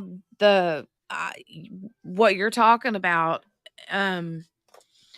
But it was the dude in the yellow trunks, and I watched it. He did lunge in. He literally lunged into the knife. He was lunging at Nikolai, and he was standing up with the knife, and he impaled himself on the knife. Now, if Nikolai hadn't pulled out the knife, then he wouldn't have done, then that wouldn't have happened. So there's a whole other thing, and the self-defense thing. But I was like, yo, that's huge.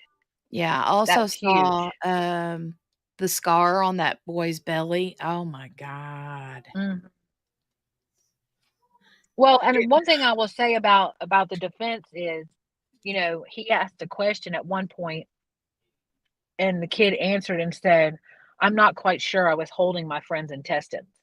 And the defense attorney was like, I want you to understand that I am not discounting the trauma that you experienced. And I thought that was very respectful of him.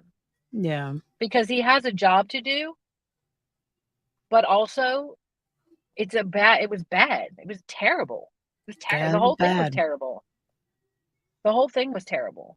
But Ween Baby says, I'm going to watch the Apple trial. Good night. No, do not do it. Do not do it. The Storm Chasers. Yesterday there was a thing that I was reading, and it was like, you weren't about they were talking about Chad Daybell, and they were talking about basically that he was chasing a piece of what, and not like doomsday stuff. And they were like, you were chasing the storm. And I heard it in your voice. Like, I can't get away from it. Like, I heard it. And I was like, I had goose. Where's Lauren? Where's Lauren? There she is. Right there. All caps. Jenny, no. I'm just saying, Lauren and I are on the same. I got goosebumps. It's not okay. It's not. There is something with the ASMR of that is not a good ASMR. It is not. It is not. I will tell you. Okay. Side note. Sidebar. ASMR for QB is almost torture. I'm just going to tell you. Now, do I lose my mind when people crinkle the paper and stuff? No, it's part of diamond painting. Get over it. But the repetitive stuff, I have auditory processing, and that, oh God, it's so much. But whatever it is, the ASMR, in the way that you say that, it skeeves you out. It's so bad. Why did Spin send me a voice message, ma'am? The Storm. Really no, Spin. Where you at? I know you're here. If you sent me that in ma'am, no. Kel says, I'll watch the opening statements for both sides, but I'm going to bow out of the testimony except for recaps. I don't blame you. I really don't, Kel. Yeah, because that was tragic. Tragic. The whole thing was just. And it doesn't matter which side of the courtroom you're on. No, it's tragedy all the way around. All the way around. All the way around. Those boys, those teenage boys are never going to. That day is going to haunt them for the rest of their lives, right? The only thing I can hope, the only thing that I hope that comes out of any of this is that maybe, and I won't say who, what, where, or why, but maybe people will be kinder and behave better. Mm.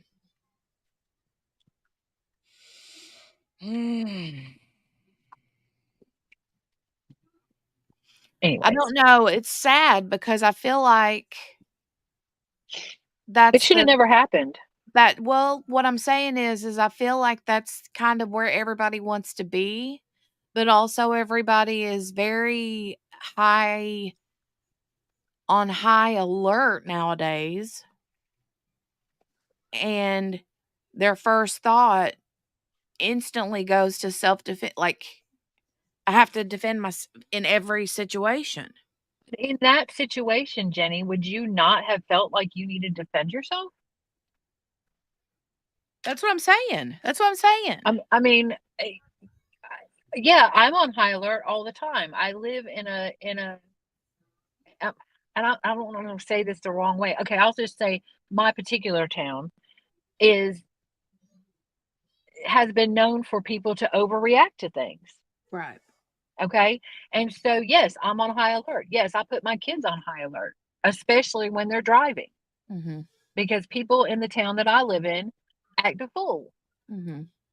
And I'm not saying it doesn't happen anywhere else. I'm just saying I can only speak to where I am right now. Right. And so, yeah, we're all on high alert. But that particular situation, given his age, his health, and the situation where it was 13 people. And they keep saying, well, he could have walked away. Well, they could have moved down the river. Both sides, to me, are culpable. Yeah. Yeah. It should have never happened. It should have never happened. It shouldn't have. You're right. I just kind of wonder what would have happened if he hadn't had a knife, you know? But Jenny, and I agree with you, okay? But I've been down the river. I've carried a knife, not for protection, to do the things that you got to do. There's sometimes when you're all connected, okay? Now, I haven't been down that river, but I've been down New Braunfels. And New Braunfels is very rocky, okay? And it's very turbulent at times. And you tie everybody together. But there's times when sometimes that's dangerous. And you come up on a spot and you're like, oh, heck no, I ain't being tied to all y'all. Right. And you cut that rope, okay? You cut rope to tie your cooler to the cooler tube. You always have a cooler tube, okay? And you can buy rope. They'll sell you rope. But why am I going to buy it when I got it in my truck? I have been on a river and had a knife. Did I have a reason to have a knife? Yeah, I did. Well, I don't mean that he shouldn't have had it. I'm just saying what would have happened if he didn't have it. Yeah. Oh, yeah. Well, maybe he would have gotten his rear end pounded in. Right. Or maybe everybody would have moved down the thing. Where I think the difference could have been, and I'm not far enough in the trial to be able to make a decision. Where I think the difference could have been was if he had the opportunity to back up and stand up and wield a knife and say, y'all back up. Yeah. Okay. I don't know that he had that opportunity, but I feel like it was so chaotic and happened so fast. I don't think anybody saw that he had a knife, because I think if they knew he had a knife, they probably would have retreated. I don't know that they would have went at him like that. He kept the knife down low. He never did like raise it up over his head. And that's another point. It wasn't like, but so on the one hand, you go, hey, he didn't wield the knife and he didn't show them he had a knife. On the other hand, he wasn't in a defensive stance. He had it down by his side. Yeah. So I don't know. I can't say because I'm not far enough along. I've seen the video, watched the video 47 times. Okay, I've watched it in slow-mo. But now that they're picking it apart, and the defense is showing their parts and the prosecution is showing their parts, I'm like, dang, I didn't even see that. Even though I watched it in slow-mo, I didn't pick that up. Anyways, I know you're gonna go, and I'm gonna go, and we're all gonna go.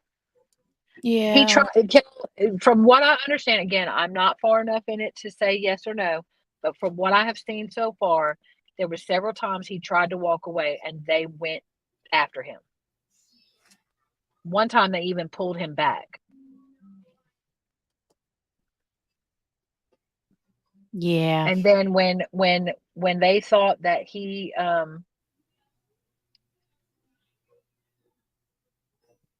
oh, sorry, Lee. I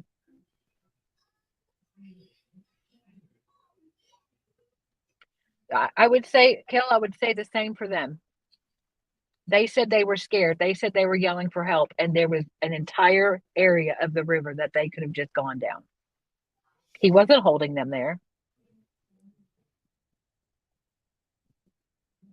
Yeah. So, Yeah. I don't know. There's so many what ifs, and then nothing. I mean, I think there was a lot that both sides could do that could have kept it from happening. What I stand on firmly is that it's not intentional first degree. yeah. I can't get there. I Mhm. can't get there. No way. No way can I get there. And Morgana, you're right. It was such chaos. Like if you watch that video, in full speed, like regular speed, I don't know what I would have done. Like all Yeah, that it was going so on, like fast. it was so much Mhm. all at once. And then more people are coming from over here, and his people are down the river. And I mean, and I want everyone to understand, I am not saying that anybody deserved to be stabbed, maimed, killed, gutted, any of those things. But I can't get to first degree. Yeah. Agreed, Kel. Both sides made a lot of bad choices. It wasn't good. It was not a good situation. I'm eager to see how it plays I out. want to I see do his want to go back. testimony. I want to go back and watch it. Maybe I'll spend part of today catching up on that while I'm That's chilling what I'm going to out. do after PT. That's what I'm going to do. Because I keep starting to watch it at night, and then I'm kind of in and out. And that's why I'm still on day 3. I cannot tell y'all how many times I have rewatched day 3. And I want to get past it because there's some really good, convincing, testimony from the officers, even though I think it can be explained away. But there was some really interesting testimony from the officers. And then the defense cross. I'm telling you, this defense attorney, y'all write his number down. He's one of them. I think it's the bald guy that doesn't talk a lot. It's actually the other guy that's doing most of the talking, but the bald guy is the one that was one of Kyle Rittenhouse's attorneys. Yeah. Yeah. Kel, I know what you mean. There's some that I just I feel it, and I respect, Kel, the fact that you can recognize that. Mhm. Yep. I don't know. I got past the opening statements on both and then started in on that first day of testimony. And I don't remember where I ended, but I ended up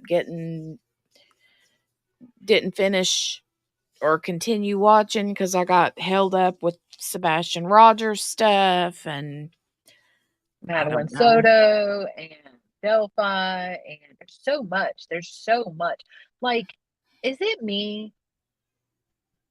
Maybe it's just because more cases are being covered, but it just seems like there's so many, like, really sensational cases out there. And I don't mean sensational in, yay, sensational, it's a good thing. I mean, like, craziness. Like, Big deal it's cases. Yeah. big deal. Yeah. And I guess it's probably because there's more coverage, I guess. And then you have like all the YouTube channels and so you're getting more, you know, the word, um,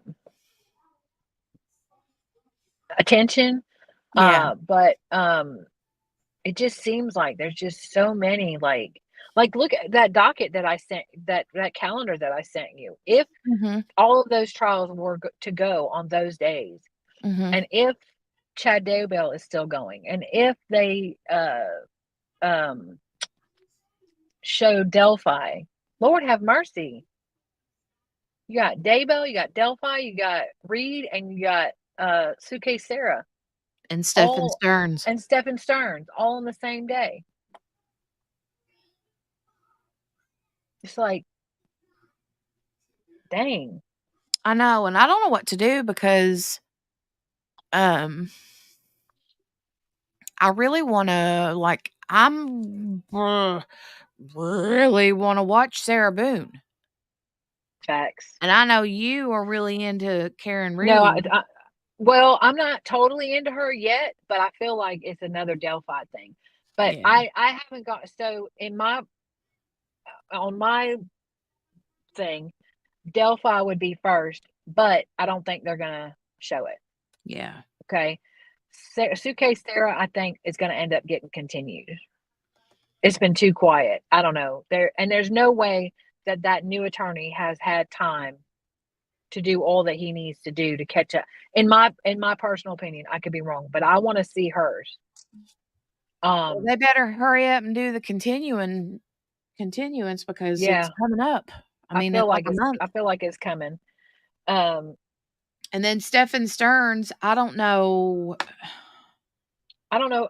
I mean, I might have a hard time with that one. Feel like, are they not gonna throw some murder charges on there? Yeah, I have a feeling, and I could be wrong, but I have a feeling his stuff's gonna get continued. Well, I hope so. Until we get some, but I may have a hard time with that one. I will try. But oh, you mean watching it? Yeah. Yeah, I don't know if I'm gonna be able to. I may have a hard time with that one. And then Karen Reed, I mean, honestly, that one I feel like should be maybe one that we hit like down the road, because I feel like we need to kind of do a deep dive, because you have to understand like all the things that have gone, and I've just scratched the surface. But all the things that have gone, there's some Delphi mess going on. Like, he was a police officer, and the people in the house that they found him outside of were all police officers, and there was contention between them. Mm-hmm. So, I don't know. There's a lot. Bizarre. Yes, Kel. Bizarre. Bizarre. Bizarre. All right. I agree. Ben says, can I just say that I appreciate courts that are allowing cameras in? It lets us see what's going on and holds people accountable. I respect so much what Judge Gallo said yesterday. Well, I know it wasn't yesterday, but when we watched it yesterday. And how she, during COVID, she allowed live streaming. Yeah. And I know y'all laugh at me, but I was like, Franny, you listening? Like, you paying attention here? Because you need to be watching this. You need to be hearing this. I mean, if you want to settle, I mean, if you're not hiding anything, okay, let the cameras in. Right. She's the judge. She can set the decorum for the court. If things get out of hand, she can kick everybody out. Right. If people are fighting, she can kick everybody out. She done that. I mean, she does it anyway. She done did it without a hearing. Right. Without a hearing. She has the power. But court, we need. Daybell, I don't know if he'll be done by then or not. Yeah, it's either it's either going to be quick or it's going to be really long. I expect it to last the 8 to 10 weeks. How long was Lori's? Like 4 to 6? 4 to something? 6, yeah. Yeah. Did you see that thing I sent you last night? I don't think so. I haven't really been. I need to get in there I and know. see what I missed. You were, yeah. I put it under, instead of trying to go back through ours, I put it under Daybell Newsworthy. Okay. That guy that's been covering the case, Nate's in there. Oh, but yeah. that one, I think his name, I want to say it's Isaac, that was really deep diving into the case, did like a whole thing, and it's really good. It's really good. It's really good. Okay, I'm gonna jump down because I know you want to go, and I could just keep talking, and I'm sure Tyler's in there going, rubbing his hands together and wondering when I'm gonna walk in and he can get at me.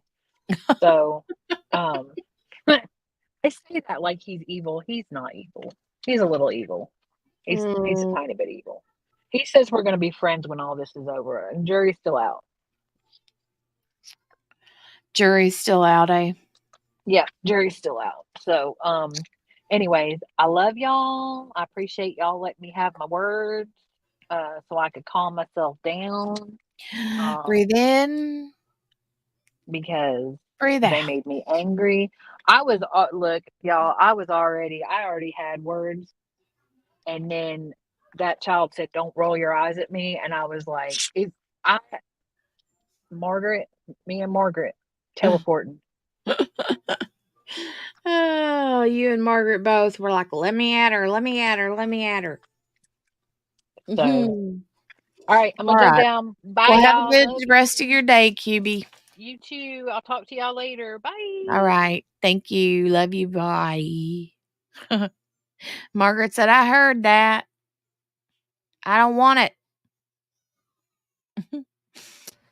All right. Well, thanks, guys, for joining. I'm going to get out of here and go chillax with the kiddos and get geared up for tomorrow. Tomorrow. We'll watch Chad Daybell, Lemon Face Head tomorrow. It's only a day away. Hi. Lauren says, bye, Jenny. Love you smuch. Yes, Lemonhead. Lemonhead. All right. We will see y'all in the next one. I'll be back tomorrow, 10:30 Eastern, probably a few minutes before, just to say hi and get all squared away. So yeah. You guys ready? I hope you're all ready because tomorrow starts the long and bumpy ride. All right. Please give the video a thumbs up. If you are new, would love for you to subscribe, ring the notification bell, click all, of course, and hashtag replay in the comment section down below if you're watching on a replay. All right. You guys take care, and I'll see you back tomorrow morning. Bye.